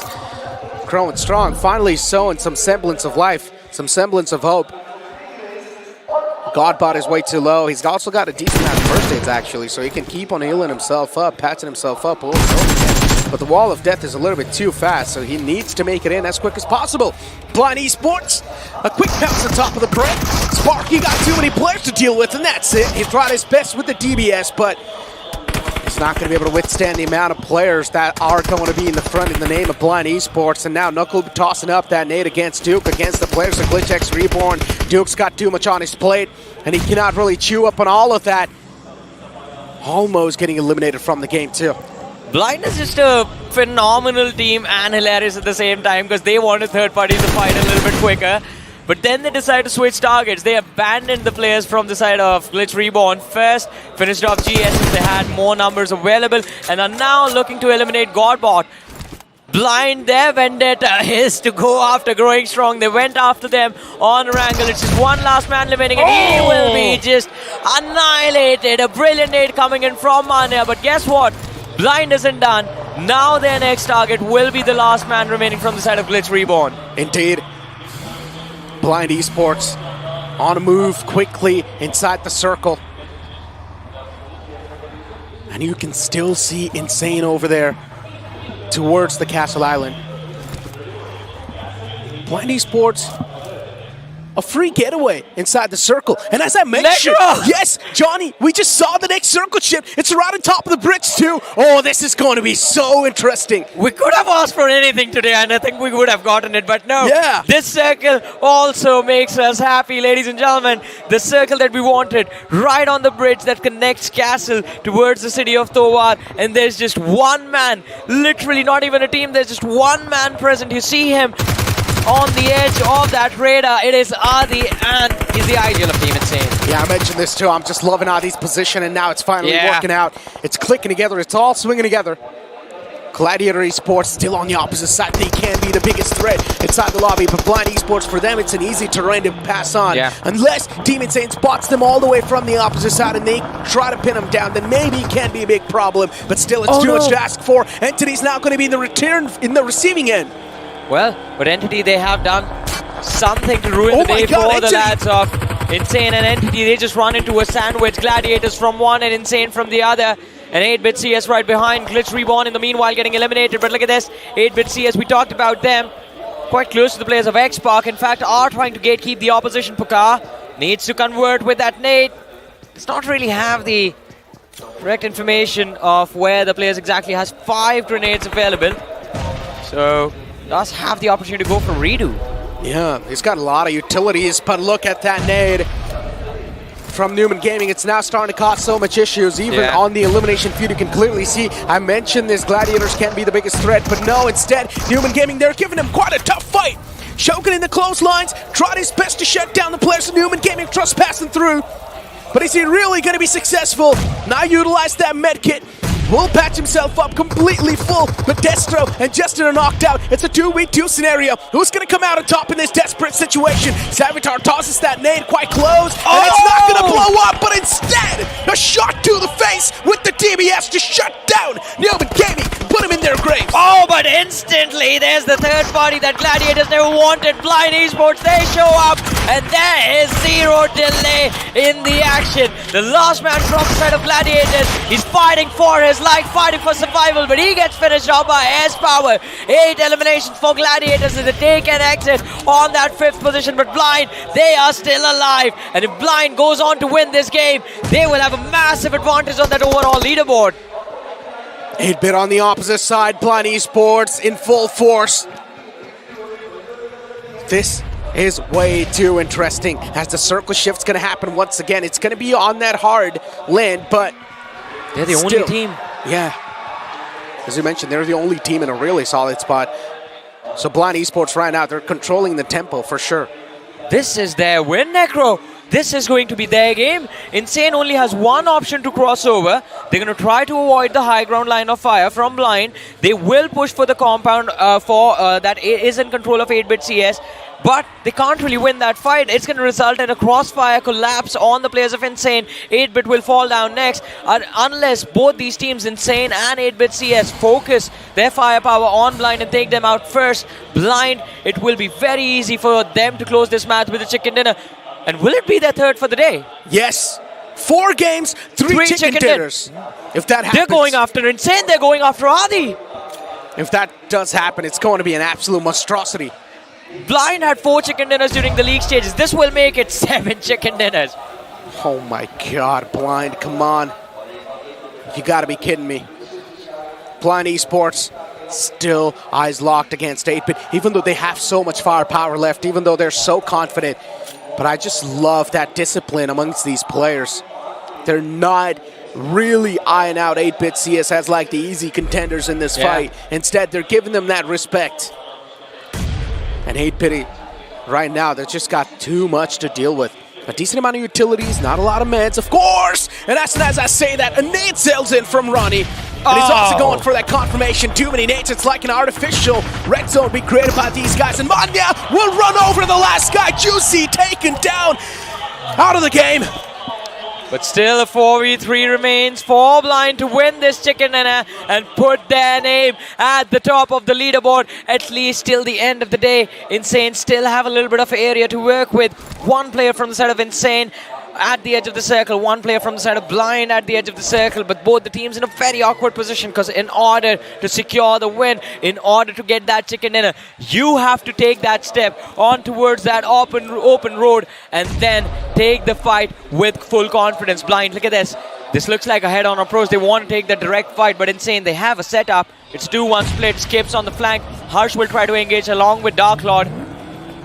But let's see how this fight is going to turn out. Manya, he's looking to make that big brain play again in this game. And of course, even look at his frags, 4 on the board, the highest for his team. A team that is hailed by many as the most aggressive team of the bunch. Insane. I like the thinking from them. They're spreading themselves out quite quite wide. But then Blind Esports, they just make that push. I'm not sure how good of a push this is going to be. I guess Blind Esports, they're taking their own graves. That's what it seems like. Because Insane, they're actually able to flip the odds. Manya's way too low. Even Ronnie's being taken down. It's all down to that one last guy alive. And that's it, ladies and gentlemen. It's going to be Team Insane who denied that chicken dinner to Blind Esports. I mentioned this. I like what Team Insane is doing. They're spreading themselves wide apart. And it actually worked out. It's the same mistake Team Insane did once in the past against the team that was holding the bridge line in Erangel. Yeah, it was phenomenal. The 1-2 split, a brilliant move. And of course, a massive blunder from the players of Blind. Something that should not have happened, a bad call. Manya knocked himself once again, Johnny. The rookie mistakes costing them. It wasn't just that, it was the fact that 4 players committed on just 1 man, allowing the 2 players, Harsh and Dark Lord, who were holding the flank, a free reign to just empty out clips, and all they had to do is just shoot exactly where their own teammate was. And that's the easiest piece of information you can get. Once again, the problem is all the 4 players, they decide to push in that one single direction. Even Blind Esports could have spread themselves out. I thought that was going to happen.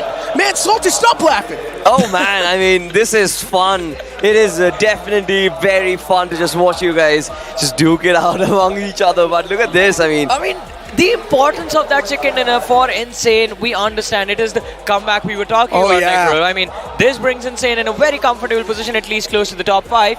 But for Blind, here's the story.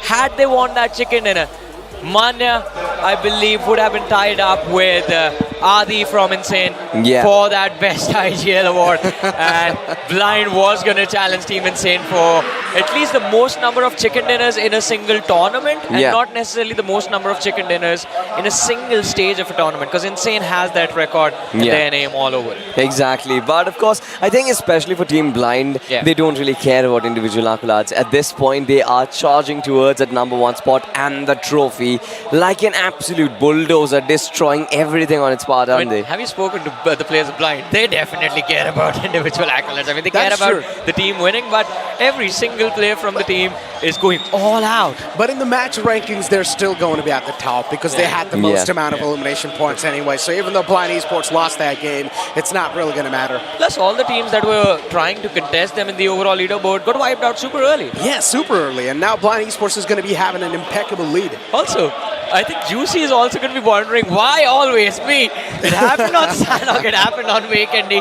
Blind, they always finish him from his team in the end. But at least 8-bit CS is also consistent.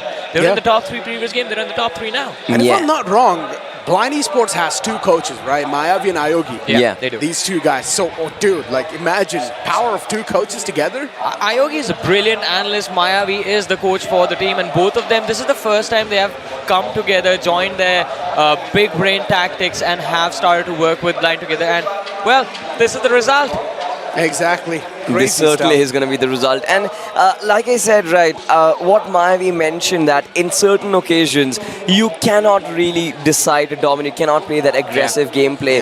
The strategy which this man set out to prove himself, to create the most aggressive team, it seems like he's also sort of matured himself, has adjusted to his rest of his oppositions. But ladies and gentlemen, we have a lot more interesting stuff coming across your way. The IRL highlights, once again, the intensity on the faces of these players. But you know what's hilarious about that quote is the fact that Mayavi is saying that aggression does not always work out. When here's the story, when this man, Mayavi used to be a talent just like us, he used to be a commentator, and then a man set out on a mission to build the most aggressive lineup BGMI has seen in this country. And guess what? He did not just build one team from scratch, he built 3 lineups, and all 3 lineups right now are considered some of the most aggressive teams in BGMI's Indian community. Exactly. I mean, still Team Mayavi, how can you forget Blacks, legit pro. These guys are insane. Yeah. And then once again, now over here, Blind Esports, another lineup. These guys are guiding through, and they're just proving wonders. Yeah. They certainly are, but now that we are coming to this stage, right, Weekend is done and dusted, I wonder where is Team Insane on the overall standings, because this match gives them a massive boost in terms of the overall standings.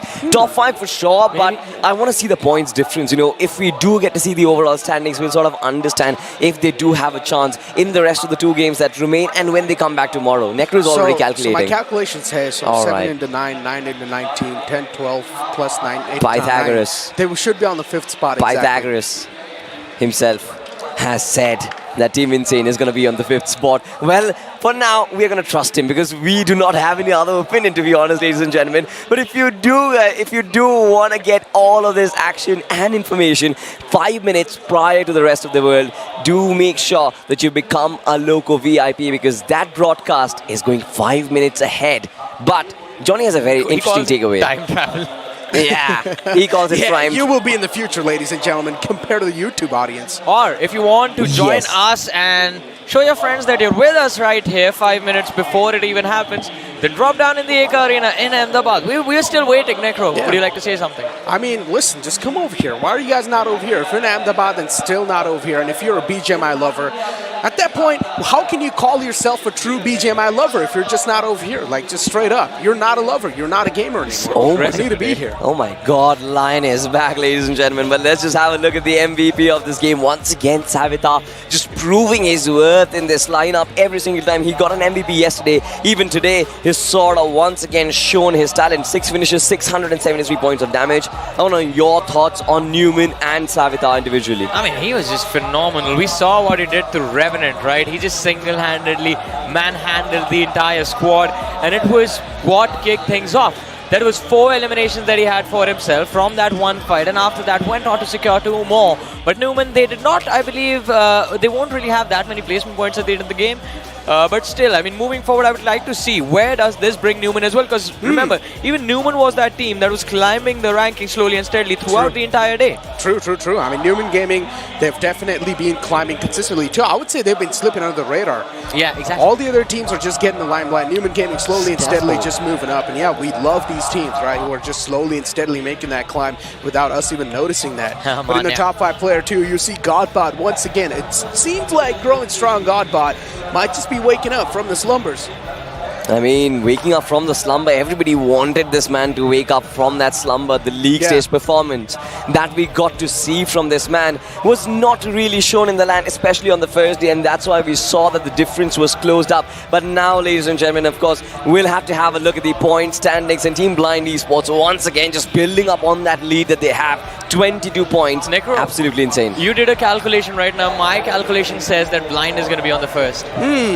Of course they're going to be on the first. What do you mean? Wow, Johnny. What do you mean? That was hilarious. I mean, thank you. That certainly was hilarious, ladies and gentlemen. But look at this. Gladiators also with 14 points. I think they are coming over. Team Insane with 21 points accumulated. As I mentioned, Blind is of course going to be the one to lead the chart. But then Gladiator, once again, consistency. 8-bit CS, proving that consistency as well. Did you see Entity sitting there with just 9 points on the board? That breaks my heart. They were doing so well. They're going to fall behind Necro. Blind has the win from the previous game and 22 points from this match. They had a 22-point lead before this game.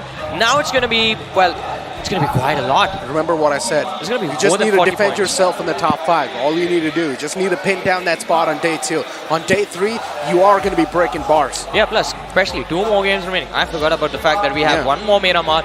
And of course, the last game of the day, Wrangle. If Entity can drop some big numbers, or in fact, even if Gladiator does the same, these teams can actually catch up to Blind. Absolutely, ladies and gentlemen. Of course, there's been some upsets on the second page, but for now, the cumulative standings at the end of match 10. Points. A 30-point difference between Blind and Gladiators. So listen, my calculation was a little bit off. I forgot to add the Pythagoras theorem in there as well. I forgot to add a couple of more subtractions, additions. There is one man, Mr. Sharma, if he was here listening to what both of you say about mathematics, I'm pretty sure in a few moments both of you would have disappeared. I forgot to add the sin cost. Wow. I forgot to do that, man. It's okay. Well, Sign. Yeah, sign. Sinu. Necro, your accent isn't helping over here. But let's just come back into this point standing once again. You've got the difference, right? Once again, the massive difference between Entity and GLITCHxREBORN right now. 93 points on GLITCHx and 114 from Entity. I think this is a difference which will be very hard for them to come back from. And on the second page, what happened to HYDRA? It's not looking good. Exactly. HYDRA, Team Soul, Revenant, GENxFM, all of these teams have definitely taken a tumble. Oh man, didn't Maisie predict HYDRA today? Oh yeah. Oh my god, all the HYDRA fans are going to be so pissed at Maisie. I don't think so they're going to be upset about this. I think the moment he said HYDRA's going to make a comeback, they knew what was going to happen. Everyone just it's difficult to beat Maisie. You just accept your fate after that point. But anyways, I mean, even for tomorrow, at least HYDRA, again, 2 more games remaining. Imagine they win both those matches. That's going to be 30 points just for the placement. And if they go big, drop 10 finishes per game, that's going to be 50 points, bringing in total 100. That should bring them into the top 5 or the top 6 at least. They can recover something. Johnny makes it sound so easy, right? If they go 10 finishes per game, approximately 50 points here and there, then they're going to get placements as well. This man, yeah, he does make real life sound very easy. Yeah, I mean, see, I'm a man who believes in opportunities, and as long as you have that opportunity, you have to do whatever it takes to seize it with everything 100%. that you have. And I am pretty sure even HYDRA realized this, that for them, it is now or never. If they fumble in the next 2 matches, no matter what happens tomorrow, there is no way they lift the trophy. Absolutely, there is nothing that is possible, especially with the kind of lead that is there in the #1 spot. I think even it's going to be difficult for Gladiators, but I said you guys forgot about Team Soul. Yeah, same thing for Team Soul. Win the next 2 games, drop 10 finishes per game. If you do that, you can recover. Otherwise, there's one way. There's one way you can recover tomorrow. You have to get chicken dinners in all 6 matches. You guys also forgot about TTE. TTE is way too far behind. Yeah, but maybe a 15 elimination chicken dinner. Yeah, why not 30 elimination chicken dinner? Yeah, maybe that could happen. Maybe a 60 elimination chicken dinner. To be honest, I think it was during the BGIS where we saw a team finish a game with 31 elimination points, right? 30? No, that's too much. No. So the highest points that we saw acquired in an official game was somewhere around 42 and 43, which just goes to show that they had somewhere about close to 30 finishes, but not more than 30 finishes. We'll check this and come back, because I believe God's Rain actually pulled it off. It's we don't know. We don't exactly know. Listen, Johnny, our memory isn't that strong. I understand we're still quite new. I mean, quite young, but still our memory isn't too strong. And where is this? Was this were there things being hidden even from us in the arena? I have no clue. Where's this camera? Where is this helmet being popped out? It's right next to Maze's head. Hey, guess what? The arena is so massive that even we haven't seen the entirety of it. You guys do make sure to drop in if you are in Ahmedabad, ladies and gentlemen. There is still 2 more matches left for the day. There's the entirety of tomorrow remaining. Do make sure, join the action, join the celebration. History in the making. One of the biggest esports tournaments to happen in this country. And you have the opportunity to be a part of this. Again, do make sure to drop by and say hi to us, just like these lads who have been enjoying themselves, who have been spreading the love within themselves and with their favorite curators. But now, what is going to happen in the next game? You know, I have no clue, to be honest, because now the tournament has sort of opened up. We do have a little bit of a picture, right? Like I said, there is that points difference from the 3rd and the 4th spot. Yeah. The top 3 teams, there might be alterations. But have you noticed one thing? Just because Salty has got that watch, he's showing this hand over and over again. What like watch Salty, is that? we understand. It's your new watch. We Is that understand yours? someone else gave it to you. Wow. No, yeah, Destro yeah. actually gave it to him. It's really? my watch, ladies and gentlemen, at least for today. Listen, let me just own none of us up. can afford that. None of us can afford that. No, I think we can. I think we can, can't, Necro. I can't. I think we can. But it's still fine. I mean, the watch, it's pretty. But what is more pretty is going to be the cumulative standings. We were talking about it again. The difference that has been set up, right? GLITCHxREBORN, Team X Park. There are multiple other teams who are in that weird position of the 90-point marker, where multiple teams, I think there are 3-4 teams who are from 93 to 90 points, right? And then there's that massive difference with Entity being at 114. This gap is what I'm talking about. So now I think with how the trend is, Blind should be able to close in on that 170, 175 point marker by the end of the day, no matter what happens. Yeah. If that actually occurs, the target for the teams below them, if they are anywhere close, should be to hit that 120, 110 by the end of the day. If they do hit 120, it's better. 110 is going to be manageable, but a little bit pressure is going to be felt tomorrow. But it all depends on how far can Blind take this. How far do they take themselves from the rest of the competition? I'm not going to lie, today is the last day to make a comeback. Yeah. You cannot. Today is the last chance and the final 2 chances left from this day to make a comeback. And no other hopes will be there. Maybe the teams on the first half of the board, you can call those mini comebacks, but still the teams on the latter half of the board that are not going to be able to establish a comeback. I have a very strong opinion regarding this, especially with how much points the top 3 teams have accumulated in this tournament. I think comeback from the second page, especially at this phase of the tournament, when you have got just 8 games left to go, I think it's going to be very tough. Either there has to be a massive downfall or there has to be a massive upward One more thing I would like to add to this is like just to simplify what the storyline is and how the teams are going to be focused on. As of now, it is still a close call between the top 7. But as Necro said, this is the final opportunity. Tomorrow, it's just going to be all about the top 5 or the top 6. Yeah, 100%. Unless teams at the bottom just get chicken dinners. No, that's not going to happen. Come on, I mean, we need to Believe, speak Necro, be statistically. You're optimistic. I'd like to be optimistic, but only in the places where it's actually Necro, possible. You've forgotten that. He has become a lion, so he's very realistic right now. Forgot. He's He a is lion the now. most practical person in this entire arena. There was a time when Necro used to call himself a panda. There was a panda dance that he used to do. Yeah, I still remember those days. Yeah. I never do it, man. What are you guys talking about? Necro, your transition from being a panda to a lion has been But hey, look phenomenal. at the VIPs, dude. These guys are definitely having a good time. They're having smiles on their faces. That man is not enjoying, sure. Why not? No, he was on a phone call. It says red flower, blue flower, and scout is beautiful. It that is is a the rhyme in worst. Hindi. That is the worst See, I'm translation. translating it from Hindi to English. It rhymes perfectly in Hindi. It rhymes perfectly in Hindi. There is an English translation as well, Johnny. I don't remember it exactly, but look at this, right? I mean, Miss you, Johnny. Johnny, he's missing you as of now. no, Johnny that the wasn't GOAT. for me. That wasn't for me. That was Jonathan. Well, I you was should just have trying to pull your written leg, full man. Jonathan, right? What? You should have written Jonathan on the board then. No, I mean, people call I Jonathan know, also I'm just Johnny, messing around. Come on, you got to play with me here. But you know what? We've also heard that the Did game's that booted sign in. just say he came with his friends and just told his partner at home that he's somewhere else?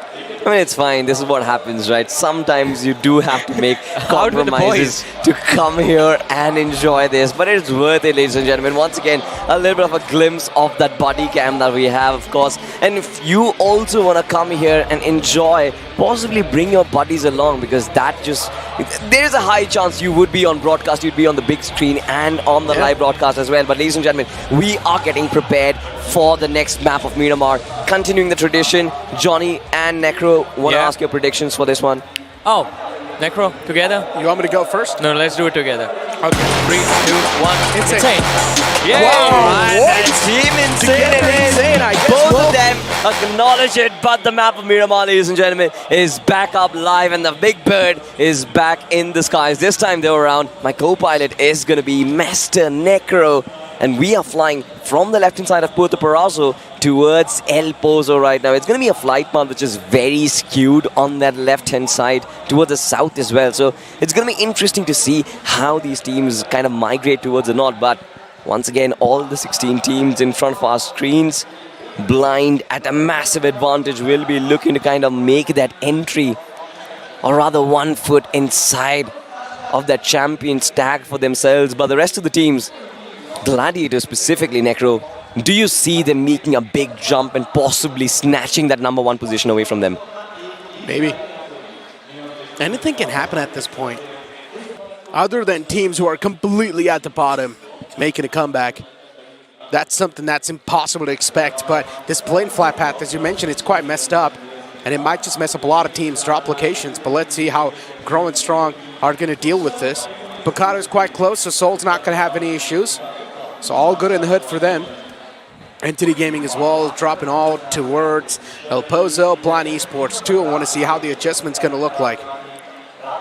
And in terms of adjustments, I think Blind Esports, they're not going to be worrying way too much, because moving towards creative fields is not going to be a problem, but the circle drops, and this time we do have something interesting, ladies and gentlemen. It does move towards the side of water treatment, Al-Azhar, San Martin, and Minas Generalis, an eastern circle possibly for the first time. And it does kind of incorporate a little bit of the shoreline as well. So, Necro, the point that I was trying to make, it seems like this circle is made for Gladiators, because their drop on towards Impala, I don't think that's going to be contested for a while.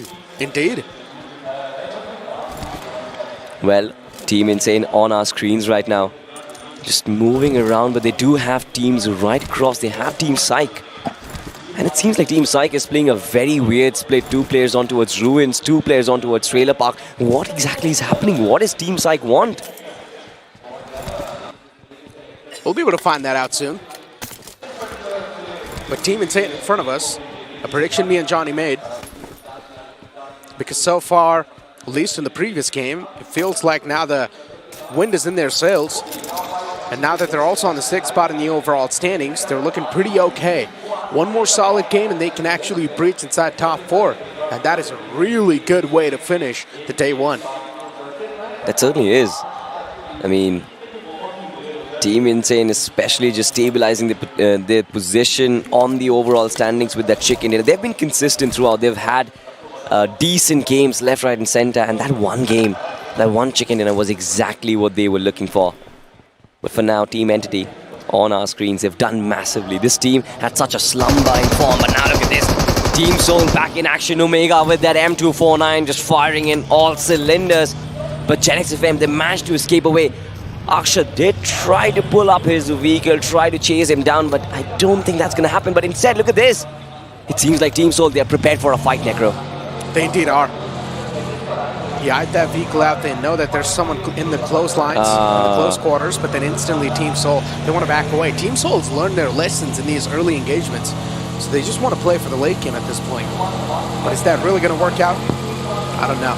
Because so far, no matter what they're trying to bring on the board, it's just not working out. Yeah, the first game today was quite good, but then after that, things are just coming down. Things definitely came down, and they've definitely hit rock bottom at this point. They wanted a good start, they got themselves a good start, but from that point on, the slumber, the big dip in form once again, just not really helping them. And at this point, I think it's kind of lost hopes for Team Soul, but like we said, right, 8 games still left remaining. And 8 games is a lot. You can definitely turn around the fate, but it will be a miraculous moment if Team Soul or any other team in particular, can be Revenant, can be GENxFM, can be Team PSYCHE, these teams, if they do make that miraculous comeback, possibly even finish inside the podium, I think that will be a very big moment. Will be. Team Together Esports. Currently we've got them in front of us, and you talk about all the stuff these guys have done so far. It's going to be a short story because they haven't really done quite a lot just yet inside the tournament. Especially inside the grand finals, though. I mean, they have made it inside the top 16. Props to them. A big round of applause. But then when it matters the most, they're just not able to perform. Once again, a lot of questions can be raised. The same thing can be said for Growing Strong. I mean, to be honest, these two teams, they were fabulous. They were flawless in the league stages. And we kind of expected when it actually comes to the LAN finals, it does get a little on the nerves. But I think this is where GLITCHxREBORN also come into the picture, because this team has showcased that they are built to improve constantly. The LAN pressure that we always talk about, they faced it inside of BGIS, pardon me for that. And inside of BMPS, they came in well prepared and they showcased what their true talent is. And I'm pretty sure this team still stand a chance, especially having acquired 93 points on that 4th spot. But as of now, it still seems like it's a big climb. One good game, Necro. I think one good game should put them in the top 3. And from there on, tomorrow anything can happen. One good game for anyone who's in the top 8 or at least close to top 8. Can't put them in a good spot. Even one solid game from Revenant Esports can put them in a good spot.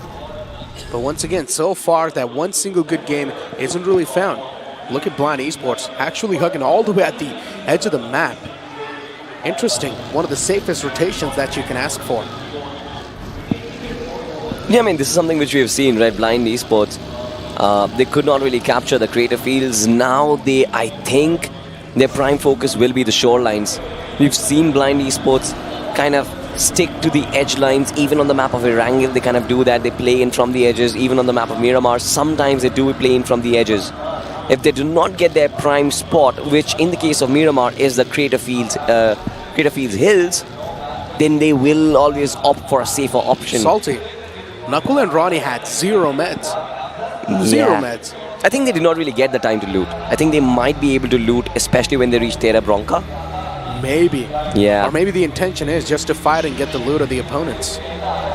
That's very optimistic, Necro, to be honest. To just take down your opposition without taking any damage, surviving that fight and looting their crates. Never know. I don't have that confidence. I mean, I'm not blind as well. Blind Esports is made up of different elements, but... Different elements? What kind of elements? Confidence. It's not gunpowder. Now you're going to say that those are not elements, right? You're going to bring out scientific terms, huh? Are you? Yeah, of course. But for now, HYDRA on the move. A team so far with the struggling phase, somewhere down line in between. They did try their best to sort of come out on top. But after that, once again, these guys are back down under. They need to rise up from their ashes. They need to rise up from their graves. But no matter what they're trying to bring on the board, it's just working against them. HYDRA. I mean, I still kind of miss that clutch from Dora OP, right? It was certainly a magical moment. A rare occasion, to be honest. A 1v6. Taking down 3 teams in the process to get himself a winner chicken dinner without any support from his teammates. But HYDRA could not really show their true potential in this tournament. They did have a little bit of that momentum as they finished last day with that chicken dinner, but like we discussed, right, today has not been their day so far. They still have an opportunity to change that though. Last 2 games remaining, 2 good performances. HYDRA might actually reach the top 6 or the top 8 quite comfortably. Maybe. As the circle does shift, ladies and gentlemen, we definitely are progressing towards LSR. The stress towards the shorelines is still there. Have a look at this right now. Gladiators drop down on Impala. From that point on, they haven't really rotated much, but HYDRA is right next to them. And Gladiators, they're on the chase right now. Team Together Esports, they're going to be the first ones to enter and take control of the central hills. Meanwhile, Team Blind just playing in from the edges. We felt like they're going to have a pit stop at Theatre Bronca. They are having a pit stop at Theatre Bronca. They're going to be looting up, restocking all those meds and resources and everything else, which they might need, possibly a lot of ammunition. But they have to be wary of one team, and that is going to be Team PSYCHE coming in from their backlines. Salty, even growing strong, is now finally looking for a breach inside from the southern side. Team Salt's going to be a little bit late to the party with this breach that they're trying to make, but so many teams currently just accumulating towards that central spot of the circle. So one thing is for sure, the prime spots are already being taken away. Now you can try to adjust with the leftover spots. But speaking of adjusting, I think Junkyard is not a place where you find a lot of real estate, honestly, Necro. You do get... better than nothing. Better than nothing for sure, but it still is a very high volatile space where you do find those ridges, which is very uncomfortable to play from. Very uncomfortable to play around, to be honest. Have to always constantly watch your backs, and this is one of the reasons why I think this trifecta is so interesting to watch. Have a look at this. Shadow OG does take down Kronal. He's going to be finished off as well. Constant sprays coming in. Team Together Esports, they have been hit hard. And that's what they need to do. Numen Gaming Shadow has managed to get 1 point so far. But let's see how well can Shadow keep on continuing up. With C from Numen Gaming. Even this man has been quite deadly. In general, the entirety of Numen Gaming, they've definitely woken up quite well. They've definitely made a comeback. And still, considering it is the map of Miramar, the initial stages, the initial phases are of course going to be quite slow when it comes to the action. So far, only TTE has lost down command, but actually as I say that, TX2 under fire, heavy fire actually. Dreams has been taken down solo, one single bullet. Maybe he can't just seal the deal, but Ati blows up the vehicle, and that's why Dreams gets taken down. Is the cavalry going to be there from X-Spark? That's the real question. Nah, I think they are falling back. They have left Dreams in the backlines as a sacrificial pawn, while the rest of the team, they have moved upwards. They knew that Dreams is beyond safety at this point. Look at this, the rest of the teammates, they just moved away from the situation. Team Insane know this finish is secured, but you can see the confidence once again, right, from Team Insane. As soon as they spotted the opposition, they knew what to do. Take him down, spray him down, destroy his vehicle, and then move forward. But still playing it from the edges. This is very surprising. Team Insane don't necessarily do that on the map of Miramar. Oh, Gladiators so close to growing strong. Both of them eyeing each other out, but I just love the stance that's been taken by the players of Gladiators. Especially Destro's position on the top. He's got so much information to play with. Finally now, the Rat's going to be unleashed. Too many bullets to deal with. So much lead being pumped in their bodies. But Godbot's going to be the one to find the return knockout instead. Gladiators, they lose out of the first man. This is not too good. Shogun be taking down the game. Godbot pulls out the shotgun, but it's not going to matter. Gladiators doing a fantastic job in catching these players off guard. But Fate 2 now is going to be here to return the favor. He's taking too much damage from the far fray. But at least in the clotheslines, Faith has done his job, but now is getting chipped up too low. Needs to patch himself up once again. Destro from the back is providing a good cover fire. Well, Destro, the man definitely has arrived, has the high ground advantage as well, but Gladiators, they technically should have wanted to keep this very clean. They definitely have the 3 players up and alive, but Shogun has been very crucial in these situations, especially in the late game situations for Gladiators. It seems like that might come back and hit them really hard. Gladiators have to focus on the circle. Multiple teams have leapfrogged these 2 positions. They've moved beyond Gladiators, and now Gladiators might be struggling to enter the zone because Autobots and Team Soul, they're going to be gatekeeping them as of now, as the players are still on the hunt for that one last remaining player. And you can clearly see Delta so unsettled the fact that there's still one guy alive. And look at him, they're actually closing in towards the guy who's knocked out. I think Fate's position's compromised, but no, the man who's knocked out, his position's compromised. So Eclipse is going to be claimed right here. Gladiator Esports They flipped the odds against the opponents, but at the cost of one man, which in my opinion is not worth it at all. Exactly, especially when Gladiators, they need that big chicken dinner for themselves. But now look at this. A very interesting situation has developed as Blind Esports. It seems like they were caught off guard by Revenant. One of their players was very low in terms of HP. And they did manage to recover from that. And the fight has disengaged. So again, the natural trend of Miramar just comes alive once again. You take those friendly neighborhood shots, the pot shots are there, you damage your opposition, but then instantly fall back because this is still third stage and there is enough space for these players to house themselves. Indeed. And for now, Blind Esports, a team that has been dominating throughout the entire day. They've managed to secure 2 chicken dinners so far within 4 games. Definitely a statement been created. Almost could have won the third one too in Weekendy, but Insane was the one to put a spanner in their works, to spoil all the plans. So unfortunately, Blind could not really get that back-to-back chicken dinner, but it's completely fine. Look at the circle once again, just toying with the opposition, just moves on the other side, moves towards Junkyard. GLITCHxREBORN having spotted Team Psych. Team Psych, a brilliant rotation coming in from them pretty late in the game. Now they finally do decide to make that injection point, but Raz constantly peppering them with that mini 14. Tap shots being taken against them, damaging both players massively. But he knows that he's way beyond to get that finish. GLITCHxREBORN will have to find that entry point, even Blind and Psych, as a matter of fact. How do they do that, Necro? No clue. GLITCHxREBORN, they're definitely on top of over here. If you talk about Team X Spark, they're being guarded, or they're being gated by the players of Team Insane, as Pukar's being taken down so low. All across the board inside the circle, every single space or every single area is being guarded by some or the other team. So no matter where you go, it's not safe at all, that's for sure. Look at Entity Gaming in the front. 3 players inside same shack. It does not seem healthy or safe at all. Shadow's position compromised. Shadow is trying to go for a single execution over here, which can't cost him his life. Shadow needs to back away, and that's what he does in the nick of time.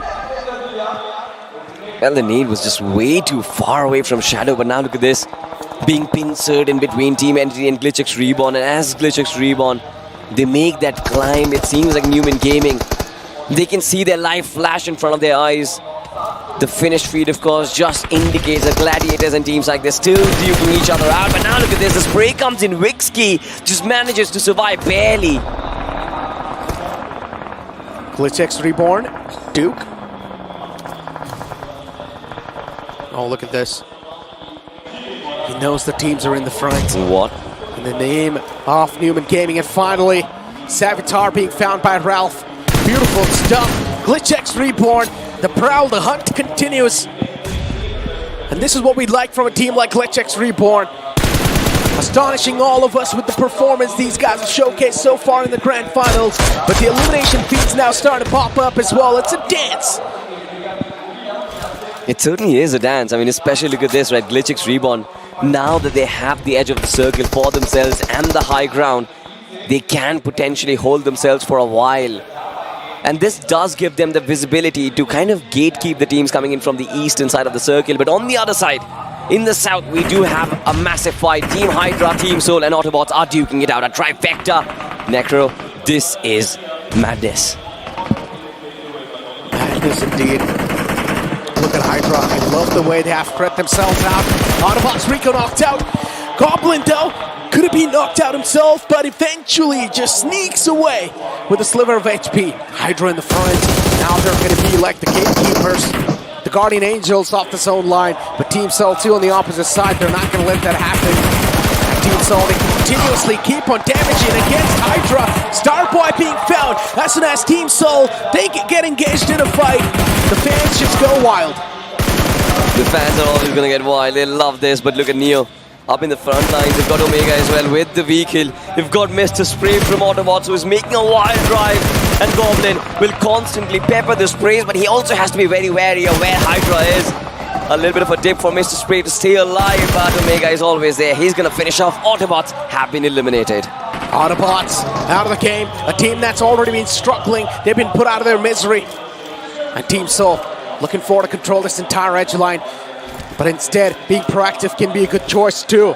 HYDRA, they're just going to try to waste Team Soul's time. A beautiful name from HYDRA to try and damage the vehicle up a little bit, chip the damage. But Team Soul, what can be the game plan now? They need to disengage from this fight. Taking this fight's not going to be too easy. But on the elimination feed, Chris OP fell down to his own death. I have no clue what's going on over there, to be honest, but in the south of the circle, there is so much happening. SprayGod getting the knock on towards Neo. Definitely creates some space. Even Akshat has been brought down. Soul definitely in some kind of trouble. What's going on? Team Soul's getting ripped apart from a lot of the different angles. It's actually GENxFM too from the back with showering bullets. Team Soul, big blunder. I mentioned this too. Taking this fight's not going to be the way to go, and that's why Team Soul is now in a big world of trouble. Goblin up close and personal in the close lines. And the entire team HYDRA looking forward to pounce on top of him. And that's what's going to happen. Goblin, too many folks to deal with. Utilities being tossed on top of him as well. But unfortunately, he's going to be eliminated from the back. It's going to be Duo OP to put him out of his misery. I mean, a big sigh of despair from all the fans. HYDRA Esports, they seek revenge. Revenge from the last game of Weekend in the last day. But now look at this, GENxFM. They found the right timing to actually pounce on top of this team. SprayGod all by himself. And Insidious does want to find that angle. Has to be very careful. Do not expose himself from the back lines. And this is exactly what is happening. Insane on the third party. Players are being knocked down. GENxFM. As Crypto is knocked out. The pressure definitely can be felt. Decent position to play with too. Insane in the front, in the far fray. No one can afford to be exposed even for a couple of seconds. And Team Insane now trying to do some shenanigans here. Let's see what Team Insane is trying to make. You know, this is why I love these junkyard circles. Just completely out in the open. You've got these micro ridges to play across, but an instant replay of what went down between Team PSYCHE and Gladiators. And Gladiators certainly just surviving with just 2 players, but I'm not really sure that's going to be enough. 10 teams still left, and this circle is way too small. This is stage 5 Necro. And I have no clue how long is this deadlock going to stay the way it is. The deadlock. The real deadlock happens in the final few moments. But over here, the circle is way too small, Salty. And PSYCHE is right in the smack center. Oh, these guys are probably going to be the center of attraction. Because that one single guy, soon enough, is going to have too many teams breaching on top of him. How can he defend himself? It sounds next to impossible, probably. It does. Let's find out how the future line's going to look like. Because Blind Esports, they've got a solid edge to play with. GENxFM probably going to try to close on up. Team Insane doing the same thing too. I like what Team Insane are doing, to be honest. A mad rotation, a very long rotation onto the southern side. But now, oh my God, they've been stopped on their tracks by GENxFM. Shots have been taken, knocks are being exchanged. GENxFM, they're not Team looking Insane. good. What is this? This is some crazy stuff, huh, Salty? Yeah. With how it's going. I genuinely thought the Team Insane are going to lose this battle. Team Insane, with all the disadvantage, still they come out on top. They certainly do, but one player from GENxFM, he's managed to find that sneaky escape from this fight, so the hopes of this team is still alive. I still wonder who the player is. It's actually Mose, but on the other side, Numen as well. They've been extinguished. 8-bit CS, they've been under the radar, but now they're under heavy fire. Oh, 8-bit CS. Not too safe for Rich to play with. But they also need to make it inside the circle, Salty, because the wall of death is now starting to move up. Utilities are being tossed to the front. Soft covers being provided with the smokes. It's only going to deny the vision, but not the bullets. And considering these utilities are probably going to hurt quite a lot, 8-bit CS, for them this game matters so much. This can be a life and death situation for them inside BMPS, inside a shot at that championship. Absolutely. And I love the fact that Ronak wants to go on the flank. Leo White, he wants to be the frontliner. But the only problem is with Team Entity being so close to this battle going on, I just wonder if Team 8-bit CS is going to expose themselves from the right-hand side. TTE, their defense is really good. They know how to hold their compounds and make it their fortress.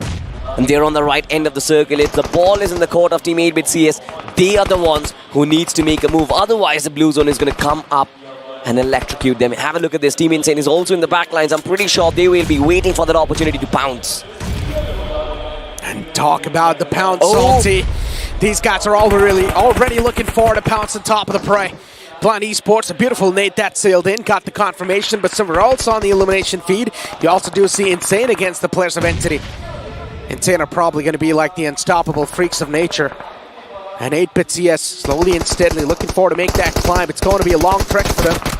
But still, now they've got another foe to take care of. Team Insane looking to push up, close and personal against 8-bit. And finally, the opening's found. Now the go call's going to be made. You're talking about Team Insane, and they never stop in these moments. And instantly, 8-bit realizes too, they start to back away. They certainly do. I love the fact that all the players in tandem just moving together. Are they just leading the team to war? And Team Insane know that they want to extinguish the likes of Team 8-bit CS. And now look at this, the sandwich situation comes along as Team TTE. They've also found a moment to shine. PSYCHE had the line of sight for him. And it seems like Team 8-bit CS, amidst these two teams, they are starting to crumble, Necro. Indeed, they are starting to crumble. Oh, Molotov misplays, heavy plays, gets lit up on fire. But he actually knocks his own teammate out. PSYCHE's knocked out. Team Together Esports, I guess this is really the pressure speaking for them. Absolutely. And Ronak is the last man from 8-bit too. Salty. So many things happening in such an unorthodox way. Blind Esports as well. They lost out on one of the players. Starboy's catching too much hurt. Team Insane. This team's on a prowl. This team is on a hunt. They are the real apex predators. And just like that, another team wiped off. Absolutely. You've seen Goku turn into Super Saiyan. It seems like Team Insane, they've turned it up a notch higher as they are marching towards that victory. So many eliminations acquired already, but they do have one important hurdle right in front of them, and that's going to be Team Blind. Team Together Esports as well, they have retained their man advantage, but now look at this. Blind Mania is going to go down. He exposed himself way too much, and the smoke is not going to protect him for long. Dark Lord through the smoke. This man definitely has a sweet spot. Dark Lord, look at him! Oh, he still keeps continuing to pepper down those shots against the opponents. Ronnie gets knocked out too. Now Team Together Esports can be the potential bigger threat inside the fight, but Team Insane, they need to take care of the sidelines because still one single foe from Blind Esports is going for the match strat in the back lines. Knuckle can be such a massive threat. It can be. Look at this. Team Insane just peppering them. An absolute artillery war going on. And Team Together Esports, they are being pushed to a chokehold. This dip might just be the death rally for them. Adi peeks out, PSYCHE is going to clean him up almost. Oh no! Goes down, Negro. What on earth? Oh, this is too scrappy, too dirty. But now finally Dark Lord's going to close on up, and that's it. Ladies and gentlemen, this is the Team Insane we wanted to see. And finally, they have revealed their true form. 2 games back to back. Team Insane, I guess, roll their back and forth. Well, this is one way to shut down everyone as we do witness that lovely bird's eye view. Team Insane, what an absolute comeback it has been in this tournament. And now they're making it count. Possibly will be inside the top 3 after this performance. A humongous chicken dinner with almost more than 15 eliminations on board. It's not every day you drop a 30 bomb. But not every day do you do it on back-to-back games. Exactly. And back-to-back predictions, right? Yeah, back-to-back right predictions. As long as both of us are on the same page, I think we will make things work. Yeah, I feel left out. Back-to-back predictions, right? Let's go. Yeah, let's go. It's fine. It's still fine. I mean, as long as Team Insane, they spice up this competition, I'm not really going to be bothered as of now. But look at this, right? What a comeback it has been. They kind of scripted a story which was never in the making. But one thing that he was saying is correct. I mean, Team Insane, they're going to take a massive lead. Before this match, I believe they were sitting there with 91 points on the board. And guess what? We were talking about Blind challenging the chicken dinner and the best IGL of the BMPS for Adi. Adi has just now again taken another step forward.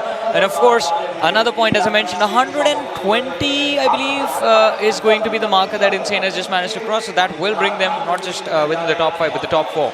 Top 3. Top 3. They're in the 3rd spot. This time I've done my calculations right. I've also divided, used the Pythagoras theorem.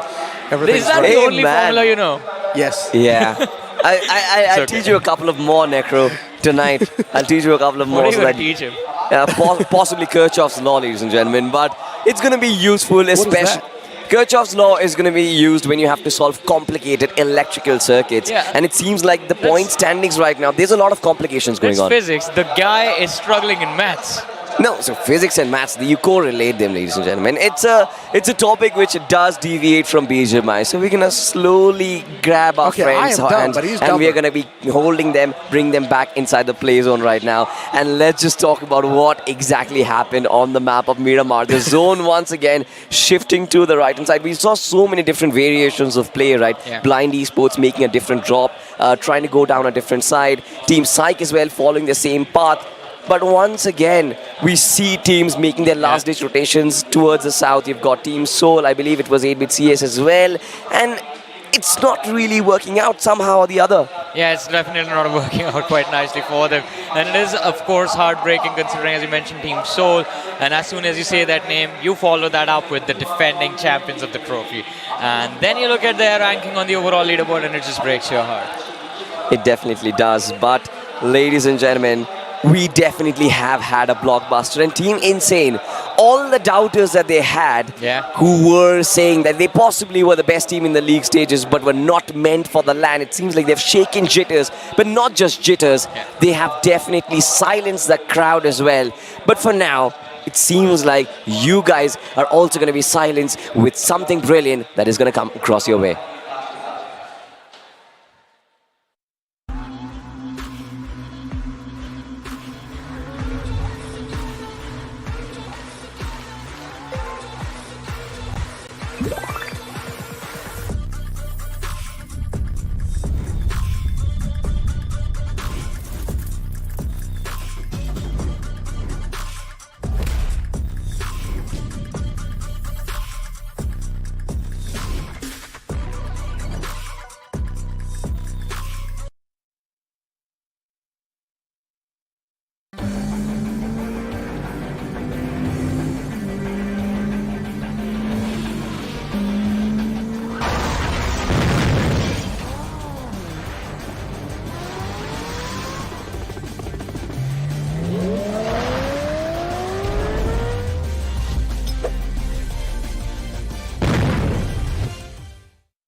Well, there were some very expensive cars on display, ladies and gentlemen. Namely, so Pagani, which is going to be coming into the game very soon. What? Can I get one, Pagani? No, you cannot. You have been denied, Johnny.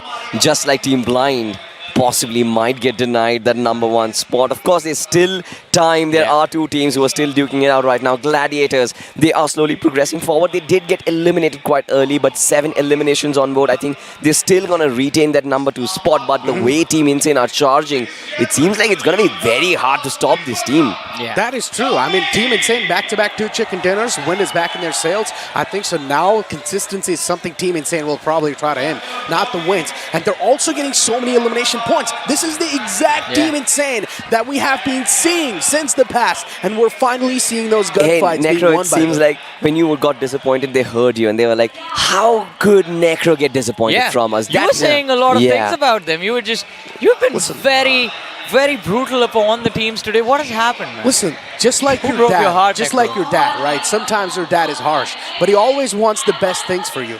That's why he's harsh. Yeah. Well, ladies and gentlemen, speaking about being harsh, it seems like the ones who are missing out on what is going on the stage right now, it's a little harsh for you guys as well. So why don't you come over and experience it? Because right now, I'm sure you guys can hear a little bit of the audience cheering. You can hear a little bit of what our guests are speaking on stage. Yeah, they can literally see it on the interview. They cannot hear it. That is the problem, right? And if you want that experience, if you want that interaction with your favorite content creators, your favorite celebrities, just why not come down to Ek Arena, Ahmedabad? Tomorrow is going to be the last day of the grand finals. The trophy lifting ceremony, I think, is going to be one of the biggest scenes that we have seen in Indian esports so far, especially after a tournament like this. So much on the line and so many questions being raised, but all of those will be answered. For now, we'll answer one question. Who is the MVP of this particular one? It has to be someone from Team Insane. Yeah, it has to be someone. I mean, obviously, right? That was a very wise call, ladies and gentlemen. Let's just find it out who was the MVP of this particular game, and it has to be Skips. Wow. We were right again, 7 finishes, 804 points of damage, 1 headshot. and great survivor stats. Exactly, 804 damage dealt, as you mentioned, with only one headshot, and then survival stats of 25-30. So in general, Skips once again just coming out on top of it. But in general, I would say the Finnish contribution was quite well distributed amongst the entire team. And I believe Insane was there with the entirety of the lineup towards the end of the game as well. So 25 minutes, 30 seconds. Today the games have been extremely quick, I have to say, including the map of Vacandy was something that was shorter and quicker than the norm. But let's have a look at the top 5 players, and this is going to be an interesting one as well, because Insane Skips is going to be followed by Adi, who's going to be followed by Dark Lord, and then we have the outsiders. That's going to be Delta from Gladiators and Ronnie from the side of Blind. I mean, Delta has been brilliant, not just in the league stages, but also in the LAN finals as well. Like, he has proved himself in crucial moments. Exactly. I mean, talk about crucial moments, right? I mean, you also do see Dark Lord from the side of Team Insane, who's been doing good. But all the time, Blind Esports is one player at least is there. At least one player from Blind Esports inside the top 5 should always be seen. Yeah. And, well, Ronnie's over there. But now it's time to take a look at the point standings and find out how many exact points have Team Insane and the rest of the top 5 accumulated. Oh, and it is 34 points, 19 finishes on the board. Now, this is definitely going to be a massive leap from the side of Insane, but we keep talking about Blind, and there is no stopping them. There's no one that can hold them back. Even in this matchup, they secure 15 points in total, which is actually quite a good game, to be honest. Yeah, it is quite a good game. But then you take a look at the 6th spot over here, which is the players of Gladiator Esports, with only 8 points accumulated. But one thing is for sure, Team Together Esports, it is a late awakening, but at least they have done something inside the tournament they can be proud of. Yeah, that is true. But let's see who is on the second page of the rankings. I mean, even that is going to be intense. One name we know, it's going to be Team Soul on the 12th position. Side Numen as well. Not really having a fun time. Numen, all the momentum that they built has completely disappeared. But Glitch, I was so happy seeing Glitch perform, but unfortunately now the downfall has begun. They need to recover in the last game, Necro. Otherwise, tomorrow is just going to be so brutal in terms of the pressure that the players are going to feel. I think the defending champions aren't really able to defend their trophy anymore, Johnny. And I think so at this point, we might as well just conclude that for them to be the champions of the BMPS, it's next to impossible. Well, it's definitely going to be tough for them to make a comeback from now. But of course, as of now, the journey is still not over. As a gamer, we always are taught that till your last breath, you've got to be fighting hard, and Team Soul is going to be doing that as well. Not just them, even Revenant. But ladies and gentlemen, let's just find out what is happening on the cumulative standings. It's got Team Blind 165 points. Wow. What an insane lead. My maths, perfect. I told you on the 3rd spot will be Team Insane. Yeah, Necro, your Pythagoras theorem this time worked out quite nicely. Good job. Yeah. But still, also look at the difference between Blind and Gladiators. Now that is scary, to be honest. Close to 40 points, 37 to be a little bit more precise. And it is look at the difference in position points and finish points, right? For Gladiators, it's been 64 and 64. Blind outshines them in both the departments. Yeah, they have more finishes than the position points team sitting right behind them. And that is, again, a scary position to be in. But glad to see that Entity are still a part of the top 4, and Entity are not having a good day today at all. They're not having a good day at all, because considering what they showcased yesterday and what they're showcasing today, definitely a bit of a downfall is there. In the first 3 games, Entity was okay. But now that the rest of the games are being seen in front of us too, there's just so many changes in the overall standings that you cannot even afford one single game let loose. You know, I have one interesting analogy. With Blind reaching 165-point mark, there are teams, for example, Revenant with 64 points on board. There's a difference of more than 100 points. I think these teams who have already a difference, who are trailing by more than 100 points, I think potentially they are out of the competition right now. Not contending for the #1 spot, might just be contending for the podium finishes. I want to know your thoughts. Do you think 100 points and a comeback is still mathematically possible? I mean, you want to go first, because I think 100 points and a comeback, if you are close to the 90s, you can still make a comeback, considering, let's include the last game in the list of matches, right? 7 matches. You can catch up in 7 matches if you win at least 2 of them, and all of them are the top 3 finish. The answer is no, I don't think so. With how things are going, like we need to also consider You the give up too past in easy. the grand finals. I don't give up. I'm just sticking with the stats. I'm just speaking the facts.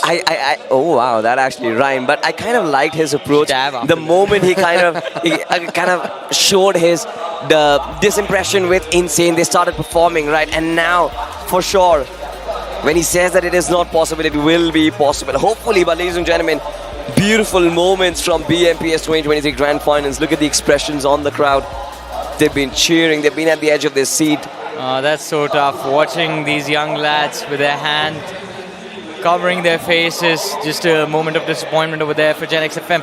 And this was a huge win. That was barely a celebration. The stadium looks so beautiful with that drone view. Oh, true. That is true. It looks so incredible. It's crazy. I could spot us. We always would. Yeah. I mean, I could spot us from that drone view, but it's just that we're way too small. Why are you looking at me? I mean, Necro could have been possibly visible, but I'm not going to make that joke out here, guys. That is harsh. Yo, dude. All right, well, you know what? We need to focus on the game as well. Yeah, because for the sure. upcoming map is going to be the last map, Salty. Yes. The last map, the last chance to establish a comeback if you are at least on that 9th or the 10th spot. Exactly. I think to kind of allow yourself to put yourself in a position where tomorrow you are still fighting for the title, I think this last map is quintessential.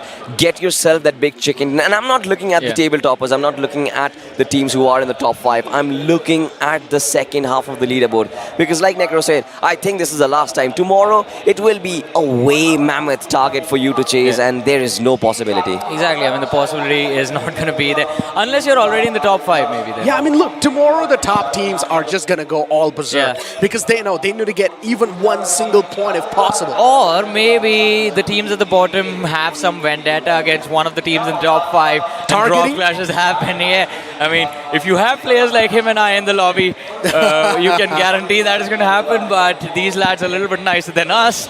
And of course, they're more focused on the win. Hopefully. We weren't focused on the win. TTE? You never know. I mean, they're not doing that great anyways. Growing strong. GS might, because Blind has been after GS guys, for the first 2 days at least. one team that we've completely missed out upon has to be AUTOBOTZ, as a matter of fact. 25 points acquired. They're dead last on the overall standings. I wouldn't really say we missed up on. I would just say they missed on themselves, and that's why we missed on them. Oh.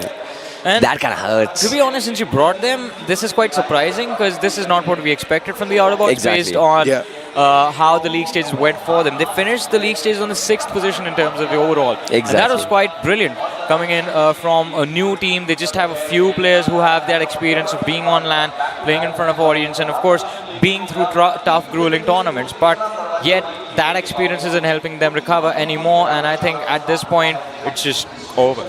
It definitely is over, but I hope this has been a learning experience for them. And potentially when they come back, they will kind of make it work. But once again, it's not just AUTOBOTZ, right? There is another team growing strong, as a matter of fact. We always expected, especially after the chicken dinner that they acquired yesterday.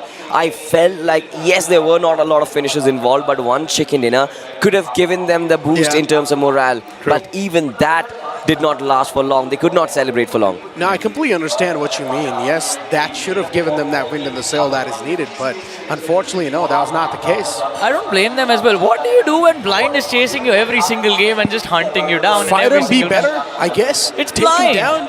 Yes, but that does not mean they're inhuman. Yeah, exactly. Right? I think every team, like even Blind themselves, have acknowledged, right? It's not like we are the absolute best. We just make right decisions at the right time. Yeah, I understand these are diplomatic answers given to casters when we actually do interact backstage, but you also have to understand that they're firing the same guns, they're using the same weaponry, the same ammunition. They're playing on the same map. And growing strong, as a matter of fact, the way they played in the league stages, had they continued that same form here in the LAN finals, they possibly could have given them a good fight.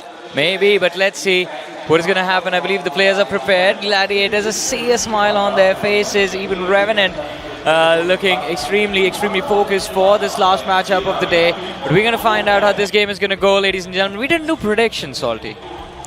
It's fine. Necro is gone. Let me give me my prediction. All right, what's your prediction?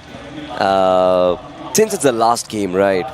I think it shall be either Insane or Gladiators. I don't know. Not Blind. Not Blind.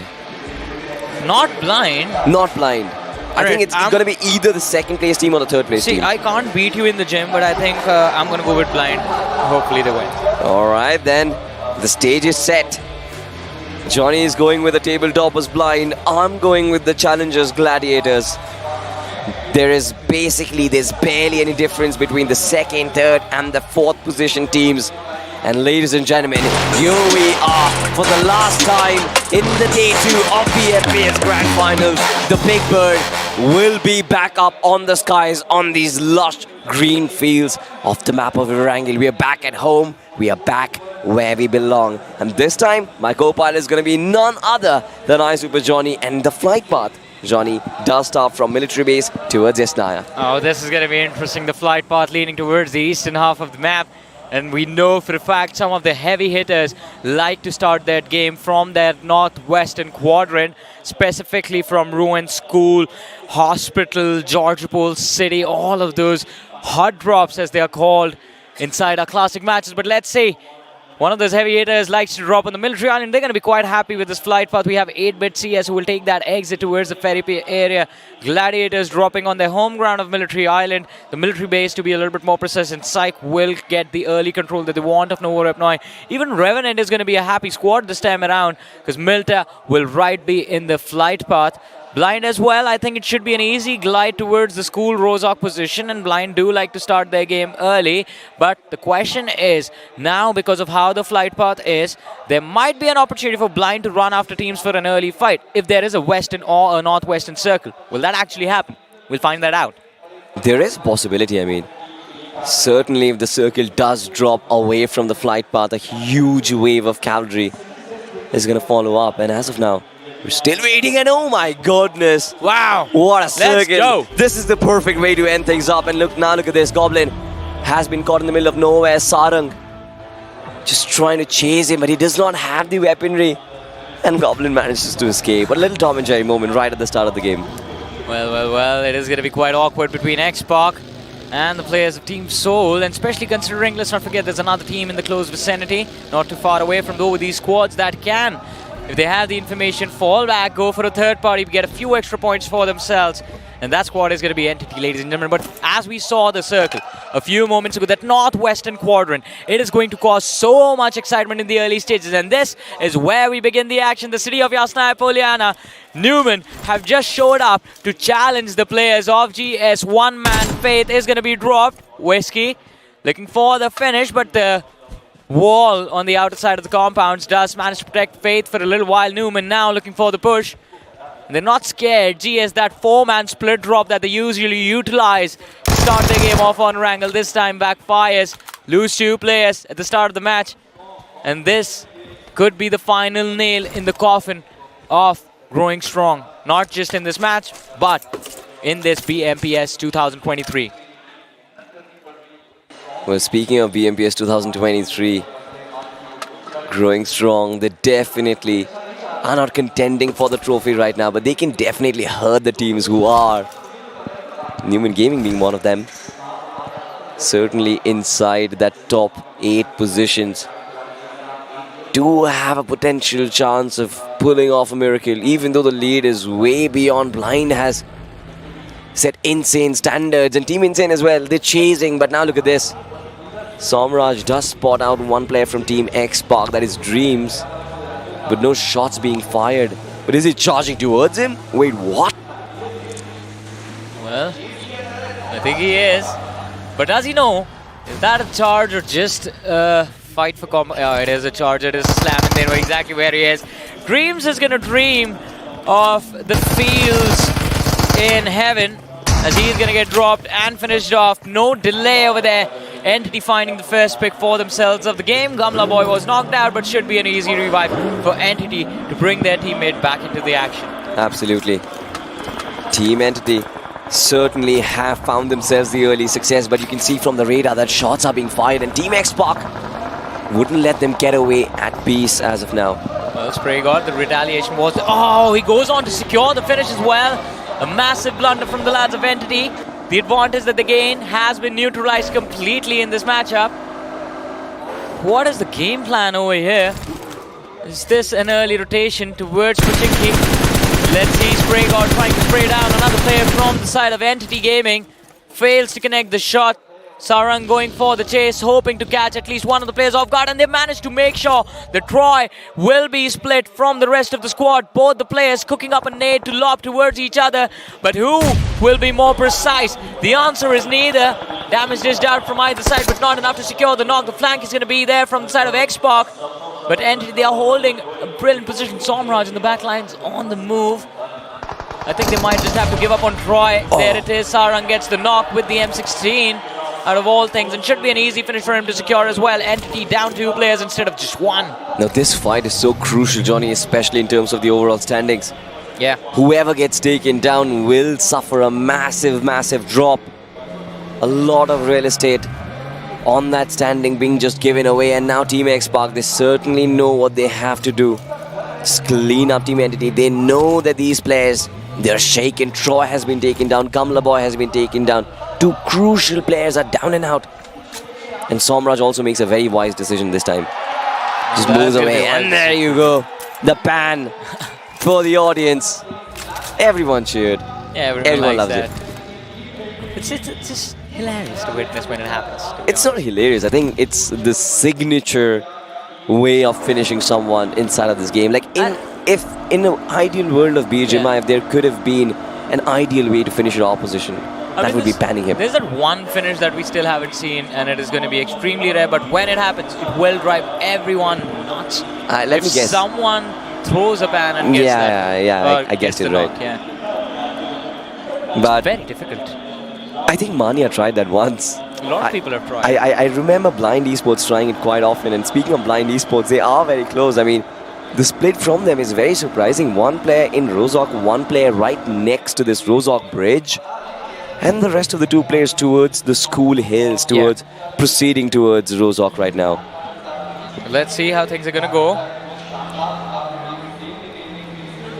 That split can be quite scary for the players of Blind Blood. They are already on the move, looking to regroup. And if they actually manage to move towards that northern island between Georgia Pole and shooting range, there's a small little bridge just across the northern Georgia city. If Blind actually reaches that position, I think this game can be a brilliant one from their side. But the problem is that Entity already has that marker under control, so they won't really get to that area without any resistance being faced. Let's see how the things are going to turn out. Even Seoul is moving up north now. Oh yeah, they are. And it seems like they will be chased by Team Xbox. And it seems like in terms of momentum, I think Team Xbox certainly have got the better side of it. They certainly finished off 2 important players from Team Entity. Team Seoul can also be their victims, but as of now, the question still remains. The circle still favors the northern hemisphere massively.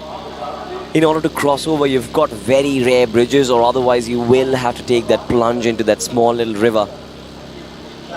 And I don't think that's going to be the ideal way to do it. And now look at this, Revenant. They're waiting for Team PSYCHE to actually pass through Striker. Wait, what? Let's see. This is going to be intense. MJ. Instant knock, instant finish. Orzi out of the pitch here, but PSYCHE, they're the ones getting psyched by Revenant. One of the players out in the open, exposed and fierce. It looks like he's going for a hunt.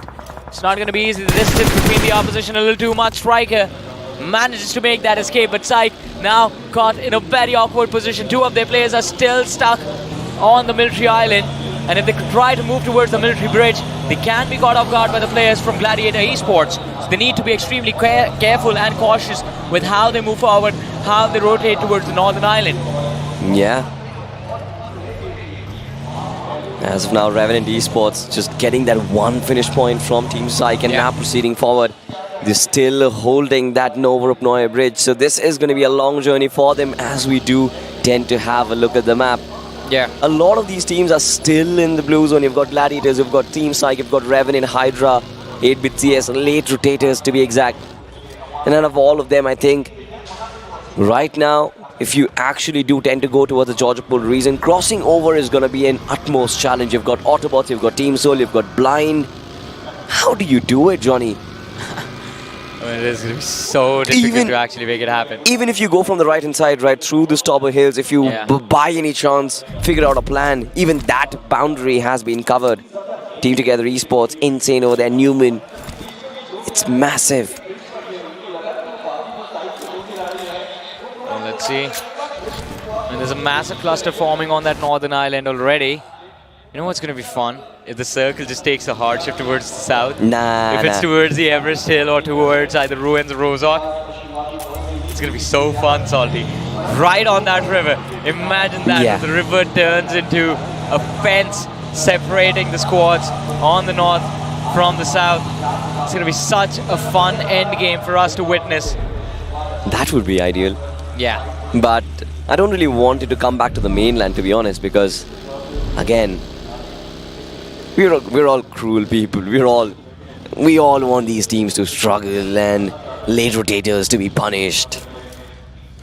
And especially the teams who are still in the blue, if the circle does move up north, well, problems will just escalate. So why just make it simple? Now look at this, Sarang witnesses an entire cavalry whip past him and shot will fire Leo Whitey. Oh, runs out of ammo, goes for a reload. And that is the extra bit of opportunity that the opposition was looking for to make that escape. He does manage to make it through to the other side, but it will be difficult for him to actually push any further. Team 8-bit as they manage to make their way towards the Georgopol containers, looking to cross the bridge. At this point, you already expect teams to be blockading that Georgopol bridge that connects the containers to the northern city. So 8-bit CS, they will have to be extremely cautious with what the next decision is going to be like. Are they going to try and play the shoreline of the main island? Or are they going to try and swim their way through the river? Or will they just max speed those vehicles, zip past the competition, and take the risk of getting shot down and losing a few players on that bridge? Speaking of the bridge so far, where exactly is Team Insane right now? Team Insane right next to Severny as of now. Team Together Esports trying to get themselves towards shooting range.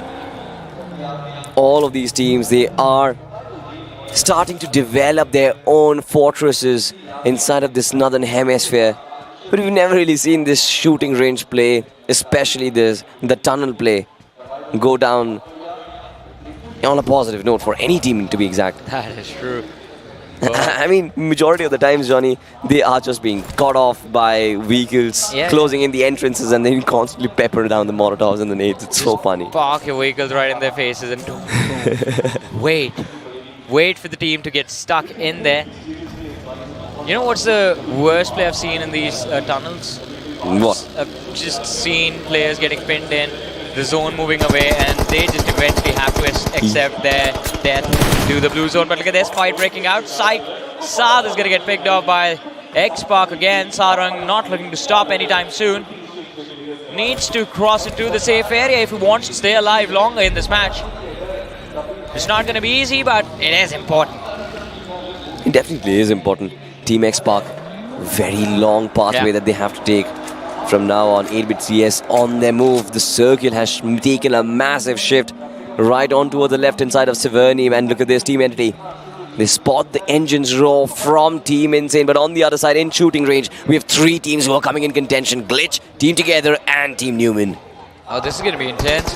Shooting range is definitely one of the fun terrains to take fights in, and this time, Team Together Esports, they aren't going to be the ones having fun. The trade comes in though, and this one has been brought by the players of Numen from the backlines. Glitch, they have lost Ralph, but he hasn't been finished off yet, so there is a possibility, a probability of Roman, who's trying his level best to lay down that soft cover for him to push through, get that revive, and needs to be careful though, realizes there's threat lurking in from the backlines.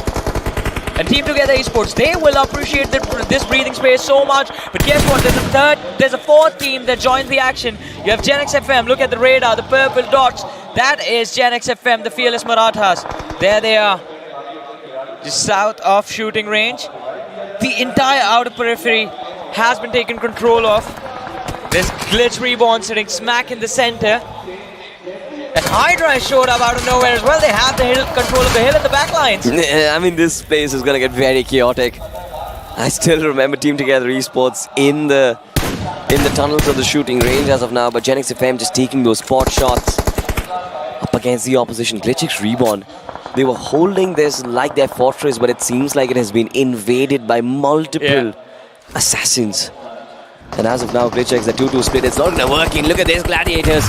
They are charging against Team Xpark. They've got one player off guard. One of them is down. But Delta PG, it's been a 1-on-1 trade, Johnny. Yeah, this one brought in by the AUTOBOTZ themselves. And Xpark, they're going to be quite happy about this, but not as happy as they wanted to be, as about to lose one of the key players. SprayGod is going to be picked off and finished off in this matchup, in fact.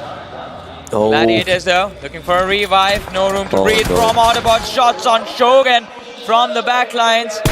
Delta gets finished off. Shogun is about to get knocked out. Caddy, he has the hit marker. He knows exactly where the opposition is, but is going to be forced to reposition. AUTOBOTZ, this could be the match where they go big. The hope to lift the trophy might not be there, but still they can perform, prove to everyone else that they deserve to be here. But the next shift of the circle, right on top of Team Soul, and yet they are the only ones who are there for that control. HYDRA and Blind, both of the teams show up. Exactly, even GENxFM, as a matter of fact, Team Together Esports, majority of these teams inside of shooting range, they are going to have the favorites of the circle. But I'm still concerned about Gladiators, because they've been pinned down massively. They are being forced to take a longer rotation right now. They have tried to shook away AUTOBOTZ so far, but AUTOBOTZ are dead stuck on this team. And they will try to gatekeep them till their last breath as of now. I want to see something special and something creative from Destro right now, because that is the only way you make a safe entry inside the circle. I mean, it's not going to be easy, though. That's the problem. Justin is heading back to pick back the IGL. What is going on here? AUTOBOTZ, Mr. Spray, get out of there. 8-bit, they have parked their vehicles in that div. They will have at least some sort of cover available to them, but they need to be extremely careful. They've taken control of that northern edge of the circle, but gatekeeping anyone from this position, it's going to be close to impossible. There's going to be so much pressure that will be felt by 8-bit CS in a few short moments. Extremely difficult for them to deal with all of it alone, but look at this. Insane Harsh, almost getting information about where the last surviving player from Xpark was. Instantly decides to fall back, rotate around with his team. And Team Insane, as a matter of fact, is constantly making the move. But it seems like they're heading straight towards Team 8-bit CS. Little do they have information that AUTOBOTZ are here as well, and Adi instantly gives a call out that you cannot stop here. They drive past, but once again, there is another two teams who are going to be duking out, Gladiators and Team Soul. And from the distance, Insane is approaching them. I don't know what is going to be the outcome of this fight, Johnny. Yeah, me neither. This is going to be a tough one for sure. Gladiators, they have drawn the attention of both these squads upon themselves. The vehicle barely misses Justin, which his weapon goes for the spray, secures the opening. Insane Adi is going to be dropped to the floor and gets finished off. Gladiators, brilliant way to kick things off, but no, the finish, it gets stolen by the players of Team Soul. And Gladiators, this might just be enough to upset them. Look at that, Justin goes for his revenge. How dare you? How dare you, Team Soul? Take away Justin's point from him. Takes down 2 from the side of Team Soul, and Destro just leads the charge. His teammates following him up. They are going for a hunt. 2 eliminations have been secured. They're going to get 2 more from this. I mean, I didn't really understand what was Team Soul doing over there. This is micro errors. Pressure just taking over these young lads. Team Soul focused, absolutely blindsided by Gladiators in that one. They did not even flinch.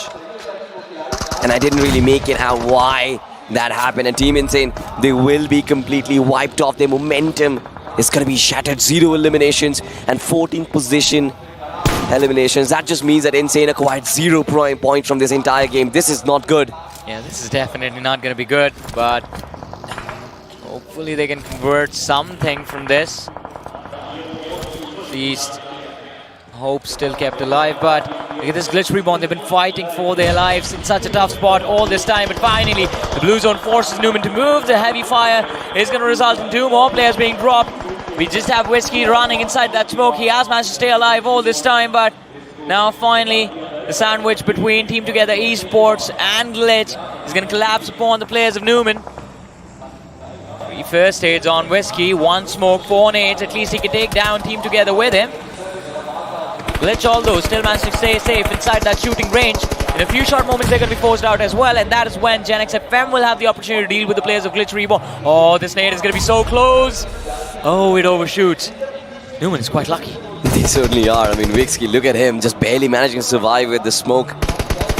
And it's very surprising. Team Together Esports, they finally make an appearance in this fight. They were hiding in those tunnels for so long. And now I think Team Numen, for them, it's job done. Yeah, it is a job done, but Team Together Esports seems like completely ignored the players of Numen for some reason. And we're just focused on Team GLITCHxREBORN, but Numen gets shut down. Glitch, they survive. All 4 players. Oh! Just bad timing over there. Duke needs to heal up as well. 5th stage. This is damage from the zone. It's going to be quite a lot. And GENxFM, look at them. Ralph and Roman hiding in the middle of nowhere. Ralph gets dropped. GENxFM circling around the opposition like vultures, but HYDRA, they were there in the close vicinity. The third party, the opportunity they were looking for. What is that DBS action? And he still gets dropped. Absolutely. I mean, GENxFM, they did not really see this coming. HYDRA, they split themselves perfectly, surrounding them like an absolute anaconda. And this time, GENxFM, I don't really think they are going to be safe and sound, especially with SprayGod and Dora OP lurking in the backlines. But look at this, Team Together Esports. They've done a massive job retaining those 3 players, and now slowly and steadily, they have the opportunity to pounce. If the timing is right, they can third party not just Team HYDRA, but also possibly GENxFM in the process. Spray down does come in. PSYCHE wants to connect the shots, but Dora OP is invisible. Sparsh is impenetrable. Well, they were hiding behind that rock, but still PSYCHE sprays the safe spot, finds a knock, but instant retaliation from the side of HYDRA. They are not sparing anyone in this match. It seems like HYDRA has finally woken up from their sleep, and the retaliation from their side is, well, it's just perfect. 5 eliminations secured, haven't lost a single player. Starboy was knocked out, but it should be an easy revive for them considering all the other teams are on the other side of the hill. So HYDRA, they have a lot of breathing room to work with. One off player from GLITCHxREBORN. Yeah. Roman is inside the circuit. I mean, just barely outside, being knocked out, and Duke, I think, is going in for a heal battle. So it's going to be very, very exciting to find out what exactly happens. But it seems like 8-bit CS right now, they will try and cut down HYDRA and their rotation. Shots being fired. Starboy on the receiving end of it. They want to protect this man, but it's not going to be easy, especially with so many bullets being charged at you. But Team 8-bit, they have to realize they have got 20 seconds before they march inside the circle. It's not going to be easy, Johnny. It is definitely not going to be easy. Starboy is still surviving, but as of now, it seems like Team 8-bit, they have finally given up on their chase. And now the rest of the players, they know the job is cut out to make it inside the circle. But now look at this. The fact that they were blindsided by Team HYDRA Esports, Gladiators are going to leapfrog them and get the space inside the circle ahead of Team 8-bit. Just the distraction working out quite nicely for Gladiators themselves. There's another team though that has been quiet all this time. Blind Esports, the leaders of the overall leaderboard, still present in the top 6. And finally, I think Manya has realized, hey, there's something we are missing. What's that, if you ask? Finishes. They don't have any finishes, and we know Blind is never satisfied without any finishes for sure. So now it's time to start racking up those elimination numbers. In the meanwhile, Gladiators, in a fight of their own, do manage to catch a few of the players from the side of 8-bit CS off guard. They have 9 eliminations on the board already. They will get the 10th one as well. Leo White is pinned out just behind that tree. The blue zone is going to force him out, and as soon as that happens, Gladiators, they're going to hit double digits. You know, I love this position from Gladiators. They've spotted down Leo White and his positioning. They've also seen where exactly HYDRA is heading as well. The HYDRA, of course, they have a natural ridge to play across, but that is outside the circle. As soon as HYDRA enter the circle, I think majority of their bodies are going to be exposed, and that means Gladiators, they will have the perfect opportunity to pounce. It seems like this circle, they have the best place, but now look at this! Omega! Wait, what? We still haven't seen him. That is not a landing gear, that's a human being. Revenant. Oh? How have they not... Well, to be honest, I mean, usually you're aiming at head level, not the floor. So no one's going to assume that he's going to hide underneath that plane. This is just a brilliant move. They still haven't seen him. They still haven't seen him. This is one of the best games of hide and seek. And Omega, he's not doing anything. He's just scoped in on the players of Revenant. Realizes there's 4 men around, and if he moves an inch, he is getting taken out. Team Soul, they managed to survive till the top 5. That is why this man is the IGL. Show me MJ's perspective now. Look at this. Okay, fine. We'll have to find out if Omega is actually visible or not. Now they might. No, there's a rock. How? Oh, they see him finally got it. I Spy with My Little Eye, a man lying underneath the broken airplane. Well, who expected? MJ did not. I'm pretty sure he had the shock of his life. But now, ladies and gentlemen, as we close up, the curtains are about to settle down. We have the top 4 for us. We have Gladiators, we have Team Blind, we have Team Revenant, and of course we have Team HYDRA. 4 Titans duking it out. Revenant right next to Gladiators in this little dip, and on the other side they are being flanked by Blind and HYDRA, and seems like Blind are going to be challenging them. Look at this push. They do not care at all. Blind just comes slamming in, lose out their players, but take Gladiators with them, and this is a disaster for both these two squads. Revenant still surviving in this match, and all of a sudden they're in the prime spot for the win, but HYDRA is there to challenge them. It is a 3v4 situation. You saw the reaction of S-Power. He was so surprised as to what just went down, what just happened. Revenant and HYDRA against each other in the final moments. The nade is going to be perfect. Starboard finds the ball of Pierce, and MJ is going to be up on them. A 2v4 for the final battle for the chicken dinner. It is important for both these teams that they secure the points in this match, at least try and reach the top 8, but it's going to be so tough. Sparsh, he's going for the push. Just 1 man left for the fight. Fierce, is it going to be fierce enough? Takes down 2. 1 more left, but it's not going to be enough. And finally, HYDRA and the last game, they wake up and they strike in style. A brilliant winner, chicken dinner. What a game. What a game to actually finish things off. I mean, I have no words to explain what went down. Like I said, right, the curtains come down, but they do come down with their bang. I mean, 4 teams duking it out. Blind just putting in all their eggs on one basket. They wanted to take that fight to Gladiators. They sent in their entire forces, but that was about it. I just want to see what the reactions of Blind and Gladiators was when that fight happened. Exactly. I think the IRL highlights are coming your way, but you've got to give it to MJ, right? First, the spot towards Omega, that was hilarious, right? And then the finish on Destro. Destro got that final finish on towards Blind. Gladiators survived. But MJ was like, not for long. With this, we can safely say that Seoul cannot be the champions anymore because they just lost out on their last chance to even establish a comeback. 6 games, 30 points every single game. Come on, you know that's not possible. That's not humanly possible. Everything is possible, Necro. Everything is possible. If a man can hide underneath the broken... You are talking about...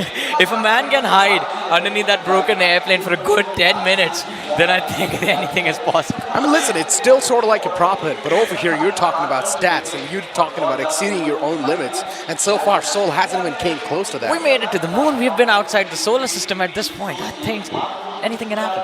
Oh my God, guys! Yeah, but you guys currently are dwelling way outside the Eka Arena. You've reached the solar system as well. That is not where we want to be. We want to be in the Eka Arena. So please land your spaceships and your rockets, because this time it seems like Gladiators, they definitely have made a statement for themselves. Blind as well, right? This game was absolutely phenomenal, and with this amount of eliminations that Gladiators secured, right?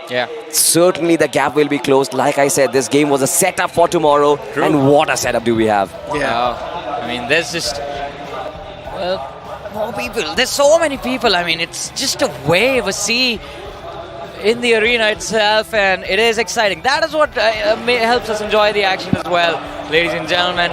It's you guys, so tomorrow it is the last day of the grand finals. Make sure that you show up, you are here with us, and you drop by and say hi, of course, but along with that, I mean, it's going to be exciting to see who will be there, lifting the trophy at the end of the day tomorrow. We do have some lovely people who are just surrounding us right now. They're all waving hi, they're all shooting. This is nice stuff. But they came and said hi. Yeah, right. They came and said hi. We are waiting for you. What is stopping you? Just come down to AECA Arena. But of course, ladies and gentlemen, this game, I'm pretty sure, Johnny, I think this game demands some reaction from those players. Let's just jump into the IRL highlights once again and let the intensity take over. I'm just waiting for one moment. Two moments actually. First, MJ spotting out Omega, and the next one was the end of the fight between Gladiators and Blind. It's like one of those unorthodox games, right? That you just do not really expect these type of moments to happen because the ending just looks so sincere. The ending just looks so dangerous, but then these type of hilarious moments just happen. Yeah, it was a and they just comedy of broke errors. the entirety sincerity. Yeah, it was just a comedy of errors towards the end. HYDRA, though, absolutely phenomenal way to secure the chicken dinner. They were playing along that northern coast for a while and then closing in. I thought it would be a challenge for them to actually breach past the Gladiators themselves. But they figured out a way to push through. And from there on out, it was a comfortable win for the side of HYDRA. And not just them. We talked about Gladiators. We talked about Revenant. We talked about everyone. But Glitch, let's not forget, a move made out of desperation. Duke was going for a heal battle and he did manage to make it through. I think they're going to be on the 6th position, but I'm worried about how many eliminations they will have on the board. I mean, look, at this point, we're just having so many question marks, right? Considering even tomorrow, there's going to be a couple of more games. And then later on, of course, the champions are going to be crowned. Johnny, I'm not going to lie, it is supposed to be a journey of 3 days, but it just feels like the time just went by a flash. Absolutely. I mean, now look at this, right? The people, it is almost about time. It's 10 o'clock at night, ladies and gentlemen, but still look at the excitement, look at the rush, and look at the man, the myth, the legend, Scout OP. Just, I mean, he always serves all the requests that comes in from fans, be it a signature, be it a poster as well, and you know, this is what we want, the community growing together, people coming together as well. Just one of the nicest guy you can ever run into, to be honest. I mean, and it's not just now. I mean, it's been like, he's been like that for a while. And everyone's just gone crazy just to get their autograph done. Exactly. If you want to meet Scout, what do you have to do, Rick? Just come down to the AECA Arena. If you're in Ahmedabad, of course. But if you're not over here, then you can, of course, enjoy all this stuff online. But make sure to watch on Loco because you will be VIP, 5 minutes ahead. Absolutely. But ladies and gentlemen, with that being said, now that we come to an end of day 2, all the 6 games have been finished. We do have an idea of who are the teams, which are the teams who will be fighting for that title tomorrow. Pretty much top 8 team, you can say. I mean, there's still a possibility that the 8th team, if they even do get 2 chicken dinners, Johnny, that can still be a close call. There's a reason why these guys are in top 8, and I genuinely think so. On the 8th spot, they have proved themselves. I love the fact that Necro has learned his lesson. Yeah. What do you mean? I said this, top 8 will still have a fighting chance. Well, Guys, ladies and gentlemen, I'm just going to cut you right there. Let's just have a look at the MVP. And this has to be Justin. My man has been phenomenal. 6 eliminations, 750 points of damage. Johnny, how good was he? It was quite brilliant, to be honest. I mean, phenomenal. And Gladiators themselves were actually just very precise with the action. Because look at that. It's not just Justin. It's Shogun and Destro who show up on this Finnish leaderboard as well in the list of top 5 players. We have Shogun with 4, Destro with 4, followed by SprayGod from the side of HYDRA with 4 eliminations, and Rico from the side of AUTOBOTZ also with 3 eliminations. I'm not going to lie, I just want to take a look at the overall standings and find out how it's actually looking like. Because Gladiators being taken down like that, Insane being taken down that early inside the game, definitely raises a lot of concerns on exactly what their position is going to be in the overall standings. Well, the overall standings will be there. But for now, of course, we have to wait before the point standings of this particular game comes in this particular fray, because again, right, it seems like multiple teams were there at the very top. This is what I was talking about. Gladiators and HYDRA, both of them were competing. 24 points by Gladiators, HYDRA in spite of the chicken in at 23 points, and then you've got Revenant. And it is going to be interesting to see what this game actually changes for Revenant, considering they were getting left behind in the competition, but not too far behind. I believe they're on the 9th or the 10th position in the overall. But one thing is for sure, those 11 points, Blind is going to be so happy for that, because look who else is there. Apart from Gladiators with 24 points, not enough to catch up for sure. But Blind will hold on to that first position. Correct me if I'm wrong. Have they been on the first since the start of the day today? Yes, they have been. For all 6 games? And Blind Esports, I think so. Not the start of the day. This could have been their third chicken dinner. Entities started the day being at the top, but then once Blind took it, they never really gave it again. First game was the chicken dinner. Will Entity even be in the top 5 now? I think so. They should be able to retain that. Again, they should be able to retain that top 5 star. No, actually, no. They should be somewhere in the top 8. 6th, I think 6th or 7th. That's where Entity is going to fall. From the 1st to the 6th, that is not what you want. That is certainly not what you want. A massive downfall, ladies and gentlemen. But we'll have to talk about Team Numen as well, Team GENxFM as well. Even Xpark, as a matter of fact, they have been slowly falling down. True. And it seems like they will have to kind of do something magical to bring back themselves into the competition. Well, let's see what are they going to do to bring themselves back. But there's just one thing that's left now. And Necro, this is something that you and I were waiting for. So are you guys prepared to see what the leaderboard looks like? Well, here it is. Whoa, it's still in the top 3.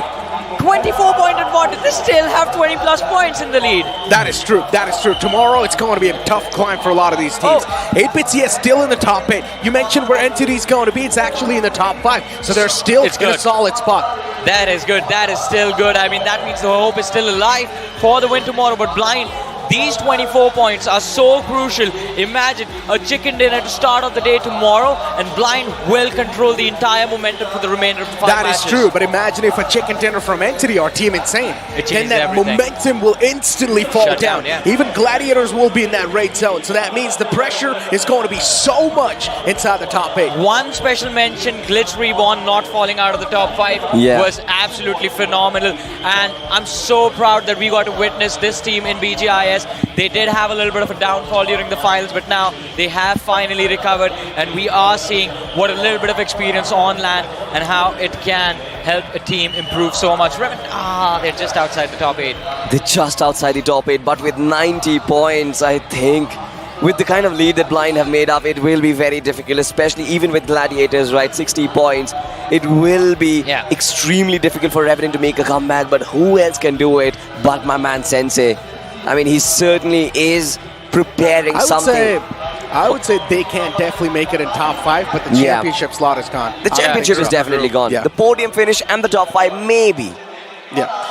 Top 5 can definitely be there, but I don't even think so in top 3 it's going to be that easy to breach in, because Salty, you need to understand, already the team on the top has got 24 points lead. Every single person in the top 8 will be trying their best. That means the lead will keep on increasing. One single bad game from Revenant, even those chances will be down in the dust. You know, you're talking about Revenant, Johnny, we'll have to discuss about Glitch, right? They certainly are in the top 5, but the point is there is a massive difference of 70 points between them and Team Blind. True. How do you come back from a trail of 70 points? How is that humanly possible? 6 chicken dinners. I'm going to say it again.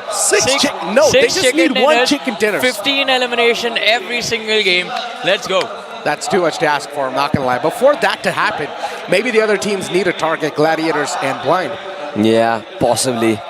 There is a lot which is going to be going on the line, ladies and gentlemen, and we are excited. I'm pretty sure you guys are excited as well. There are a lot of fans who are waiting out here, who are so excited, who are still energized. It's almost 10 o'clock at night, but the energy never seems to die down, and this is what the atmosphere is like inside of the Eka Arena. Before we actually close down the curtains, one last time, there is one request. This is the biggest event in the history of Indian esports, and if you're in Ahmedabad, do make sure to drop down in Eka Arena, because there is nothing better than this, and tomorrow is going to be a spectacle which you cannot afford to miss. Exactly, it's going to be an extravaganza. Extravaganza. Yeah, of course, it's going to be an extravaganza. We all are going to say that because, of course, Salty is the one who sort of likes that entire thing in general. Well, have a look at the top 5 players. S-Power has taken over. 54 finishes, 28.9 finish contribution. We were talking about drops, right? Godbot dropped from the first on this leaderboard to the safe. S-Power has taken number 1 position and has 2 finishes lead. Dark Lord is following up soon. Revenant Apollo is there. The team might not be doing well, but Apollo on an individual level is still quite phenomenal. Has been quite consistent throughout the day, but Blind, they're not only represented by S-Power, Manya is also present on that 4th spot. Manya being the IGL still in the top 5 players. Incredible. Now that is phenomenal. Being the IGL, you're not really supposed to, you do not really expect a man who's continuing the team, or pretty much who's just guiding the team to victory. He's going to be there in the top 5. But no, Manya instead, he's actually over there, even doing a fantastic job in the fragging department. Well, it's not just the fragging department. I think he's done a phenomenal job in the IGLing department as well, competing for the IGL. As of now, of course, the top 5 players, the battle certainly has heated up with 3 players beyond that 50 marker. And that prize pool that we have, 3 lakh rupees, that definitely is going to be on the line. But I think majority of that battle is going to be between number 1 and number 2, Blind and Gladiators. It's kind of sad to see that the defending champions, they are dwindling downwards. This is what happens, right? Nowhere close to competing for the trophy. That is true. That is what is a heartbreak. And they cannot even come in top 5. That's the weird part. Maybe they cannot even breach inside top 8. Johnny, what's going on? You're being way too optimistic. See, I'm a man with a lot of hope in my heart, right? And I like to make sure that everyone around me is also feeling that optimism in the air. So no matter what happens, I'm going to make sure, like, again, it's the devil and the angel. This time, for some reason, he's the devil today. I mean, look, at this point, I've just given up on hope because you guys know why I'm saying that. He's not the devil. He's a lion for the day. It's fine. Roar? Okay, no, that's a little bit too much. Let's focus. That was a squeak. That was weird, to be honest. I did not want to hear that. I did not sign up for that. I'm pretty sure you guys also did not sign up for it. Imagine this, right? People who have Loco VIP, they get to see that 5 minutes earlier. That is true. Is that something which they deserve? Absolutely no. I mean, listen, I would say it's a good thing to have, right? We all should have fun. Maybe everyone in the chat. 100%. Roar. Hey, I mean, we can have fun with you guys on the Loco VIP online with 5 minutes delay, but, well, 5 minutes before everyone else. But you know, where there is literally no delay, I mean, we're going to have fun with the boys in the audience as well. Yeah. And trust me, we do have some fun with the boys in the audience. Well, ladies and gentlemen, of course, let the intensity rise, because we know, as a matter of fact, you know, tomorrow is the final day. Tomorrow, 1 team, 1 warrior, they are going to be lifting their trophy. But for now, we're going to throw it back to Rohit. See you tomorrow. Thank you so much, casters. And इस समय अगर बात करें दूसरे दिन की, तो दूसरे दिन भी consistency दिखाते हुए Team Blind is on top of the tables right now. And एक बहुत अच्छा मौका है इस समय. Let's talk to our table toppers after day 2 of the amazing finals happening here. So let's welcome Team Blind, जो इस समय रुकने का नाम नहीं ले रही है. The table toppers, ladies and gentlemen, after day 2 of the Pro Series.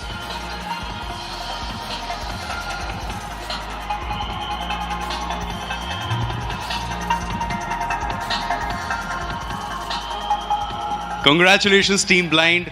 मतलब ये एक ड्रीम रन रहा है आपके लिए. मतलब जिस तरह से आप लोग कंसिस्टेंसी दिखाते आए हैं, मतलब एक ऐसी टीम है जो, अगर हमारे कास्टर्स भी कह रहे थे कि जब उनका उतना अच्छा दिन नहीं भी होता है तो भी 11 पॉइंट्स लेकर चले जाते हैं. तो इस समय आप बताइए क्या है जो डिफरेंस, आपने अलग क्या किया है लीग स्टेज में और यहाँ पर जो ग्रैंड फिनाले चल रहा है, इसमें अलग क्या चल रहा है आपकी टीम में?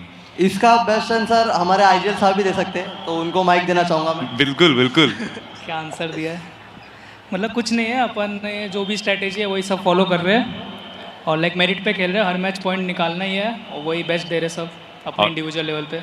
आपके गेम प्ले के, आपकी टीम की गेम प्ले के बारे में काफ़ी चर्चे हो रहे हैं. कहा जा रहा है कि काफ़ी एग्रेसिव गेम प्ले है, तो ये क्या जानबूझकर ये इसके पीछे एक स्ट्रैटेजी है, इसके पीछे एक सोच है कि एग्रेसिवली खेला जाएगा? हाँ, मतलब चारों को जब मारना है तो एग्रेसिव ही खेलेंगे ना, गन पावर क्यों वेस्ट करे. ओके. एंड आगे अब देखिए, अब 2 दिन हो चुके हैं, बाकी टीम्स ने भी देख लिया है. अब ऑफकोर्स घर जाके आपकी जो बाकी टीम्स हैं, बाकी जो ओपोनेंट्स हैं, वो लोग स्ट्रीम देखेंगे कि ब्लाइंड ने ऐसा क्या किया है कि हम लोग चूक गए. तो आपको ऐसा क्या लग रहा है कि जो तीसरे दिन आपके लिए बहुत बेहतरीन काम करने वाला है? लाइक अब घर जाके हम भी देखेंगे कि बाकी टीम्स ने क्या क्या किया है. हाँ. और उसको हम यूज़ करने की ट्राई करके कल जीतेंगे. ऑलराइट. यहाँ पे बहुत सारे मेहमान आए एंड बहुत सारे गेस्ट्स, इन्फ्लुएंसर्स, स्ट्रीमर्स, गेमर्स, सब लोगों ने भले ही उनकी फेवरेट टीम कुछ और थी, लेकिन आपको एक तगड़ा कंपटीशन माना है। ऑलमोस्ट ऑल द गेस्ट जो यहाँ पर स्टेज पर आए, मंच पर आए, आप किसको यहाँ पर सबसे तगड़ा कंपटीशन मानते हैं आपका? हम खुद।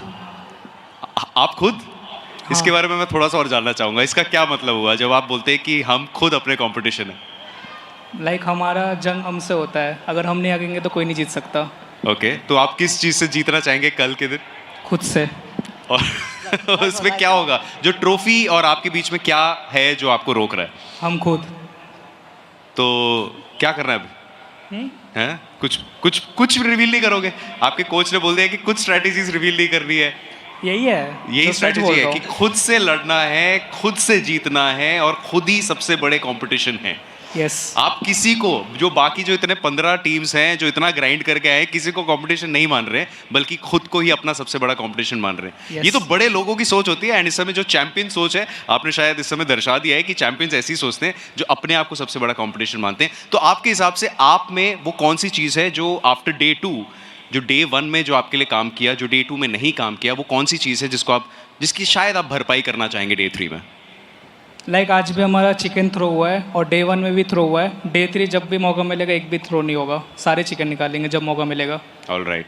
एंड अभी वापस होटल जाकर क्या प्लान है आपकी? जो टीम मीटिंग होती है, अच्छा माहौल रहता है या थोड़ा सा मतलब जो कमियां रह गई हैं वो भी डिस्कशंस होती हैं? होती है, ऑब्वियसली होती है कमियाँ। वही तो खुद से जंग है, अब पता नहीं चलेगा तो कैसे जंग लड़ेंगे। All right. एंड आपके जो सपोर्टर्स जो इतने दिनों में बने हैं, उनको क्या कहना चाहते हैं कल से पहले? Believe in blind. Believe in blind. All right. So team blind, the table toppers after day 2. All the best for day 3. And देखिए, literally आप इस समय ट्रॉफी से ज्यादा दूर नहीं है, जैसा कि आप देख सकते हैं, बहुत नजदीक है. So wish you all the best for day 3. Ladies and gentlemen, the table toppers after day 3, day 2, blind here with us. Thank you so much and all the best for day 3. All right. तो day 2 में हार देखने को मिला, जीत देखने को मिला, upsets देखने को मिला, सरप्राइजेस देखने को मिला, कमबैक्स भी देखने को मिला, लेकिन everything boils down to day 3, जहां पर हमें यह पता चलेगा कि ये चमचमाती प्रो सीरीज की ट्रॉफी कौन घर ले जाता है. तो जुड़िए हमारे साथ tomorrow for the grand finales day 3. This is me Rohit Varghese signing off and we'll see you very soon. Bye bye and good night.